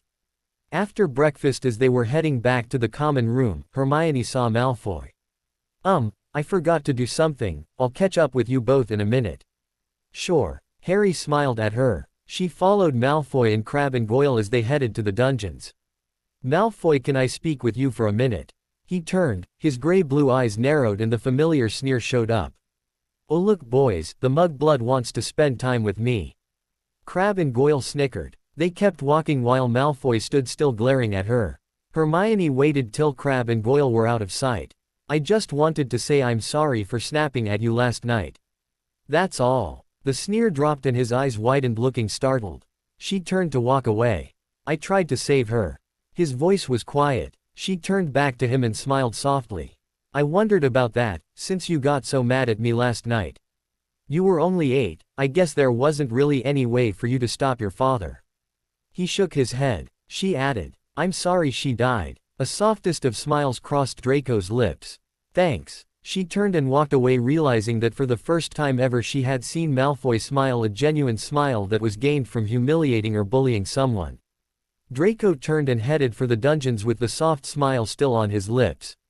Harry and Ron were sitting in front of the fire talking about Quidditch when she walked in. "Hey, I've got to talk to Professor McGonagall for a moment, I'll be right back." Ron leapt up from the sofa. Hermione gave him an inquiring look. He understood she was wondering if Harry had said anything. He shook his head. She sighed and sat down beside him. "Are you feeling okay? You look tired." "I'm fine." An annoyed look crossed Harry's face. She rolled her eyes. "You always say that, but you obviously aren't." She frowned at him. "I went down to the lake last night and lit a candle for Caleb, one of the kitchen elves that died over the summer. I was hoping you could come with me since it was Samhain, and I thought you might like to light a candle for Sirius. Do you know about Samhain?" Harry suddenly stiffened and a flash of pain crossed his face. "I know about it." She sat closer to him. "What really happened last night?" His heart started racing, but when he looked into Hermione's warm brown eyes he relaxed. "Snape took me to the Ministry of Magic." "Oh, Harry." Hermione put her arm around him. "I didn't want to be there, but he told me about Samhain and the veil."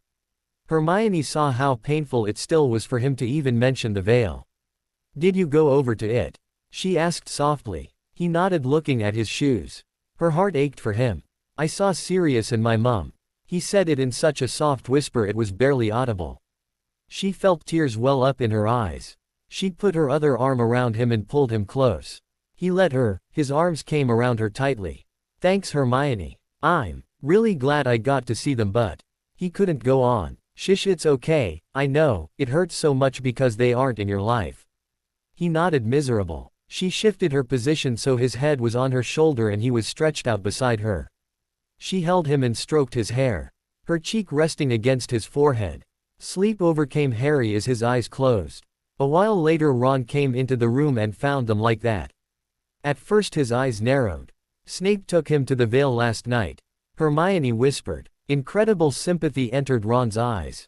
He went over and sat close to them. "Is he okay?" "He's sad, he's exhausted. We have to help him, Ron." Ron nodded, looked at Harry with concern evident on his face. "If you'll let us. He keeps pushing us away. And we have to push right back," Hermione whispered. After a while Harry woke up, feeling very embarrassed for having fallen asleep on Hermione. "Sorry, I guess I was more tired than I thought. Are you feeling any better?" Ron asked. Harry smiled wryly. "Yeah, a bit. Thanks, you too. I have to go talk to Professor Lupin." "Okay," Hermione answered as she and Ron both smiled at him. Harry went down to Lupin's office and knocked on the door. He opened and smiled. "I was wondering if I would see you today," he said gently. "I saw Sirius and my mum last night. I just wanted to say thanks. Professor Snape told me it was also your idea. We weren't sure if it was too soon. Can you use the experience as something positive? The knowledge that those we love are never truly gone. Can you take comfort that are always near you, loving you, wanting you to be happy?" Harry's throat closed at Lupin's words and he looked away, blinking rapidly. Lupin's hands rested softly on Harry's shoulders. "It's okay to grieve, Harry. You need to let Professor Snape in, talk to him. He has his faults and he has a lot of old scars and wounds that make him the way he is, but you know that deep down he strives for the light, no matter how much darkness haunts him. Professor Dumbledore trusts him, I trust him, Professor McGonagall trusts him. It isn't easy to earn our trust, but he has." "How? Why?" Harry choked out. "It's not my place to explain that, but know from all of us his life is the most at risk. Will you promise me that you will give him a chance?" Harry took a deep breath and nodded. Despite his conversation with Lupin, Harry regarded his upcoming detention with a sense of dread. He knew Snape would try to make him talk again. All those years of living with the Dursleys he never had anyone to talk to. Having to now share his innermost feelings and fears wasn't easy. He had just been starting to do it with Sirius. He trusted him, Sirius understood him, Sirius had loved and missed his parents too. They shared a common link. He didn't have that with Snape or anyone. He sat by the window near his bed, looking out into the brilliant sunshine. He had needed to get away from everyone. After lunch in the common room, a couple of second-year Hufflepuffs had started singing Christmas carols in preparation for strolling the streets of Hogsmeade before Christmas. The words of the songs, "Heavenly Sleep," and "Everlasting Peace," made a huge lump form in his throat. He desperately blinked back the tears that threatened to spill out in front of everyone. After having spent the one and only Christmas with Sirius last year at Grimmauld Place, the unbearable pain at never being able to spend another one with him hit hard. He took off out of the Great Hall as discreetly as possible and came to sit by the window, hoping that the scenery would calm the painful beats of his heart. He realized after a while that it was time for detention with Snape. He headed down to the dungeon and knocked on Snape's door. "Come in, Potter," came Snape's voice. "Have you been practicing clearing your mind before going to sleep at night?" Snape asked, his dark eyes boring into him. Harry nodded. "Good, I think then we need to try occlumency again and see if you have better results." Snape stood looking at him with his arms folded. The sick feeling in Harry's stomach grew. He took a deep breath and nodded, trying to desperately clear his mind before Snape threw the spell at him. "Take out your wand and use it if you need to, but try to block me with your mind." "Are you ready?" came Snape's voice softly. "Okay." Legilimens. Harry focused as hard as he could to keep his mind blank and to block the intrusion from Snape, but he felt a force like a hand grabbing into his head. Then he saw his parents come one by one out of Voldemort's wand. Then he saw Sirius fall through the veil. Then he saw his Sirius and his mother in the veil. The spell ended and once more he found himself on the floor, shaking, his hand over his burning scar. He heard Snape exhaling. His voice came very close to his ear. "Judging by your reaction today, my fears of taking you to the veil are confirmed. It was too soon. Lupin and I made a mistake." Harry didn't look up. He couldn't stop the shivers that tore through his body. He felt Snape's hands at his shoulders, lifting him to his feet and guiding him over to the sofa. He put both hands over his head, and with his elbows resting on his knees he concentrated on taking some deep breaths. "Potter, I want you to try something for me. As soon as you have caught your breath, I want you to come and sit in front of me here on the carpet." Harry opened his eyes and looked up at Snape. He slowly got up and sat down cross-legged in front of him. Potter looked terrible, his face was ashen and his eyes looked haunted. Snape blinked, trying to shake off the pang of sympathy he felt. He couldn't get sidetracked feeling pity, he needed to push him so he would finally learn occlumency. "I want you to try a relaxation technique. Close your eyes and try to make your mind blank." Snape watched him as he closed his eyes. "Now I want you to take a deep breath, slowly. Hold it for a few moments, then release it as slowly as you can. Then pause for a moment before taking the next breath." Harry followed Snape's instructions. His shaking gradually grew less and less. "I want you to do this every night before you go to sleep and every time before we practice occlumency." Harry did it one more time before he opened his eyes. "Do you want to try legilimens again?" Harry shrugged. "Sure." He stood up again as Snape pointed his wand. Legilimens. This time he was back in the graveyard with Wormtail. The pain still sharp in his leg from the spider attack. Then he experienced Cedric's death again. Voldemort's Cruciatus curse came next. He found himself on his knees again. "You are not even trying," came Snape's frustrated voice. "How am I supposed to teach you when you don't bother to clear your mind, when all you can focus on is self-pity?" Harry's eyes flew open. "Who are you to talk about self-pity? You who hated my father and me and Sirius for things that happened long ago. You don't know how it feels to lose the only person you could trust, the only person who felt the same way about things, the only person in the world who you could turn to. You goaded Sirius about having to stay at Grimmauld Place and not do anything. Because of you he came to the Ministry of Magic and died." Harry angrily shouted at him, moisture gathering in his eyes. Snape grabbed his arm. "So we are back to it being my fault," he growled. The tears overflowed as Harry wrenched his arm from Snape's grasp. "No." He stopped to take a ragged breath. "It's mine, just like Cedric's was. Everyone that comes near me, dies because of me. How do you think it feels having that hanging over you?" Harry gulped. "But I guess to you it's just self-pity."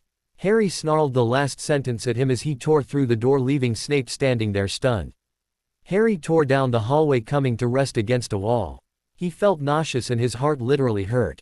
His hands covered his face as he tried to calm himself. Draco turned the corner in the hallway and was startled to see Potter with his hands over his face, leaning against a wall.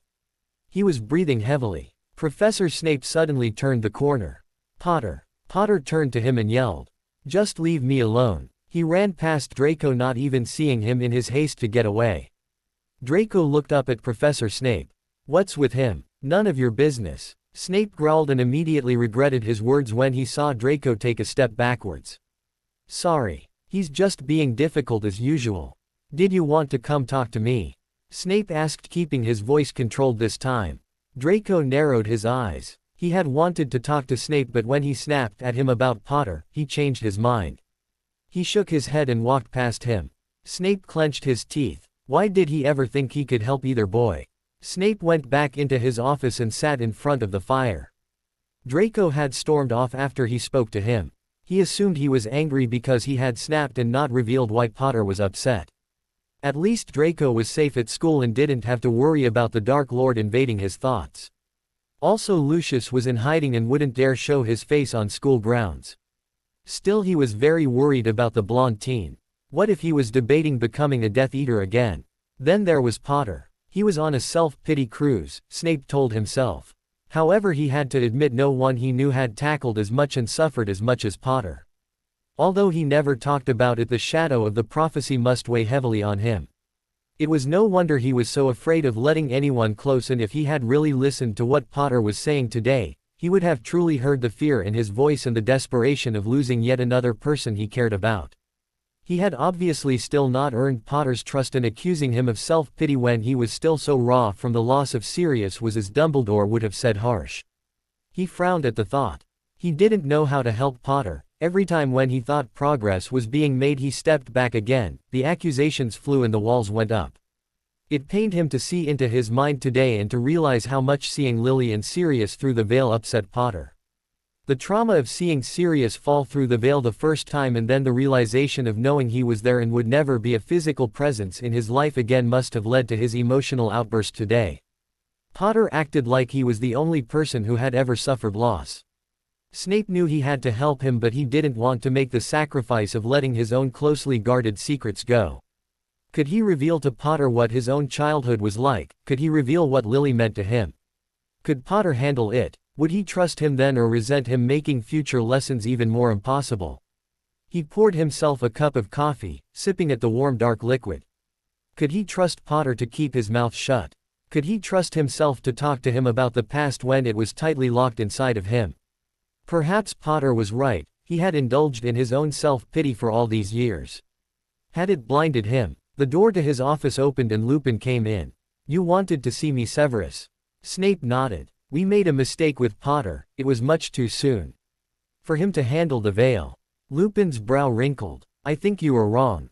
Although it made the loss so much more real, I think he was very grateful for having been able to see them again. He came and thanked me. Occlumency was a disaster today. He tore out of here angry and hurt. He has no control over his emotions." Lupin nodded sadly. "A few short months ago he lost Sirius. Last Christmas he had the one and only real Christmas with someone he considered family. That's all gone now. Instead he has a terrible prophecy looming over his head, a probable war and with it the likely loss of more people he cares about. He will either need to kill or be killed. Severus, he's only 16, that is a terrible burden to bear. I don't think he's talked to anyone about it. His emotions are so close to the surface. You're angry with him for not being able to control them, yet he doesn't know how to. Which makes him easy prey for the Dark Lord." "Yes, unfortunately," Lupin said softly. "All the more for you to be extra patient and understanding. You need to reach him, Severus, but you are not going to succeed by force. He is strong and he won't respond to that. You can't bully him." Snape nodded. Draco went to his room. Hogsmeade weekend was fast approaching and he still hadn't decided whether to meet up with his father. A part of him missed him. He was always proud to see his father's prestige in action. People scrambled to please him. Those rare moments when he was proud of him were unequaled and almost made the punishments worth it. When he was happy with him, his pride shone forth far and wide and the message loud and clear, "Look at my son, he makes the Malfoy name proud." Draco sat back on his bed. He rested his head against the headboard and stared up at the ceiling. At times like this he felt overwhelmed with confusion. Harry went out to the lake and sat and stared into the water. He hated Snape for saying that all he was feeling was self-pity. It wasn't self-pity. It was an overwhelming sense of dread that wouldn't leave him. Logically he knew learning occlumency was important, but sometimes the fear of what would happen in the future and the pain of what happened in the past was overwhelming. He was supposed to be strong and courageous, but sometimes he just wished the sleep potion overdose had killed him. He took a deep breath. No, hang on, he didn't really mean that. He knew the lives of everyone on the side of light was counting on him. It was an incredible burden. If he failed as badly as he did with occlumency, then they all would die. He couldn't let that happen without a fight. It was sheer torture having Snape see into his mind, yet no matter what he couldn't be as controlled as Snape. He thought back to Sirius. He had wanted him to continue with occlumency. He sighed, staring out at the calm waters. "I'm sorry, Sirius, I don't know how." "Potter." Harry jumped. He looked up to find Snape standing near him. He narrowed his eyes at him. What did he want? With an unreadable expression on his face, Snape sat down beside him. "I used to come to this exact spot to do homework," Snape said quietly, looking out at the water. Harry knew that because he had seen it in his pensieve, he dared not comment, as Snape would remember what he did. Snape continued on quietly, "When I'm trying to teach you, I'm not a patient man. I like to see results quickly. I forget all the things that are creating obstacles to your learning. I learned at a young age to control my emotions and my feelings, and I suppose I willed you to be able to do the same. When you are unable to do so, I get frustrated at you. You never had the fate of the wizarding and muggle world hanging over your head." Harry shouted at him bitterly.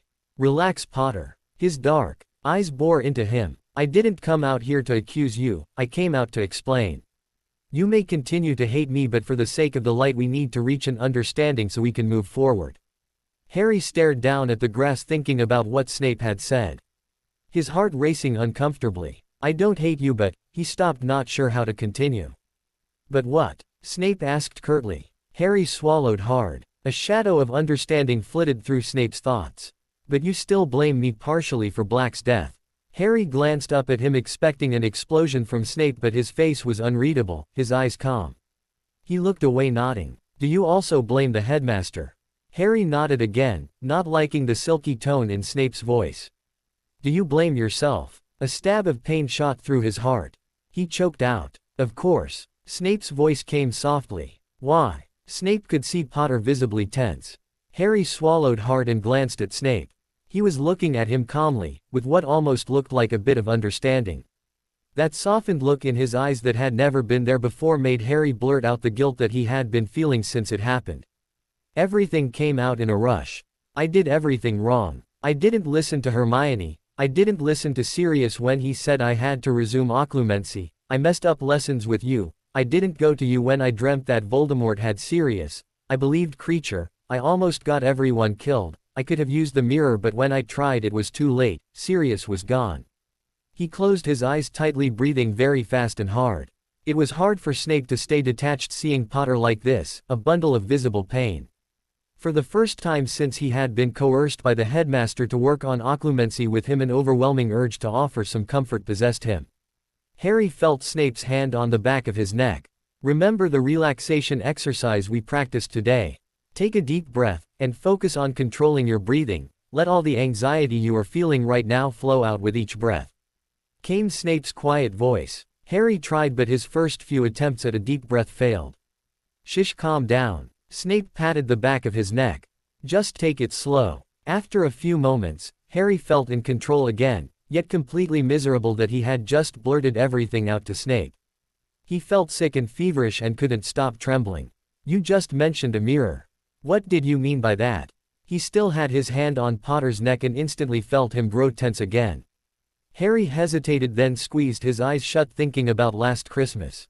He spoke hoarsely. "Sirius gave me a present after last Christmas as I was leaving to return to Hogwarts, but it was wrapped and I was distracted by other things and didn't look at it. After what happened I found it and it was a mirror and he had written that whenever I wanted to contact him I could through the mirror. If I had looked at it when he gave it to me, I could have used it to find out that he was still at Grimmauld Place and not being held captive by Voldemort. His voice grew thick and he put his hands over his face. None of this would have happened. Snape exhaled softly. The amount of guilt Potter was carrying around was astounding. Snape closed his eyes for a moment, feeling his own bout of guilt for accusing Potter of being wrapped up in self-pity. How do you think Sirius would feel knowing that something he had given you as a gift was causing you so much misery? Harry snorted. He'd hate it. Exactly. You can't change this, it happened. Since you also blame the headmaster and myself, then you know it wasn't all your fault. All that guilt you are feeling can't change anything, it will just hurt you and those remaining that you care about. Harry inhaled sharply. Don't you think I know that? Logically I know I can't bring him back and sometimes I can actually go a few hours without thinking about him, but then something happens and I can't help it, it's like a wave welling up and it drowns me. His head fell to his knees and a tear rolled down his face. He hated that he always ended up crying in front of Snape. At least so far Snape didn't mock him for it. He felt Snape's hand rubbing his neck again. You know that your godfather and I were far from ever being friends. I despised him for his cruelty in school. However, we were on the same side recently. Without having the kind of relationship you had with him, I obviously don't feel anywhere near the extent that you feel, but... Snape hesitated, removing his hand. Harry wiped the tear away and looked up at him. Snape looked at him with those unreadable dark eyes. I'm not without feeling guilt. You were right, I did goad him back at Grimmauld Place. I wanted to vex him for once in revenge of all those times he humiliated me and made me feel worthless in our youth. My father did that to you also. Yes. I hated what I saw when I looked in your pensieve. I has always looked at my father as a hero, and then seeing him act like Malfoy. He stopped, not sure how to go on. Made you see him in a different light. When my name was placed in the Goblet of Fire and when Rita Skeeter wrote all those articles about me, people's reactions were embarrassing and humiliating. I know how you felt. He stared at Potter with stunned disbelief. Snape had never considered that Potter actually emphasized with him. He wished he hadn't been so blinded by anger when he had caught him peering into his pensieve. He wished he had reacted more calmly and spoke to him after. He had just assumed that Potter was getting a good laugh out of James's actions.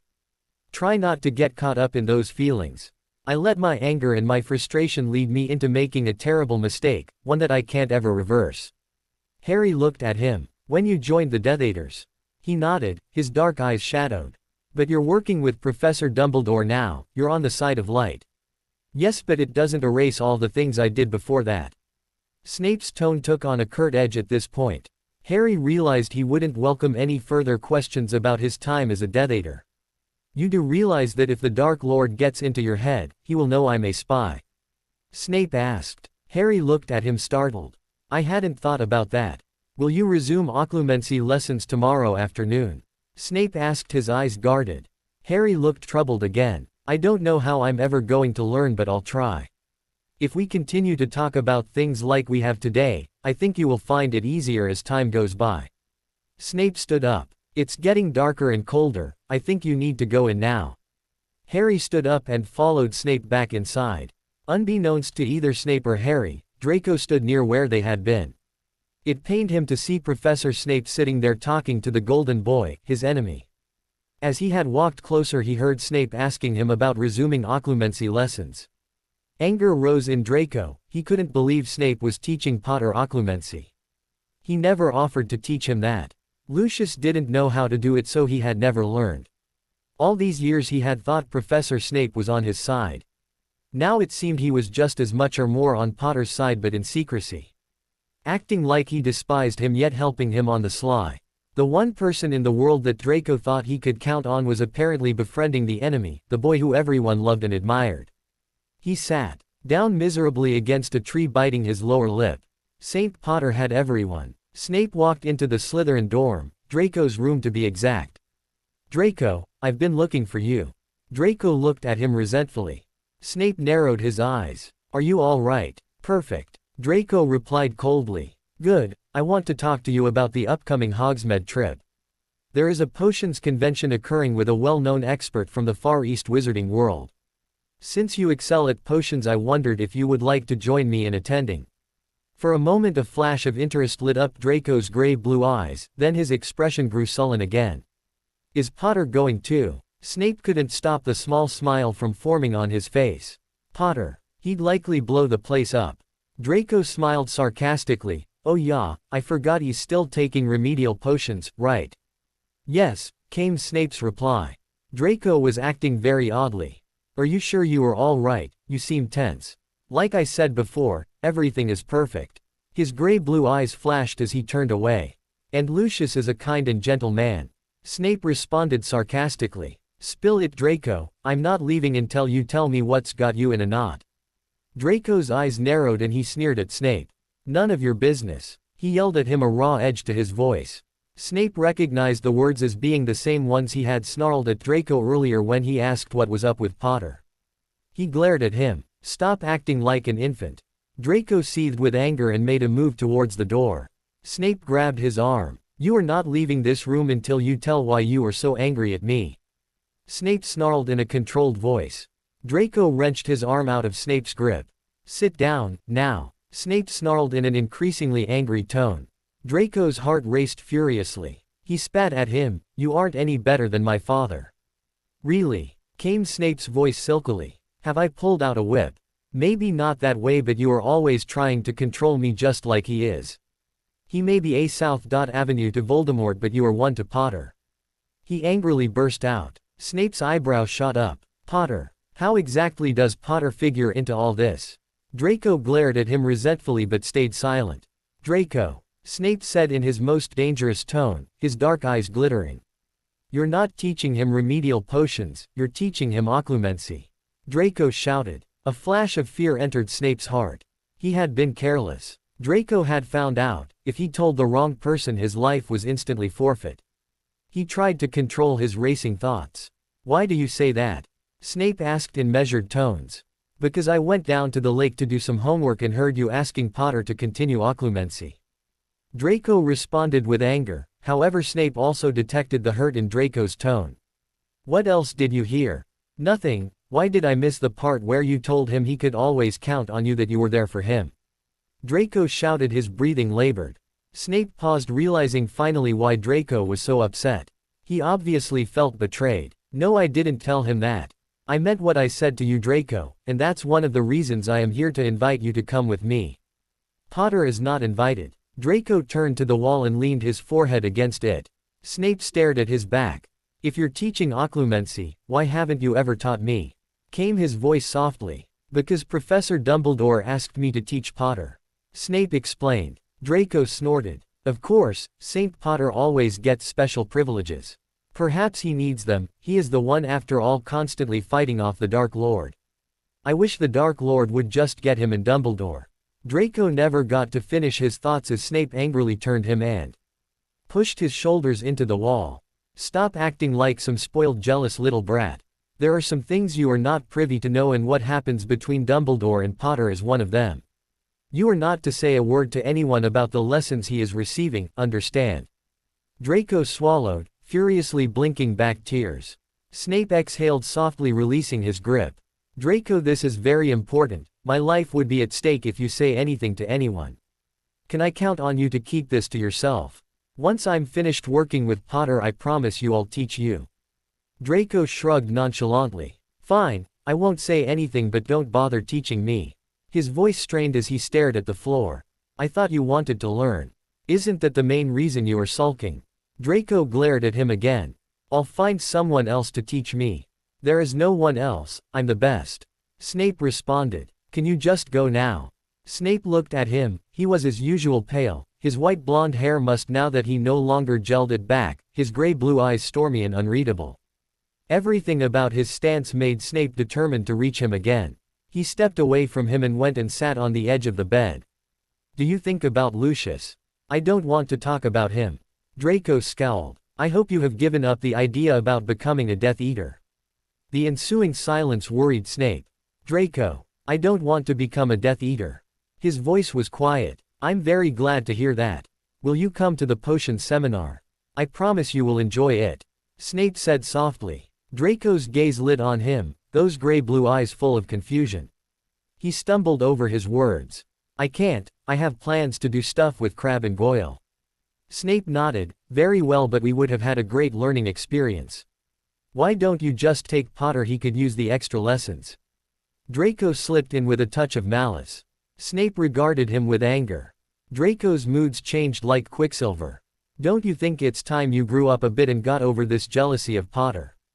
I doubt if you lived in his world you'd be handling it as well. Snape walked out of the room without a backward glance. Draco's face twisted as self-loathing overtook him. Why couldn't he have just said yes to Snape's invitation? A huge wave of pressure welled up in his chest from the deep ache in his heart. It burst as a gasping sob emerged. Why couldn't someone just care without putting all these expectations on him? He had pushed Snape away again when what he really wanted was to tell Snape about the letter. Another sob welled up and he threw himself across the bed, hugging his pillow as tears spilled over. Why had he been so stupid? He really was as useless as his father always said. The tears came faster now as his body shook. He lay there for a long while uninterrupted. The tears finally stopped as sleep claimed him. Harry walked into Snape's office with a little less reluctance than usual. He had thought about the talk with Snape down by the lake over and over again since yesterday. He also remembered what Lupin had told him. He'd known for a long time that he needed to learn occlumency, but the realization of what Voldemort would do to Snape if he found out that he was a spy for Dumbledore caused ice to flow through his veins. The last thing he needed was someone else dying because he had made a mistake. Potter, did you practice last night? Snape asked curtly. He nodded. Legilimens. Snape cast the spell so quickly Harry was caught off guard. Uncle Vernon had grasped him roughly and threw him into his room. In the next flash he secured bars over the windows.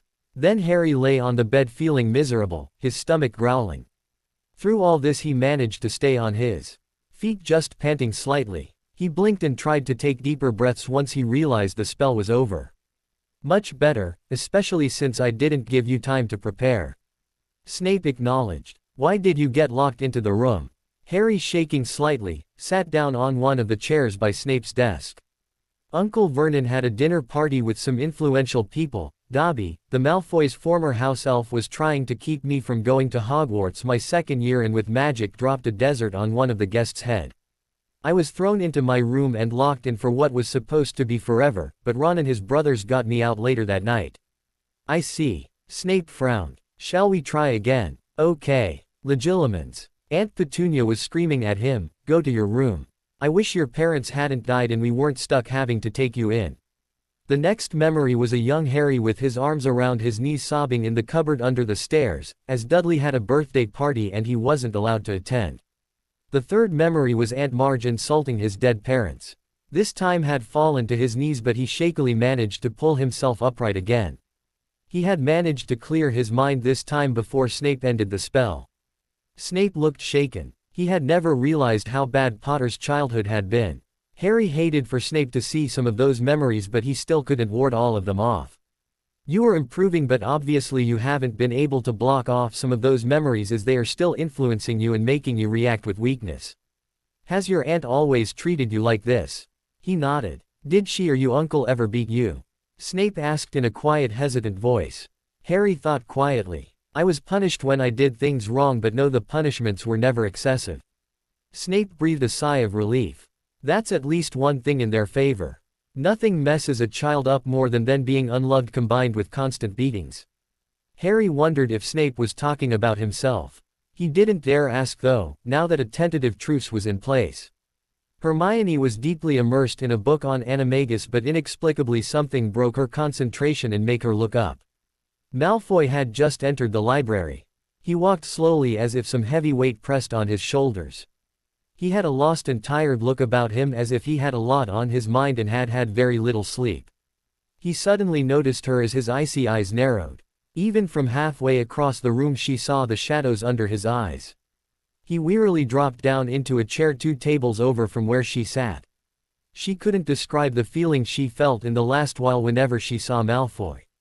Ever since she had gone to find him in the fog, something about him made her want to reach out to him and to try and befriend him. She knew Ron would classify her as insane if he ever found out. Looking at Malfoy, it was as if something in him had changed and he wasn't any longer that malicious, evil boy that enjoyed causing others pain and misery. Was it women's intuition or just a huge error in judgment? Sure, he had responded to her apology about the elf and back in Hagrid's cabin when she had hugged him. His head had dropped on her shoulder, but it was likely just from the pain in his ankle. She thought back to when she had found him crying in the fog and to the words Harry had hurled at him about crying on Snape's shoulder. Malfoy had never cried even when he had gotten hurt in Hagrid's class, and not even when Moody had punished him pretty severely 2 years ago. Something must have really upset him, and whatever it was, it hadn't ended because he still looked completely miserable. She put down her book and went over to him. He looked up at her resentfully. "What do you want?" he snarled quietly. She didn't say anything, disappointed that once again he was being his nasty self. She shrugged, which seemed to infuriate him even further. "Spit it out, mudblood, what do you want?" He spoke more loudly, his voice sounding hoarse. "I just wanted to ask if you were all right because you look like you aren't feeling well, but since your nastiness is back, forget it because I don't care." Her eyes looked fiery and she turned on her heel. He yelled after her, "I don't care either, so just leave me alone." His heart raced as he angrily turned back to his potion study book. He almost wished he hadn't snapped at her. Seeing her reminded him of Potter and how he now had Snape on his bandwagon. His head ached and his hand came up to his forehead. Through the blonde strands of hair hanging over his eyes, he peered at Granger again, but her attention was back on her book. Hermione was furious with herself. Why had she even bothered to try to reach out to him? He was a foul-mouthed, miserable, evil boy, and she wouldn't waste another second on him. With consciously realizing it, her eyes wandered over to him again. He sat hunched over in the chair, one hand to his head, his white blonde hair down over his eyes. He looked desolate. She snorted, "Serves him right." She would never allow herself to feel sorry for him again. It was the night before the Hogsmeade trip and everyone at dinner was making their plans. "Well, I think we should hang out at the Three Broomsticks for a while," Ron proposed. "Not until I do some Christmas shopping," stated Hermione. "But it's still over a month away, how can you even think about it?" Ron asked with an exasperated tone. Harry didn't pay much attention to the conversation. His mind was on the next occlumency lesson. He felt a little better now that he was making some progress, but he was terrified that he would never learn it well enough to block Voldemort if he tried again. Every night now he sat on his bed and did the deep breathing exercise that Snape had taught him. He came out of his reverie of thoughts when Hermione's words caught his attention. "Well, I had been in a good mood up to then. But Malfoy was completely rotten yesterday, right back to his old nasty self." Ron scoffed. When was he ever his new self? Hermione snorted. "You were right, it was all my imagination." Harry glanced over to the Slytherin table and Malfoy sat there expressionless, staring at his plate, taking an occasional drink from his butter beer. As if feeling Harry's gaze on him, he looked up. Harry was struck again by an odd feeling of pity. Malfoy's eyes looked hollow and haunted, but they changed quickly as anger shadowed them and they narrowed back into the dark look he knew so well. Harry focused back on Hermione. Did something else happen with Malfoy? Ron looked confused between the two of them. Something else? What's that supposed to mean? Nothing, Ron, it was no big deal. A while back he sprained his ankle and I helped him. He was actually a touch civil to me for a while after, but yesterday at the library he looked, I don't know, sad, depressed, but when I went over to him, he was miserable and called me, well, you know what? Someone ought to inflict some serious hurt on him. I think it should be me. Ron, if you did that I'd never speak to you again. You are better than that. Promise me you won't do anything. Ron grumbled but promised. Harry smiled. You know Hermione can take care of herself pretty well, especially when it comes to Malfoy. Yeah, I remember. Ron smiled, remembering when she had slapped him in third year. Harry glanced back at Malfoy. He sat at his table seemingly oblivious to the conversations and activity around him. Hermione suddenly gasped. I forgot to feed Crookshanks, I'll be right back. She jumped up and literally ran out of the room. Harry noticed Malfoy's gaze following her. He had an odd look akin to worry on his face, but then as he glanced at the Gryffindor table, contempt and apparently anger once again masked his features. Harry, how are detentions going with Snape? Ron asked quietly. Better, Snape's actually being more patient and not snarling at me all the time. He taught me how to do a deep breathing exercise, which helps me to relax. He explained. Do you think you can ward off you-know-who if he tries to get into your head again? I don't think I'm there yet. Snape has been doing something different. I don't know how, but every time he does the spell I have memories relating to the Dursleys. I think he's taking it slow so I can deal with things that happened with them. Ron looked awkward. But shouldn't he be focusing on the really bad things? He stopped awkwardly, not wanting to upset Harry. Like when Sirius died, Harry said quietly. Yeah, Ron whispered. Harry took a deep breath. I think we'll get there at some point. He knows I can't just put that out of my mind, it's still. He stopped again, feeling the familiar burning at the back of his eyes. Hurts too much. Hermione had returned and had heard the last few quiet sentences between them. Harry stared fixedly at the table. She put her arm around him and her head on his shoulder, offering him some comfort. He closed his eyes and put his head on hers for a moment. Thanks, Hermione. Silently, the blonde boy sitting at the Slytherin table watched the exchange with a surge of anger. The stupid golden trio, always flaunting their friendship. A knot formed in his stomach. Maybe life as a Death Eater wouldn't be so bad. His gaze went up to Snape and he jumped slightly when Snape looked back at him, his brow furrowed, looking worried. Draco looked away quickly. He wanted power so people would respect him and no one would be better than him. Especially Potter and his pets. But Snape's words kept creeping into his mind on what life as a Death Eater was really like. He wanted to hear it from his father because he didn't want to be a South Avenue and his father wouldn't be a South Avenue to anyone. He wanted to see his dad. Hours later, Harry found himself in Occlumency again. He wavered unsteadily after just re-experiencing the Dementor attack and Dudley and Uncle Vernon coming at him, fists raised. Then the notice of his expulsion from Hogwarts. He tried to do the deep breathing Snape had taught him. Snape looked concerned. Your uncle. He came at you with his fists raised. Yes, but he didn't hit me. He thought I had used magic to hurt my cousin Dudley, but I used it to try and get rid of the Dementor's umbrage scent. Potter, how do you feel about them?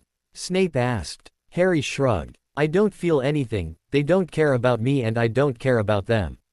If Voldemort had his Death Eaters go after them and kill them all, how would you feel? Snape asked quietly. Harry's green eyes opened wide with alarm. Why are you asking that? Do you know something is going to happen? I can't let that happen. His heart raced. Calm down, Potter. Snape snapped. You obviously do care. Harry grew quiet. The thought that Voldemort could kill them all had made an icy chill course through his body. His aunt and his cousin were after all his only living relatives. He didn't want to be responsible for their deaths. You're not succeeding at blocking me at all today. I had to end the last spell. Clear your mind, Snape said impatiently. I'm trying. Harry responded with anger. Snape waved his wand. Prepare yourself. Then, Legilimens. Trelawney's voice echoed in Dumbledore's office. Harry looked devastated, realizing he would have to kill or be killed in the final battle with Voldemort. He lay on the floor gasping. Get up, let's try again. Snape's voice sounded weary. No. Snape turned at the softly spoken word. Potter had pulled himself into a sitting position. He could see that he wasn't being defiant, perhaps just tired of not making progress. Snape sat down on the floor across from him. Let's do the breathing exercise. Potter's green gaze lifted slowly to meet his. Close your eyes, don't think of anything. Take a slow deep breath. He waited till Potter did it. Good, now hold it. Slowly release it. Do it again. After the last image, Harry had felt dizzy and disheartened. If Voldemort got into his head, he would know everything. Have you had any more dreams? Snape asked softly. No, I've been doing these breathing exercises and trying not to think of anything. Good. Tell me how you feel about the prophecy. Why did that happen? I kept getting images about the Dursleys. Why did I suddenly get the prophecy? Harry looked up at him, his eyes haunted. I was controlling the images. Those who are skilled at legilimens can direct their victims' thoughts to certain events or times. I didn't control the last one. I thought I would let your subconscious direct me to one of the things that weighed heavily in your thoughts. I would never have wanted to have to kill, but I won't let anyone hurt my friends and those that I care about. He stopped, an expression of pain briefly crossing his face. I couldn't stop Sirius' death. I don't think I could live with it if someone else dies because of me. Otherwise, I don't care if Voldemort kills me. I could see my parents and Sirius. Snape's heart beat painfully. Don't you think your parents and Sirius would want you to live a long time? You are much too young to be crossing the veil. Potter looked at him. You mean like Cedric was? Snape's dark gaze flinched briefly.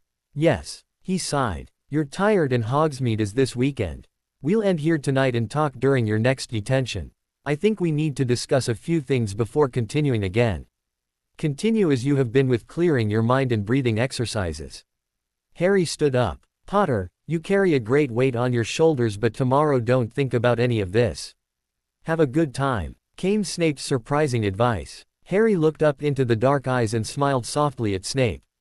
A ghost of what might be interpreted as a smile briefly crossed Snape's face. I took a walk around the world to ease my troubled mind. I left my body laying somewhere in the sands of time. I watched the world float to the dark side of the moon. I feel there is nothing I can do, yeah. 3 doors down, kryptonite. After checking out all the new things at Zonko's, Hermione, Ron and Harry left Ginny, Neville, and Luna there, promising to meet them over at the Three Broomsticks in a while. Big flakes of snow had started falling that morning, and a white sheet of snow had collected on the ground by the time they headed over to Honeyduke's. Oh, this is a wonderful, perfect setting to do my Christmas shopping, exclaimed Hermione as she twirled in the snow. Harry and Ron looked at each other with amusement.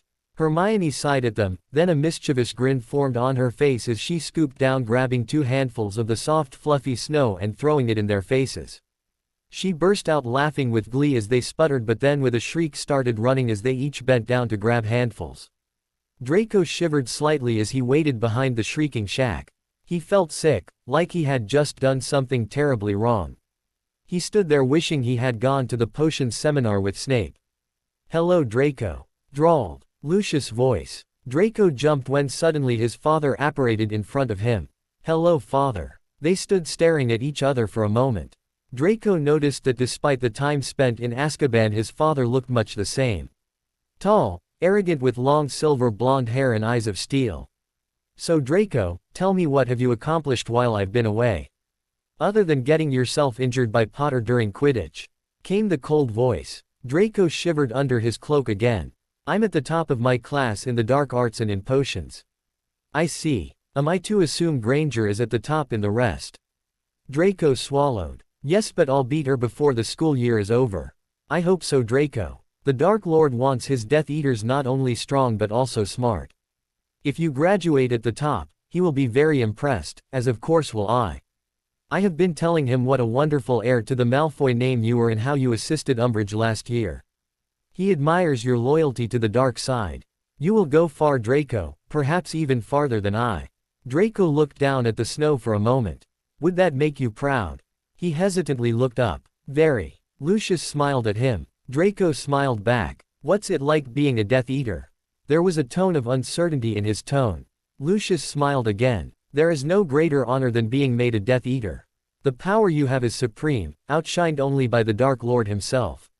That power, coupled with the Malfoy fortune, make us virtually unstoppable. But you were sent to Azkaban. Why didn't the Dark Lord rescue you?" Lucius' eyes narrowed. "Don't you ever question the Dark Lord. He had reasons for biding his time, but he never lets down a faithful follower." Hesitantly, Draco asked, "Do you have to do everything he says?" Lucius didn't respond for a moment, then he strode over to Draco, roughly grabbing his chin, forcing his eyes up to look into his. "Why are you asking such questions? Who has put ideas into your head?" "No one, I just wondered." Draco stuttered. Lucius stepped back, looking suspicious. "You better not be having second thoughts about becoming a Death Eater. I have been preparing you since the day you were born." A shiver coursed up Draco's spine. "I'm not, I just want to know more about it. You will provide the same loyalty to the Dark Lord that you provide to the Malfoy name. What kinds of jobs does the Dark Lord have you do for him?" he asked hesitantly. "Torture Muggles, mudbloods and Muggle lovers." Lucius smiled evilly. "But aren't you just a South Avenue to the Dark Lord? Where is the power in that?" he asked, afraid of the answer. Lucius' face twisted. "It's true then. I didn't believe it when Crabbe and Goyle told me that their sons had seen you in the arms of that mudblood Granger. No one but a mudblood could have put these thoughts into your head." His hand lashed out as he viciously backhanded Draco. He fell against a tree. His jaw cracked with a terrible pain as blood ran out of his mouth. He slowly got to his feet, while his heart dropped. His father hadn't changed, he was still the same. His hand went to his jaw, holding it as he choked out. The mudblood fell on me. That's what Crabbe and Goyle saw. Nothing else happened nor ever would happen. Mudbloods are filthy. Lucius glared at him, then nodded curtly. Do you remember that I taught you that valuable lesson long ago? Malfoys do not interact with mudbloods and such. I was starting to wonder if you needed a refresher. Draco quickly shook his head, then winced as he tried to wipe the blood off his face. Be prepared to take the dark mark soon. Draco stood trembling in front of him. Why do you always have to hit me? Can't you just talk to me? A dark scowl crossed Lucius' face. As head of Malfoy House, I expect totally loyalty, respect and obedience without question. Since you appear to have trouble learning that from me, I look forward to the day when the Dark Lord teaches you these lessons. Apparently I have been too lenient on you, Draco. He drawled in a cold, icy voice. Defiance burned in Draco's eyes. Perhaps I don't want to be a Death Eater anymore. Lucius' response was swift. The staff came down on Draco, who brought his right hand up to ward it off. He felt his wrist snap as the staff connected. With a cry of pain, his left hand cradled the broken wrist. The staff came down again, hitting him across the chest. He felt a rib crack and sank to his knees. His face twisted in pain as his breathing grew labored. With watery eyes he looked up at Lucius and gasped. I wish you weren't my father. I wish Professor Snape was. Anger blazed from Lucius' eyes as he raised his staff. It cut across Draco's shoulders. He fell hard to the ground on the rocks beneath him. The staff kept striking across his back, but Draco didn't care anymore. He would not beg for mercy this time, nor would he give any signs that he had been beaten into submission. Tears soaked the rocks he lay on, but his blonde hair fell over his face so Lucius couldn't see them. A warm, welcoming blackness soon engulfed him. Lucius kept striking his son until voices shattered his anger. Someone was coming. A tiny grain of fear curled in Lucius' gut. Draco lay too still. The Dark Lord would be severely displeased if his soon-to-be Death Eater had died unexpectedly. He rolled Draco over on his back and felt for a pulse. With relief he noticed there was a very faint one. He noticed the tears on Draco's face. Foolish boy, the punishment would have ended much sooner if he hadn't been so defiant. Perhaps this time he would finally remember this lesson. He hears screams for the village and smiled. He would apparate there and join in the fun. Whoever those approaching voices belonged to would no doubt find Draco and fix him up. With a crack he was gone, leaving the unconscious boy bleeding in the snow. I watched the world float to the dark side of the moon. After all, I knew it had to be something to do with you. I really don't mind what happens now and then. As long as you'll be my friend at the end. 3 doors down, Kryptonite. After a snowball fight, which ended with Hermione, Harry and Ron thoroughly wet and bedraggled but laughing, they went into Honeydukes and treated themselves to a warm hot chocolate with a generous heap of whipping cream and nutmeg sprinkle. While taking a slow sip from her steaming mug, Hermione glanced at Harry. For the first time since the last Quidditch match did she see his green eyes sparkle with laughter. He and Ron were still reliving the snowball match and how they had rubbed snow on her as revenge for getting them earlier. She smiled at them happily. It felt so good, just like old times. Harry rubbed his numb hands together and wrapped them around the warm steaming mug. He was so glad they had all come to Hogsmeade today. For a brief moment thoughts of Sirius flitted through his mind, but he consoled himself with the knowledge that Sirius would want him to have fun. Still, he missed him and wished he could have been here with them. I think we better start. Ron's words were cut off by screams from outside. They jumped up, hurrying to the window. Before they even got there, Harry stumbled to his knees, struck by the icy cold, hopeless feeling that only a Dementor could bring. Ron and Hermione froze when they saw what must have been at least 50 Dementors outside in the square. They turned and quickly picked Harry of the ground. What are we going to do? Ron asked, looking around desperately. Out the back door, quickly, shouted Hermione. As they headed out the back, carefully making sure no one was around, Hermione spoke up. It's not safe here, especially not for Harry. Let's head up to the Shrieking Shack. I'm sure they won't go there. There's an old rustic cabin up there. We can hide there until the coast is clear. Harry had sufficiently recovered by then. I could use my Patronus against them. No, the place may also be crawling with Death Eaters out to get you for you know who, shouted Ron. The 3 of them hurried through the swirling snow up to the shack.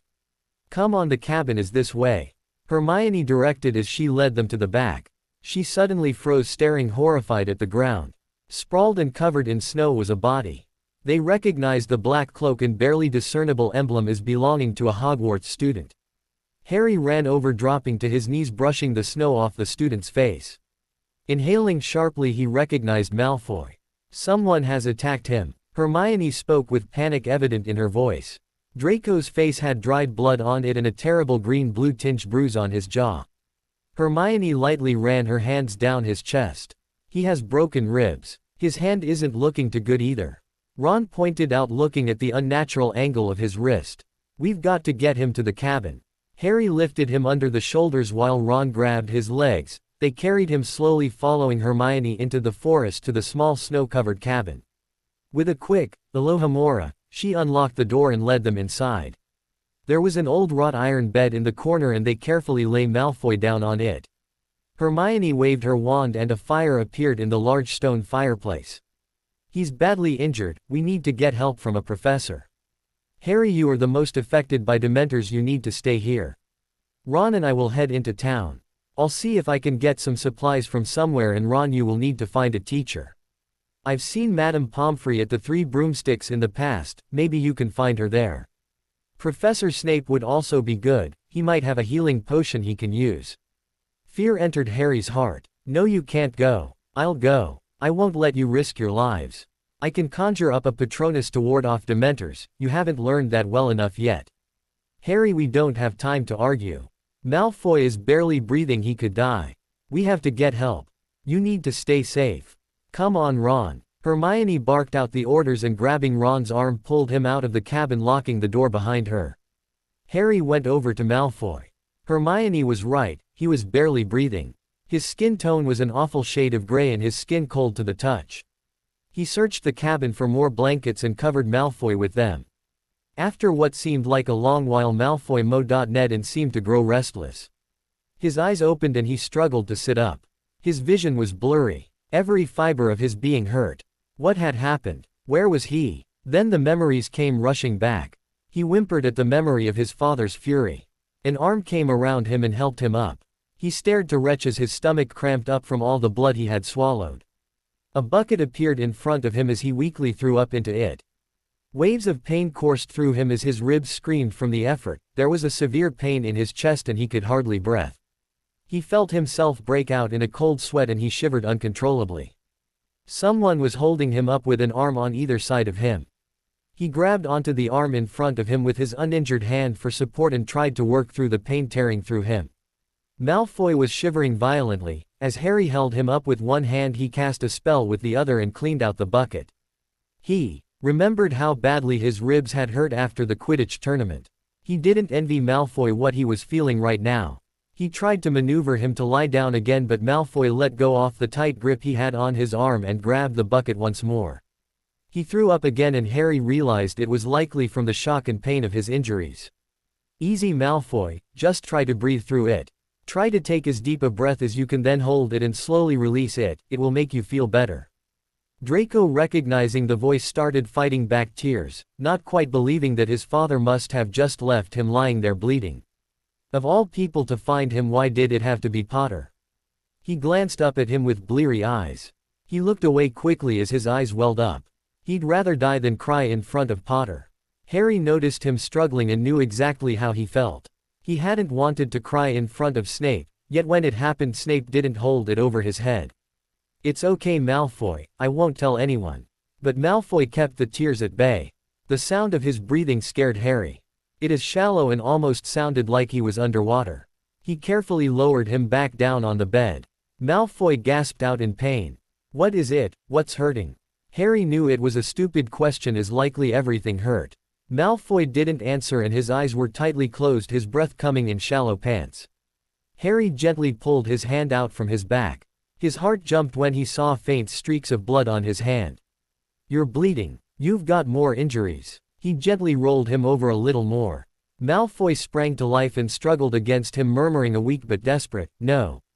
Draco didn't want Potter seeing his back. Despite the heavy fog hanging in his mind, he knew Potter wouldn't know what exactly had happened, but still he felt so humiliated over what Lucius had done, he didn't want anyone to see it.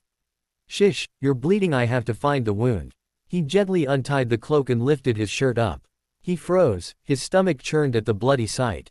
Malfoy's back was covered in red angry welts ending in deep bleeding gauges in his skin. "Who did this to you?" Harry whispered. He gently rolled Malfoy over on his stomach, but the groan of pain and the frantic attempt for breath made him realize Malfoy had to stay on his side.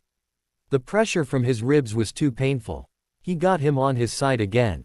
He noticed the gray-blue eyes were open again, although rather unfocused. He knelt down in front of him. "I'm going to clean the wounds as best as I can." Hermione and Ron went for help. "They're trying to find Madame Pomfrey and Professor Snape. They'll be back soon. You have to hang on." Draco's eyes closed as he put his full effort into attempting to speak, but he only succeeded in wincing. At the mention of Snape's name, his throat closed painfully. He so desperately wanted Snape, even though he knew he'd be so disappointed in him. He was so ashamed, but he knew Snape wouldn't abandon him. Harry patted his shoulder. "Come on, Malfoy, fight. I know you can. You've got this year and another at Hogwarts to make my life miserable as only you can." With that, Draco's eyes opened again and gray-blue looked into green for a moment. Draco tried to speak again. He wanted to tell Potter where he could find Professor Snape, but his jaw ached so badly he could barely open his mouth. Harry looked concerned and he spoke reassuringly. "Just take it slow. Do you want me to get some paper and a pen? You could try and write with your left hand." Draco nodded weakly. Harry helped him slowly sit up again and watched as his trembling hand tried to write what he wanted to say. He made out, "Snape," and "potion," but the last word had ended in a scribble as the pen fell out his hand. Draco's eyes closed in frustration as Potter laid him down on his side again. "Rest your hand for a minute, then try again." Harry's heart raced. He was afraid. Malfoy was getting weaker. Despite being enemies, he certainly didn't want to watch Malfoy die like this. Silently he wished Ron or Hermione would come racing through the door with Pomfrey or Snape. A shiver ran through him as he thought of the Dementors and possible Death Eaters out there. What if they couldn't come back? He shook his head. He couldn't think that now. He had to focus on Malfoy. He grabbed a bowl of lukewarm water and a soft rag. He pulled out his wand, making Malfoy's shirt and cloak disappear. He made sure the blanket covered him as much as possible in the front so he would stay warm as he carefully wiped off as much blood as possible. Draco fervently hoped the darkness would envelop him again. The pain was excruciating. He couldn't stop the whimper of pain escaping from his lips. Harry's hand went to his shoulder. "I'm sorry this is hurting you more. I'm almost finished." Draco's stomach cramped up and with a cry he attempted to sit up. Potter's arm went around him instantly and the bucket was put in front of him. There was nothing left in him to throw up, but his stomach kept cramping. With a heartbreaking groan, Malfoy went limp and fell against Harry. Just then he heard, "Alohomora," and Hermione came through the door. Harry breathed a sigh of relief. "Are you all right? I'm so glad you are back." Hermione's worried gaze lit on Malfoy. "I couldn't find Snape or Pomfrey. I'm hoping Ron had more luck. I found a bunch of supplies to make potions with that can help him. I've also brought a warmth package. The Dementors and Death Eaters were gone, but I heard that 2 people had been killed. I couldn't find Ginny, Luna and Neville. I hope they're okay." Harry laid Draco down on his side again. "I'm going to see if I can find Snape." Malfoy was trying to communicate about Snape. Something about Snape potions. Maybe he's in a potion store or something we've never paid attention to. Hermione's eyes lit up. The potions seminar. Oh, why didn't I think of that before? There was one last year in the Golden Pentagram. There might be one this weekend. Maybe he's still there. Harry headed for the door. "I'm going. The Dementors and Death Eaters are gone and you're definitely better at making potions than I am. He's in really bad shape. He keeps throwing up. Maybe you can make something for his stomach and also a painkiller." She looked at Draco's pale form. He looked so helpless and vulnerable. "You stumbled in and bumped your head. If not for me, then you would be dead. I picked you up and put you back on solid ground 3 doors down, kryptonite. The beating he took is much worse than we thought," Harry said quietly. Hermione frowned, looking at Harry. He looked weary. "Check out his back. I cleaned it, but maybe you can put something on it to help heal it or make it hurt less." With those soft-spoken words he left. The first thing Hermione did was put the warmth package up against Draco's body. "There, that should help make you feel a little better until I get the potions brewed," she whispered to him. He looked so pale, his light hair very disheveled. His poor jaw was turning a terrible gray-blue color. She was amazed at how young and childlike he looked without the nasty sneer that usually occupied his face. His breathing was very faint but labored.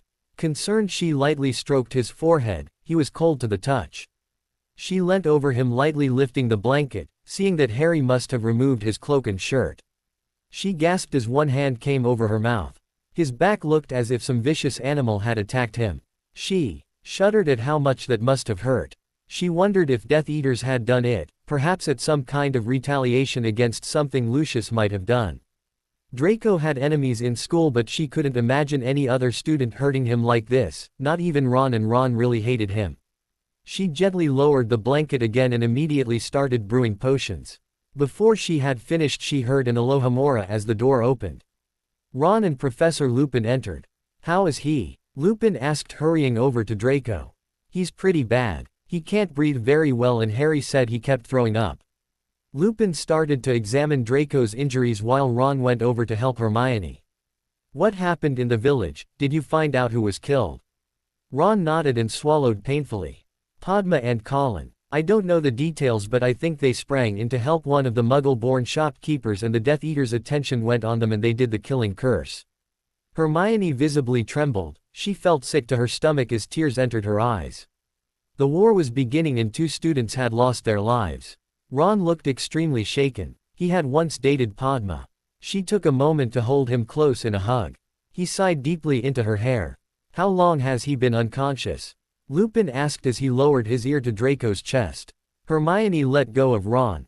"I don't really know, not long I think. Harry was holding him up when I came in. I think he had thrown up and then fainted." Lupin, with concern etched heavily on his face. "I think he has a collapsed lung, and the other isn't sounding too good either. His condition is very grave. We need Professor Snape. Now that the coast is clear, can't we just go back to Hogwarts and let Madame Pomfrey heal him?" Ron suggested. "I'm afraid Madame Pomfrey had an illness in her family. She won't be back for at least a week. Professor Snape was filling in for her. Harry's gone to look for him. If he's not back shortly, we'll need to get him to Dumbledore. He'll be able to help, although with today's events he'll have his hands full." Draco gasped as he came to again. "Bring the vial over here, Hermione. I think he'll need it."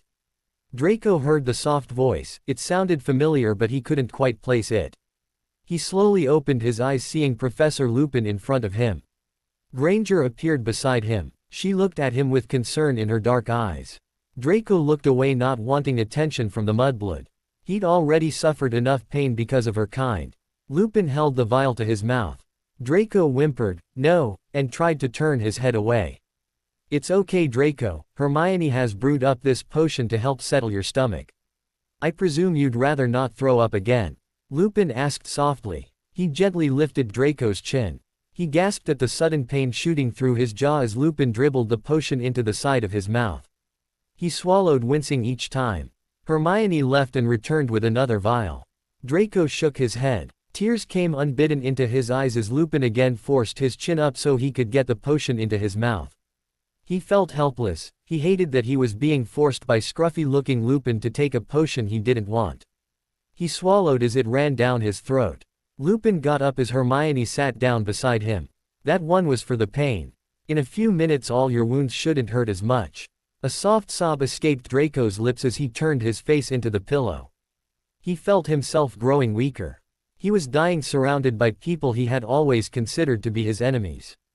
No matter how hard he tried to screw his eyes shut, tears escaped and started running down his face into the pillow. "I don't want to die," he sobbed, not realizing he had whispered it just loud enough for Hermione to hear. Every breath he took burned like fire and his whole body ached. Pity clenched her heart as she put one arm around Draco and took his hand in hers with the other. "We're not going to let you die," she whispered into his ear. His body was tense and she knew how much effort he was putting into not breaking down in front of her. When Granger took his hand into hers, he clenched it, desperately wanting to feel some warmth, someone who was alive. He knew she didn't really care about him. How could she after all that he had done? But he didn't care. If these were his last moments on Earth, he just wanted to pretend that someone did care. "Remember that day out in the fog? I've seen you cry before. It's not a big deal. I won't tell anyone, so don't worry." Stop putting all your strength into trying to not cry, put it into hanging on till Professor Snape comes, it won't be much longer now. She whispered reassuringly. Ron watched the scene closely and made a move to go over, but Lupin gently grabbed his arm. Relax, Ron, the boy is suffering immensely, he needs some reassurance and comfort. Hermione can best provide that. A ragged sob tore through Draco as he gripped her hand even harder. Hermione put her face down on his and held him close. Shush, Draco, you're going to be okay, we won't let you die. Lulled by her words and the fact the pain and nausea was starting to ebb, Draco fell into an exhausted sleep in Hermione's arms. Ron, disturbed by Hermione's reactions to Draco, crossed from the window over to her. I know he's hurt and in pain, but he's been miserable to you for years, how can you be so nice to him? I know and you're right, but something's changing with him. Harry knows it too. Besides, even if it isn't true, he's seriously hurt, Ron. Look at his back. Frowning, Ron lifted the blanket, turning pale as he gasped. Bloody hell. Who would do this to him? Hermione shrugged. Didn't you make a wish that someone should inflict some serious hurt on him? Ron paled. Well, yes, but not like this. Harry ran back into town. He headed for the Golden Pentagram, but when he got inside it was deserted. He ran to the Three Broomsticks, but it was closed. He pounded on the door in frustration. Potter. He turned to see Professor Snape leave a crowd of people and head over to him. Breathlessly he gasped. Professor. Snape cut him off. I'm sorry, Potter, I know it's upsetting. Harry narrowed his eyes, confused.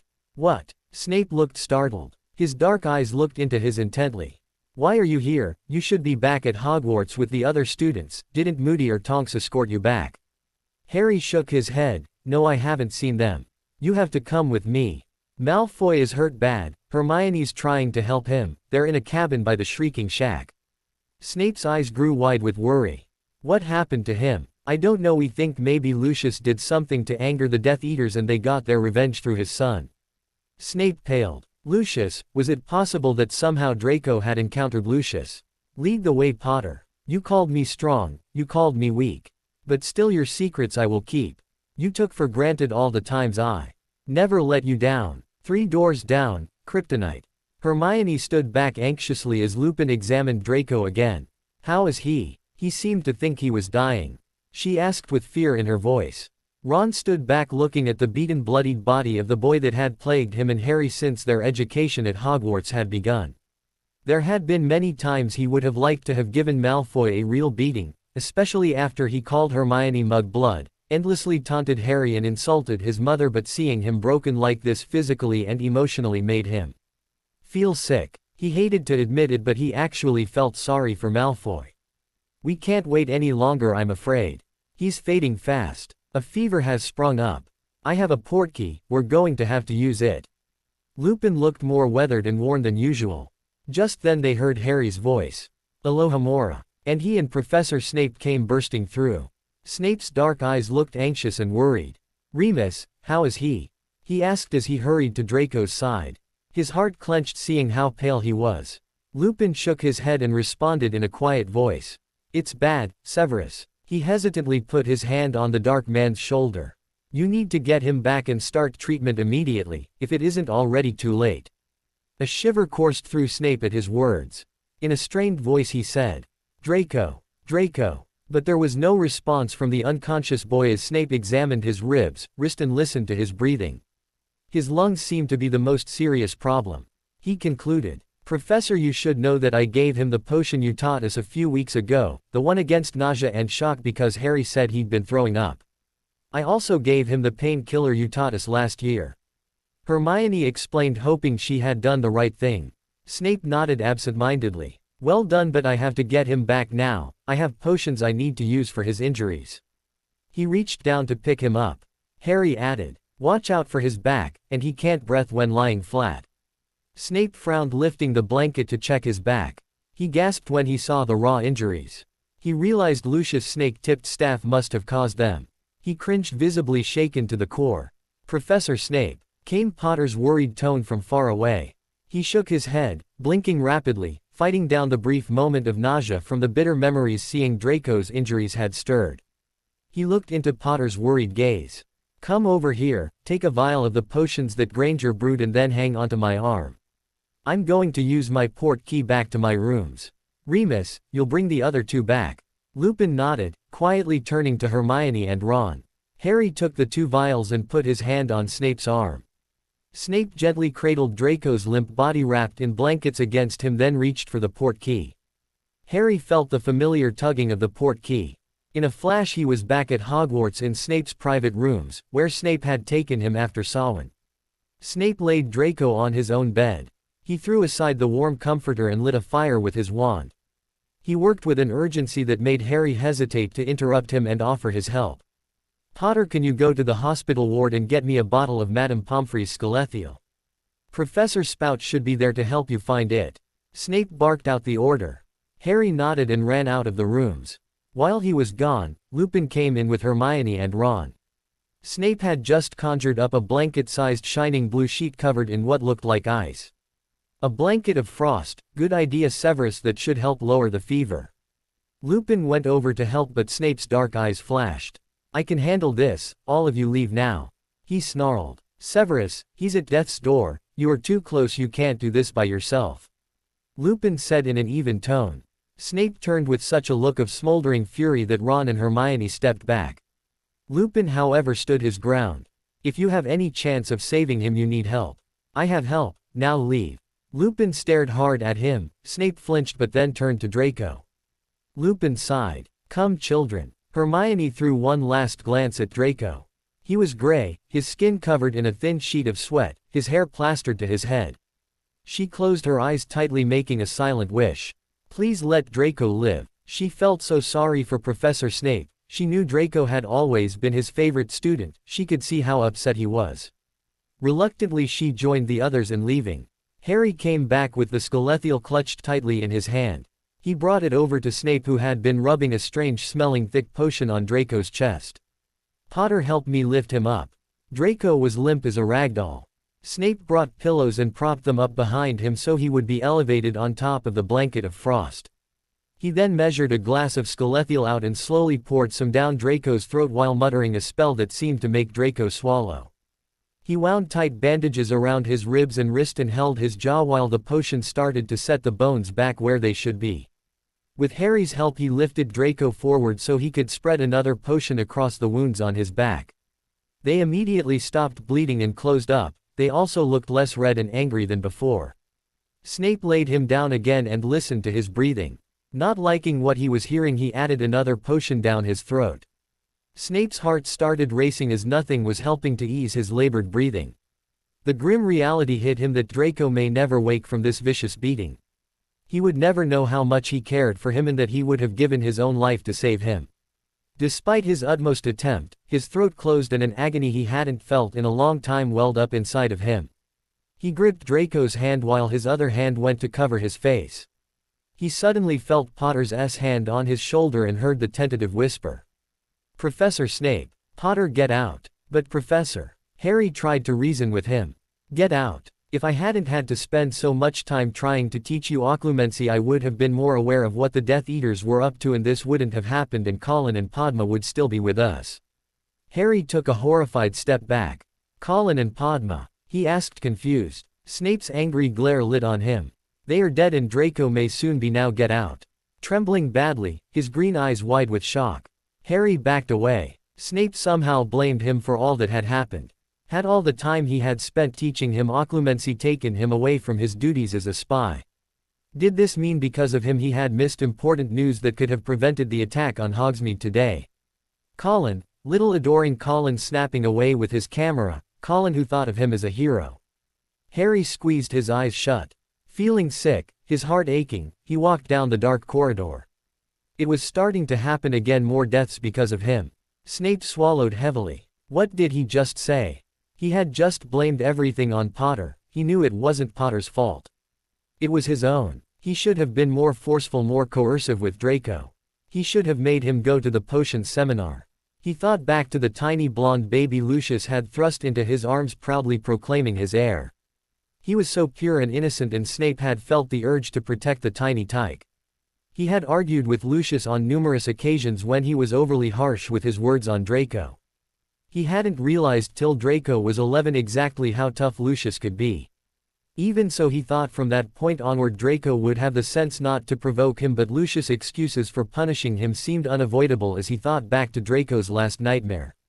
Did he run into Lucius by accident, or did Lucius contact him? Did Draco seek out Lucius on purpose with some false hope that Lucius' time in Azkaban had changed him?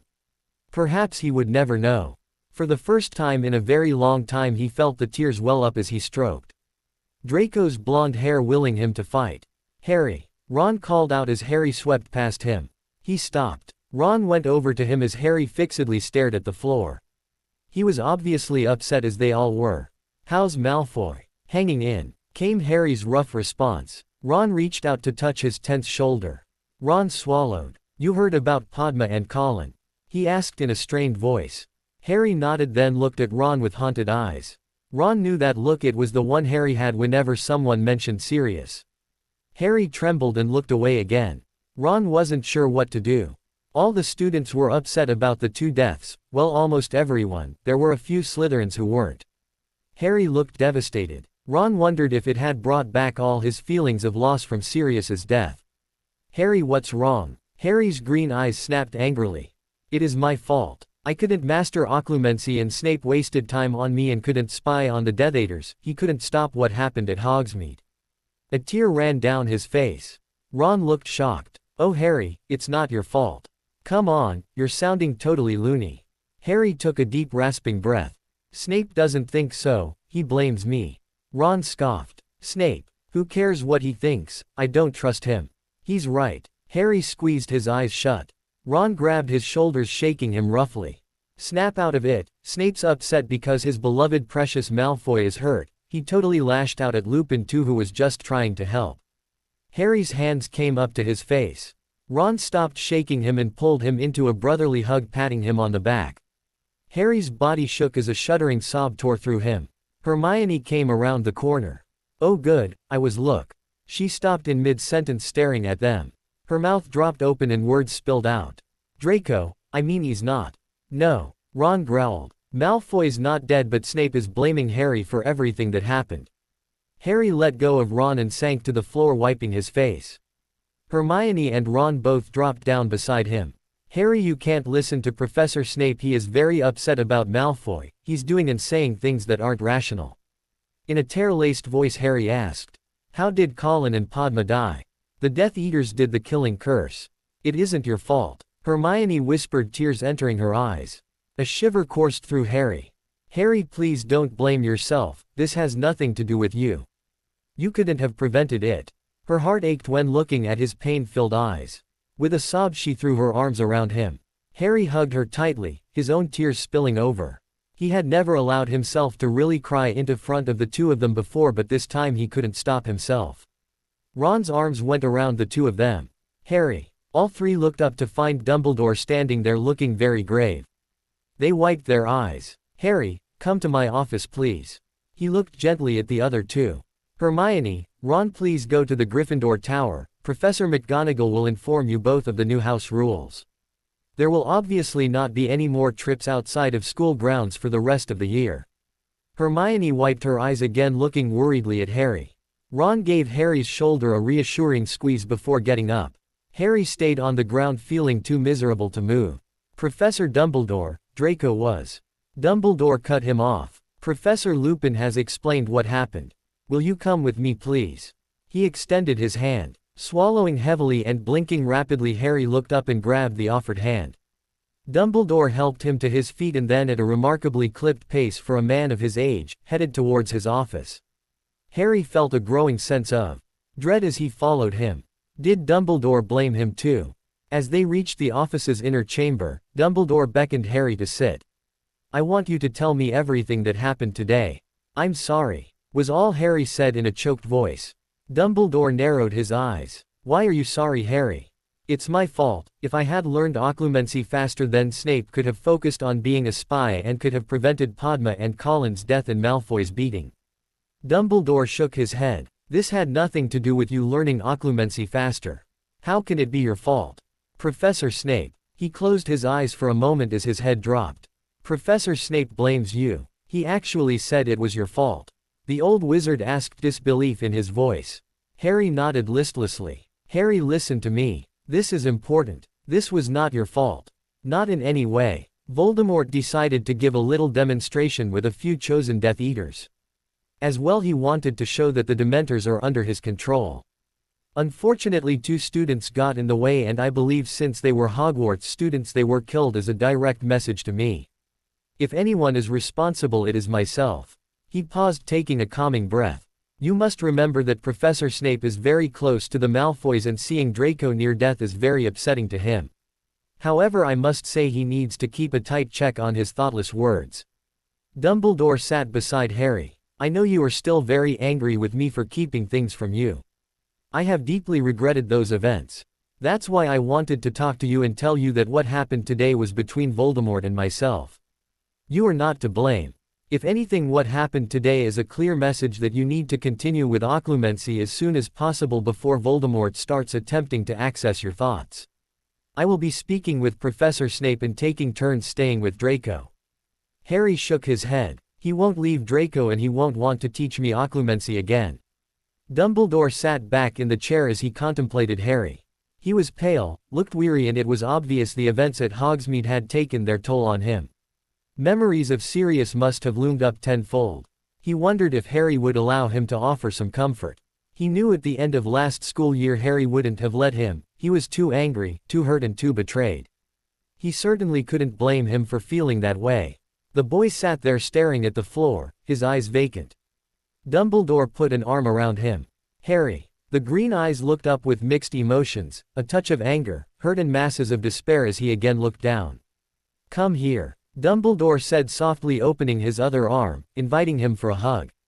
For a split second Harry looked apprehensive. He still had mixed feelings about Dumbledore, still partially blamed him for Sirius' death, but he knew Dumbledore hadn't done it on purpose. Dumbledore had made mistakes. Dumbledore cared about him even if it was just because he was the prophesied savior. He turned willingly into the warm embrace. Dumbledore rubbed small circles on his back while stroking Harry's hair with his other hand. I felt very bad last school year for having to tell you about the prophecy and for not being able to console you over Sirius' death. I am hoping you will someday forgive me for that and understand that the last thing I intended was to cause you more pain. Tears welled up in Harry's eyes over the headmaster's words. He wrapped his arms around him and sank deeper into his robes to stifle the cry of despair welling up in him. When Harry's shoulders started to shake, Dumbledore tightened his hold. I am so sorry, Harry. He whispered. The last bit of control Harry had dissolved. It's starting again, more people I know dying, and I don't know how to stop Voldemort. I feel useless and stupid. It's my fault. I can't even master occlumency yet. How am I supposed to stop him? He cried into Dumbledore's robes. A moment of anger surged up in Dumbledore when he thought of the damage Severus' angry, careless words had caused. You are making progress in occlumency. Professor Snape has told me that. You aren't alone. We are all fighting with you on this. But the ultimate battle is between Voldemort and me. Harry replied in a tear-choked voice. Yes, I'm afraid so. His hand went to Harry's cheek and gently wiped away his tears. Would you like to spend the night here? I'll transfigure this chair into a bed for you and allow you a spot of dreamless sleep potion. Harry nodded. Dumbledore created a warm flannel-sheeted bed with a thick woolly comforter. He waited until Harry fell into an exhausted sleep, then angrily headed down to Snape's rooms. Albus Dumbledore tore the door open to Severus Snape's rooms, angrily wanting a word with him for once again being overly cruel. The sight that greeted him stopped him in his tracks. Snape was lying on the bed propped up against the headboard, cradling Draco in his arms. His dark hair forming a curtain hiding his face as his forehead rested on Draco's blonde head. The boy was obviously not conscious, however the slight rise and fall of his chest reassured Dumbledore that he was still alive. Severus. The dark head came up, the dark eyes wide with suffering. Every ounce of anger Dumbledore had felt towards him vanished momentarily. Only one time many years ago had he seen Severus in such a state. The night he turned to the light. I've tried everything, even the stopper in death potion, but I'm losing him. Came Severus' strained voice. Concerned Dumbledore stepped closer and went to Draco's side. Severus, you need to lie him down on the bed, I'd like to examine him. The dark head shook. No. Severus, you need to let go of him for a moment. Dumbledore coaxed. The dark eyes squeezed shut. He can't die like this. I need him to know that I care, that I would have done anything to prevent this. Dumbledore softly put a hand on his shoulder. Don't give up on him. Draco knows how much you care about him, he assured him quietly. He shook his head but slowly got up, gently laying Draco on the elevated pillows. Dumbledore listened to the pale boy's labored breathing, felt his fevered forehead and his faint pulse. His hands hovered over Draco's chest.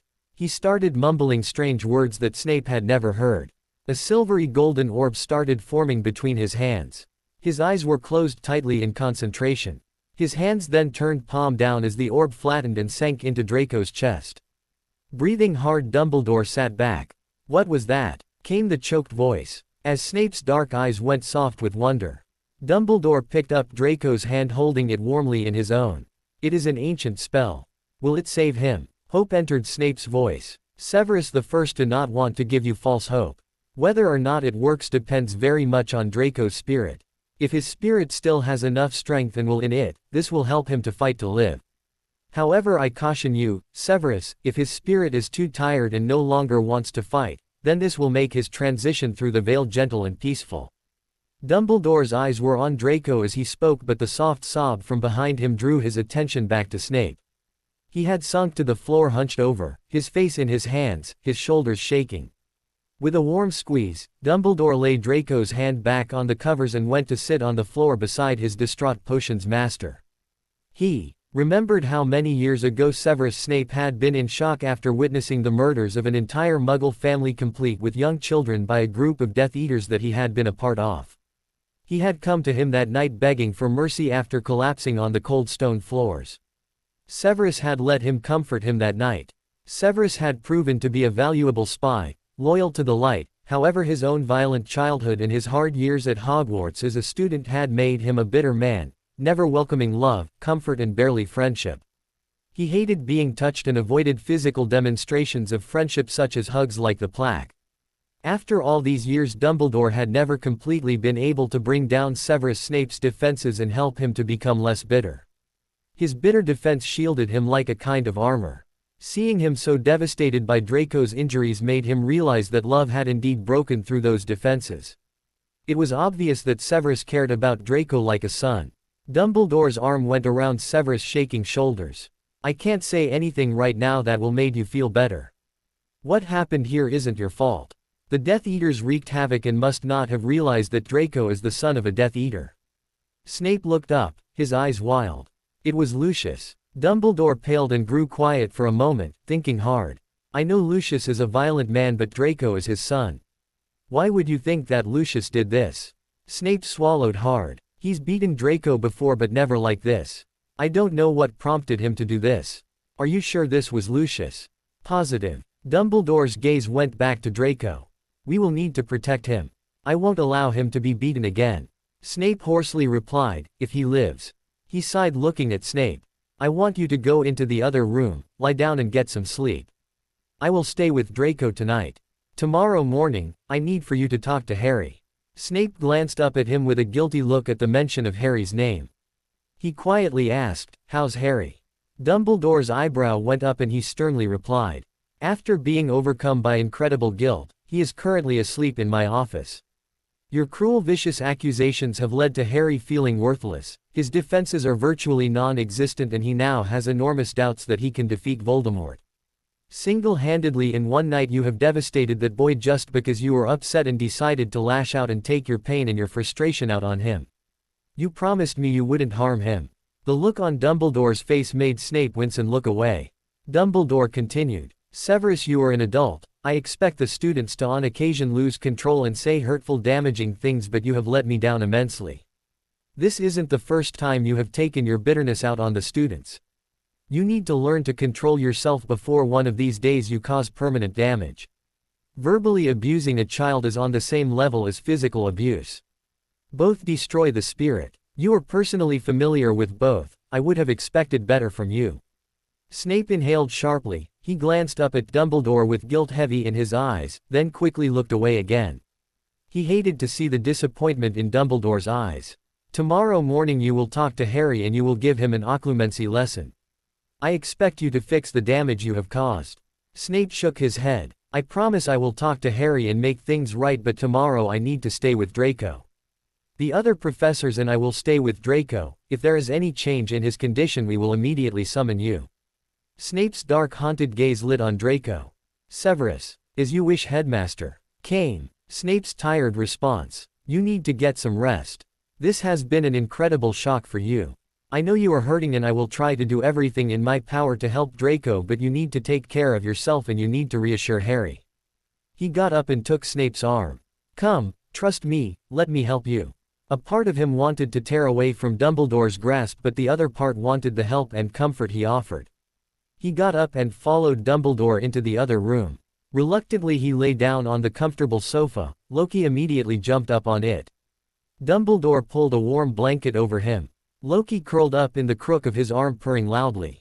Please wake me immediately if there is any change in Draco's condition. If he... Snape squeezed his eyes shut for a moment.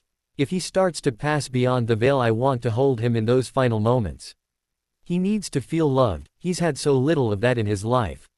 Snape's voice sounded heavy. Shish, Severus, I promise I will wake you. But there is still hope, focus on that as you fall asleep. Dumbledore stroked back the dark hair.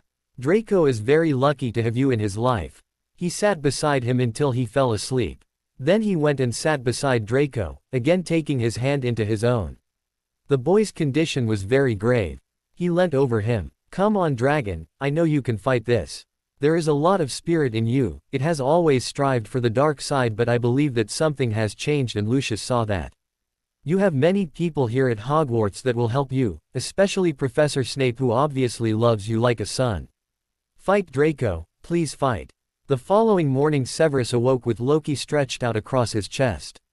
He softly stroked the purring cat who stretched out and kneaded him with his front claws. Snape then got up and went into his bedroom. Professor Dumbledore was asleep in a chair beside Draco. Draco was still unconscious, his breathing still shallow and labored. As he approached, Dumbledore's eyes flew open, amazingly alert. He's still with us, Severus. Snape gently applied a cloth soaked in cooling balm to Draco's forehead. Dumbledore got up. He put a hand on Snape's shoulder. Sit with him for a while. I'm going to check on Harry. I will get him to meet you in your office shortly. I'll arrange to have Minerva stay with Draco while I'm away. Snape nodded. Thank you for staying with him last night. Were you able to get some sleep? Snape nodded again. I'm feeling better. He looked at Draco. I'm thankful he's still with us. I promise you, Severus, I will do everything in my power to ensure that he continues to. Dumbledore vowed quietly. Harry awoke in Dumbledore's office. The events from the day before came rushing back. His heart fell to his toes. Colin and Padma were dead, and Draco may be as well by now. His thoughts were interrupted when the door opened and Dumbledore walked in. The headmaster looked worn and tired. Harry, I hope you are feeling a bit better this morning. Harry looked away. Harry, please remember what we talked about last night. Yesterday's events were not your fault. Harry looked in the light blue eyes and nodded. Thanks for letting me stay here last night. He put on his shoes. Harry, after you get a bite to eat, I need you to go down to Professor Snape's office for an occlumency lesson. No, Harry shouted, then repeated, no, in a softer voice. Yes, Dumbledore responded firmly. Professor Snape feels very bad for what he said yesterday. Harry, you have to realize that even professors are human and sometimes make mistakes and sometimes say things that we shouldn't. Professor Snape is extremely worried about Draco. He has known him since he was a baby. He looks upon him as serious. Looked upon you, almost as a son. He took out all his pain and worry on you yesterday and he feels very guilty for doing so. Please give him a chance to explain. Harry responded with reluctance in his voice. I'll go to his office. Thank you, Harry. The green-eyed gaze looked upon Dumbledore again. How is Malfoy? His condition is still grave, but he has made it through the night, so there is hope that he can recover. Was Bellatrix Lestrange one of the Death Eaters yesterday? Dumbledore nodded. I am afraid she was, although she wasn't one of the two that killed Colin and Padma. Who killed them? Harry asked with anger in his voice. No one that is familiar to you. Were any of them caught? Yes, some of the Aurors caught 3 Death Eaters. They have been transported to a new facility that is harder to break out of. Harry sighed. Dumbledore looked at him gently. Please do not think about this. Concentrate instead on your occlumency lessons. Harry responded. I'll try. He knocked on Snape's door and heard a quiet, "Come in, Potter." Reluctantly he entered. Snape sat behind his desk. He beckoned for Harry to come and sit. "Potter, I want to apologize to you for the things I said yesterday." The dark eyes looked at him intently. Harry shrugged. "You're only saying this because Dumbledore made you." "No, that isn't the reason. A minute after the words left my mouth I regretted them.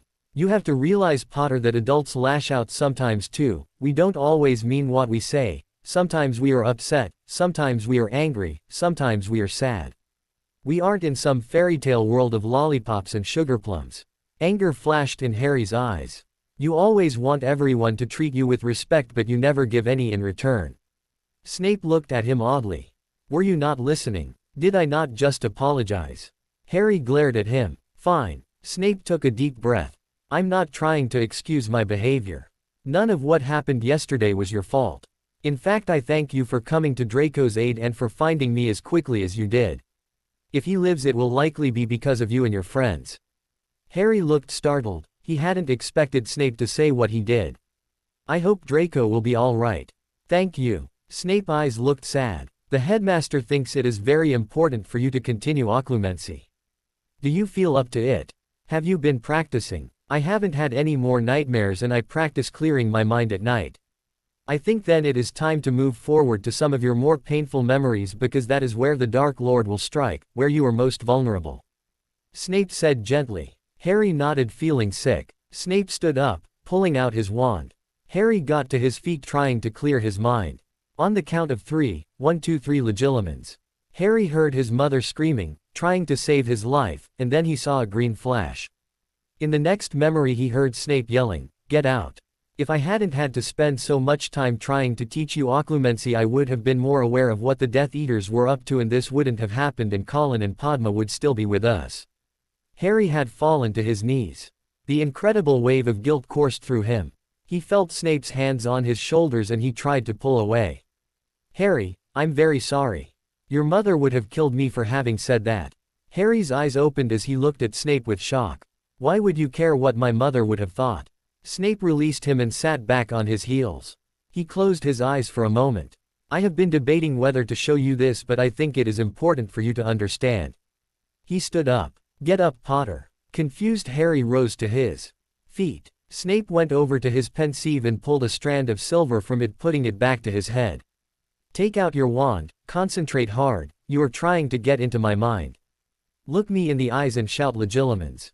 Harry shook his head. "I can't do that." "Why not?" "I won't fight you, it shouldn't be very difficult. I'll end up seeing something that you don't really want me to see, and then you'll get angry and I'll never make any progress in occlumency." Harry stubbornly replied. "Things I don't want you to see are safely stored in my pensieve, beside you have already seen part of this." Harry looked confused. "Just do it, I'll explain after." Harry looked into Snape's dark eyes. "Legilimens." Suddenly a cold feeling shot through his wand into his body. He saw Snape holding a woman, the same woman he saw last time. Professor Snape on his knees. Tears were running down his pale face as he sobbed, "I loved you, you'll never know. I'm so sorry." Snape's shoulders shook, his head fell as he pulled the limp form closer. Then suddenly he heard Snape sob, "Lily." Stunned, Harry waved the wand upwards, lifting the spell. The woman that Snape loved was his mother. He stared at Snape, who stood trembling and pale in front of him. "What were you, why?" Harry asked breathlessly. He felt as if someone was choking the oxygen out of him. "Come, sit down, I'll explain," Snape said in a strained voice. His chest hurt so much, he could barely breathe. He tried to move, but daggers of pain coursed through him. He whimpered. He heard voices around him. A cool hand stroked his forehead and a warm hand gently rubbed his chest. He lifted his heavy eyelids to look into Professor Dumbledore's light blue eyes.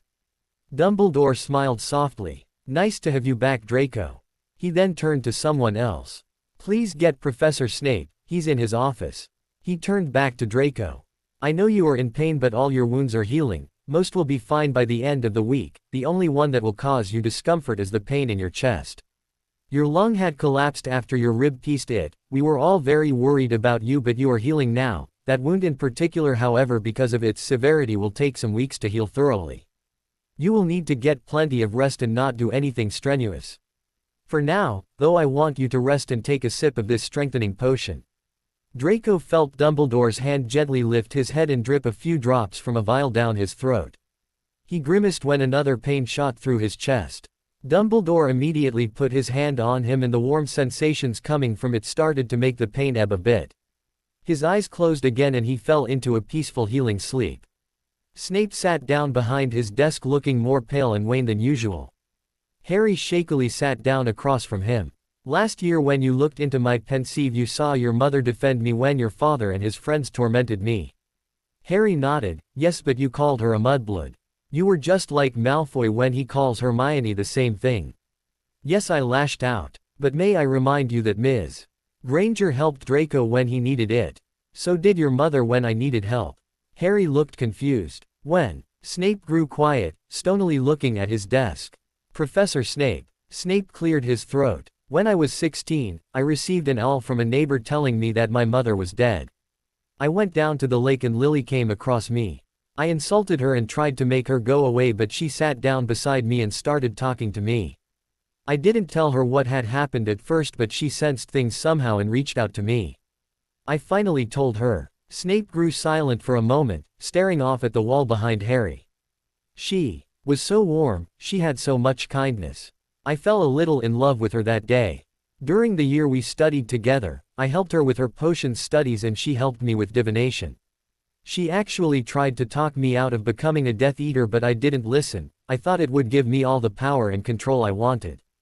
When I took the dark mark, our friendship ended. She told me she could not stay friends with someone who committed the horrible acts that Death Eaters did. She of course married your father after graduation. By the time you were a year old I had already turned spy for Dumbledore. When I heard of the Dark Lord's plans I immediately went to your house. I had hoped that somehow I could stop the Dark Lord. But I got there much too late." Snape closed his eyes for a moment and Harry could see how much the memory upset him. He cleared his throat again. "I never told your mother how I really felt about her. Seeing her lying there." He stopped and cleared his throat for the third time. "You may look a lot like James, but you have your mother's compassionate spirit and her fiery temper. I've been seeing more and more of her in you. So you and my mother were friends?" Harry asked in disbelief. "Yes," came Snape's tired answer. How did my father and Sirius feel about that? He couldn't imagine either of them accepting Snape as Lily's friend. They never knew. Harry swallowed. "Why did you let me see this memory? After all the times I've performed legilimens on you, I thought it would be fair to let you perform it on me. After the things I said yesterday, I wanted you to see a memory that I have closely guarded and that no one but you and I know about. In order to proceed with occlumency, I need you to trust me, and I'm afraid I may have shattered that yesterday. You are after all Lily's son and I will help you in any way I can. But all these years you have hated me because I reminded you of my father." Snape's dark eyes bore into him. "Yes, that's true. Perhaps a part of me despised your father and his gang for years of misery they caused me, and a part of me was jealous of James because Lily loved him. If things had been different." He paused for a moment and thought. "Nevertheless, we need to move forward." Harry remained silent, trying to digest all the information that Snape had just revealed. Anger welled up inside him when he thought of Snape's behavior over the last 5 years. "If you truly loved my mother, how could you be so unfair to me? You say my father made your life miserable. Well, you did the same thing to me. I saved your life in your first year here, and I likely saved your life last year when I told the Order you were in trouble. It is still very hard for me to not think of your father when I look at you." Harry looked at him with anger flashing from his eyes. "I don't know why you showed me that memory, because it doesn't change anything." He got up to leave. Just then a knock came at the door. "Come in." Professor McGonagall walked in. "Severus, excuse me, but Draco is awake." Snape suddenly looked 10 years younger. He glanced at Harry. "I'm sorry, Harry, but I need to go. Please continue to do the breathing exercises and clear your mind every night. You may be angry with me, but I am trying to help you." With that he left the room, and Harry sat down again for quite a while, trying to understand why his mother had befriended the man who had called her mudblood. Black smoke billowed around him, stealing his breath, suffocating him. His lungs felt like they were on fire. He stumbled across the snow-covered ground, falling hard into the cold after tripping over something. He painfully pulled himself up, looking back at what he had fallen over. His heart froze. Lying on his back in the snow was Professor Snape. He fell to his knees beside him, frantically looking for a pulse. There wasn't one. He was gone. The only person in the entire world who truly cared about him was dead. He awoke, shivering violently. Someone's arms were around him. "Shish, it's okay now, it's okay. Calm down, Draco. You are safe. You are at Hogwarts. You just had a dream, it's not real. Just try to breathe slowly." He realized it was Professor Snape and willed his weak arms to wrap around him, burying his face in Snape's shoulder. "I'm sorry, I'm so sorry. Draco, I'm the one who is sorry. I should have paid more attention. I should have forced you to go to the potion seminar. Here, let me look at you." Snape pulled back. His hands went to Draco's face. "You don't know how good it feels to see you awake." Snape's voice sounded hoarse. Tears filled Draco's gray-blue eyes. Snape's hand brushed his cheek. "Hush, it's okay now, it's over and you made it through. It will take a bit of time, but you will recover fully." "My father," Draco whispered. "I know. When I saw the wounds on your back, I knew what had caused them. I'm so sorry I wasn't there to protect you." Snape whispered, his voice heavy with guilt. Draco blinked rapidly. Snape squeezed his hand reassuringly. "You are the only person," Draco whispered before the lump in his throat grew, effectively choking him off from finishing his sentence. Snape stroked Draco's hair. "I'm not the only one. Believe it or not, Granger, Potter and Weasley actually found you and helped save you. Professor Lupin and McGonagall all helped take care of you. Professor Dumbledore performed an ancient spell that I believe saved your life and brought you back to us." Draco squeezed his eyes shut. "Did they know?" came the faint question. "Only the headmaster knows, and perhaps McGonagall and Lupin. The others think the Death Eaters did it. The Death Eaters and Dementors paid a visit to Hogsmeade yesterday. 2 students were killed. Everyone thinks that you were a victim of that attack." Draco's hand clung to his own. Snape could see how afraid and alone he felt right now. "We're all here for you. I won't allow this to happen again. Draco, I have to ask, how did you end up running into Lucius?" Draco winced at his words. His breathing increased. "He sent me a letter. He said he missed me. I thought maybe the time in Azkaban had changed him. I wanted to see him and find out." Snape inhaled sharply. "I guess you found out the hard way that he hasn't changed." A soul tear rolled down Draco's cheek. "It's over and it doesn't matter now. Please, if you ever feel inclined to do something like this again, come and talk to me or the headmaster. If you absolutely wanted to see Lucius, the First wouldn't have talked you out of it, but I would have been nearby and I would have prevented you almost losing your life. I know Lucius has a cruel, violent streak, but I would never have thought he would almost kill you. He just left me in the snow." Draco whispered. Snape saw the despair on Draco's face. "Don't think about it anymore right now. Concentrate on resting and healing. How is your chest feeling?" "Hurts," Draco responded hoarsely. "That's to be expected for now, it will take a while." "How about your back?" Snape asked gently. "Better, it doesn't hurt as much anymore." "Good, I have a healing potion on it and some more will be put on tomorrow morning." "How about your jaw and your wrist?" Draco lifted his wrist and flexed it slowly. "Both are still sore and stiff, but they don't really hurt anymore. We have to focus on bringing your fever down now, you were on the verge of getting pneumonia." Snape noticed Draco's eyelids falling shut. He realized the boy needed lots of sleep and the time span for being awake was brief. He stroked his warm forehead again and squeezed his hand. "Go back to sleep now, no more nightmares, okay, or I'll have to add Dreamless Sleep Potion to all the other potions you are currently on. I'll stay here with you until you fall asleep." Draco smiled softly. He was so glad Professor Snape was here beside him. Just as he was falling asleep, he heard the quiet whisper. "You are loved, Draco." To be continued. I hope you enjoyed this story. Also remember to subscribe and like this video. See you in the next video.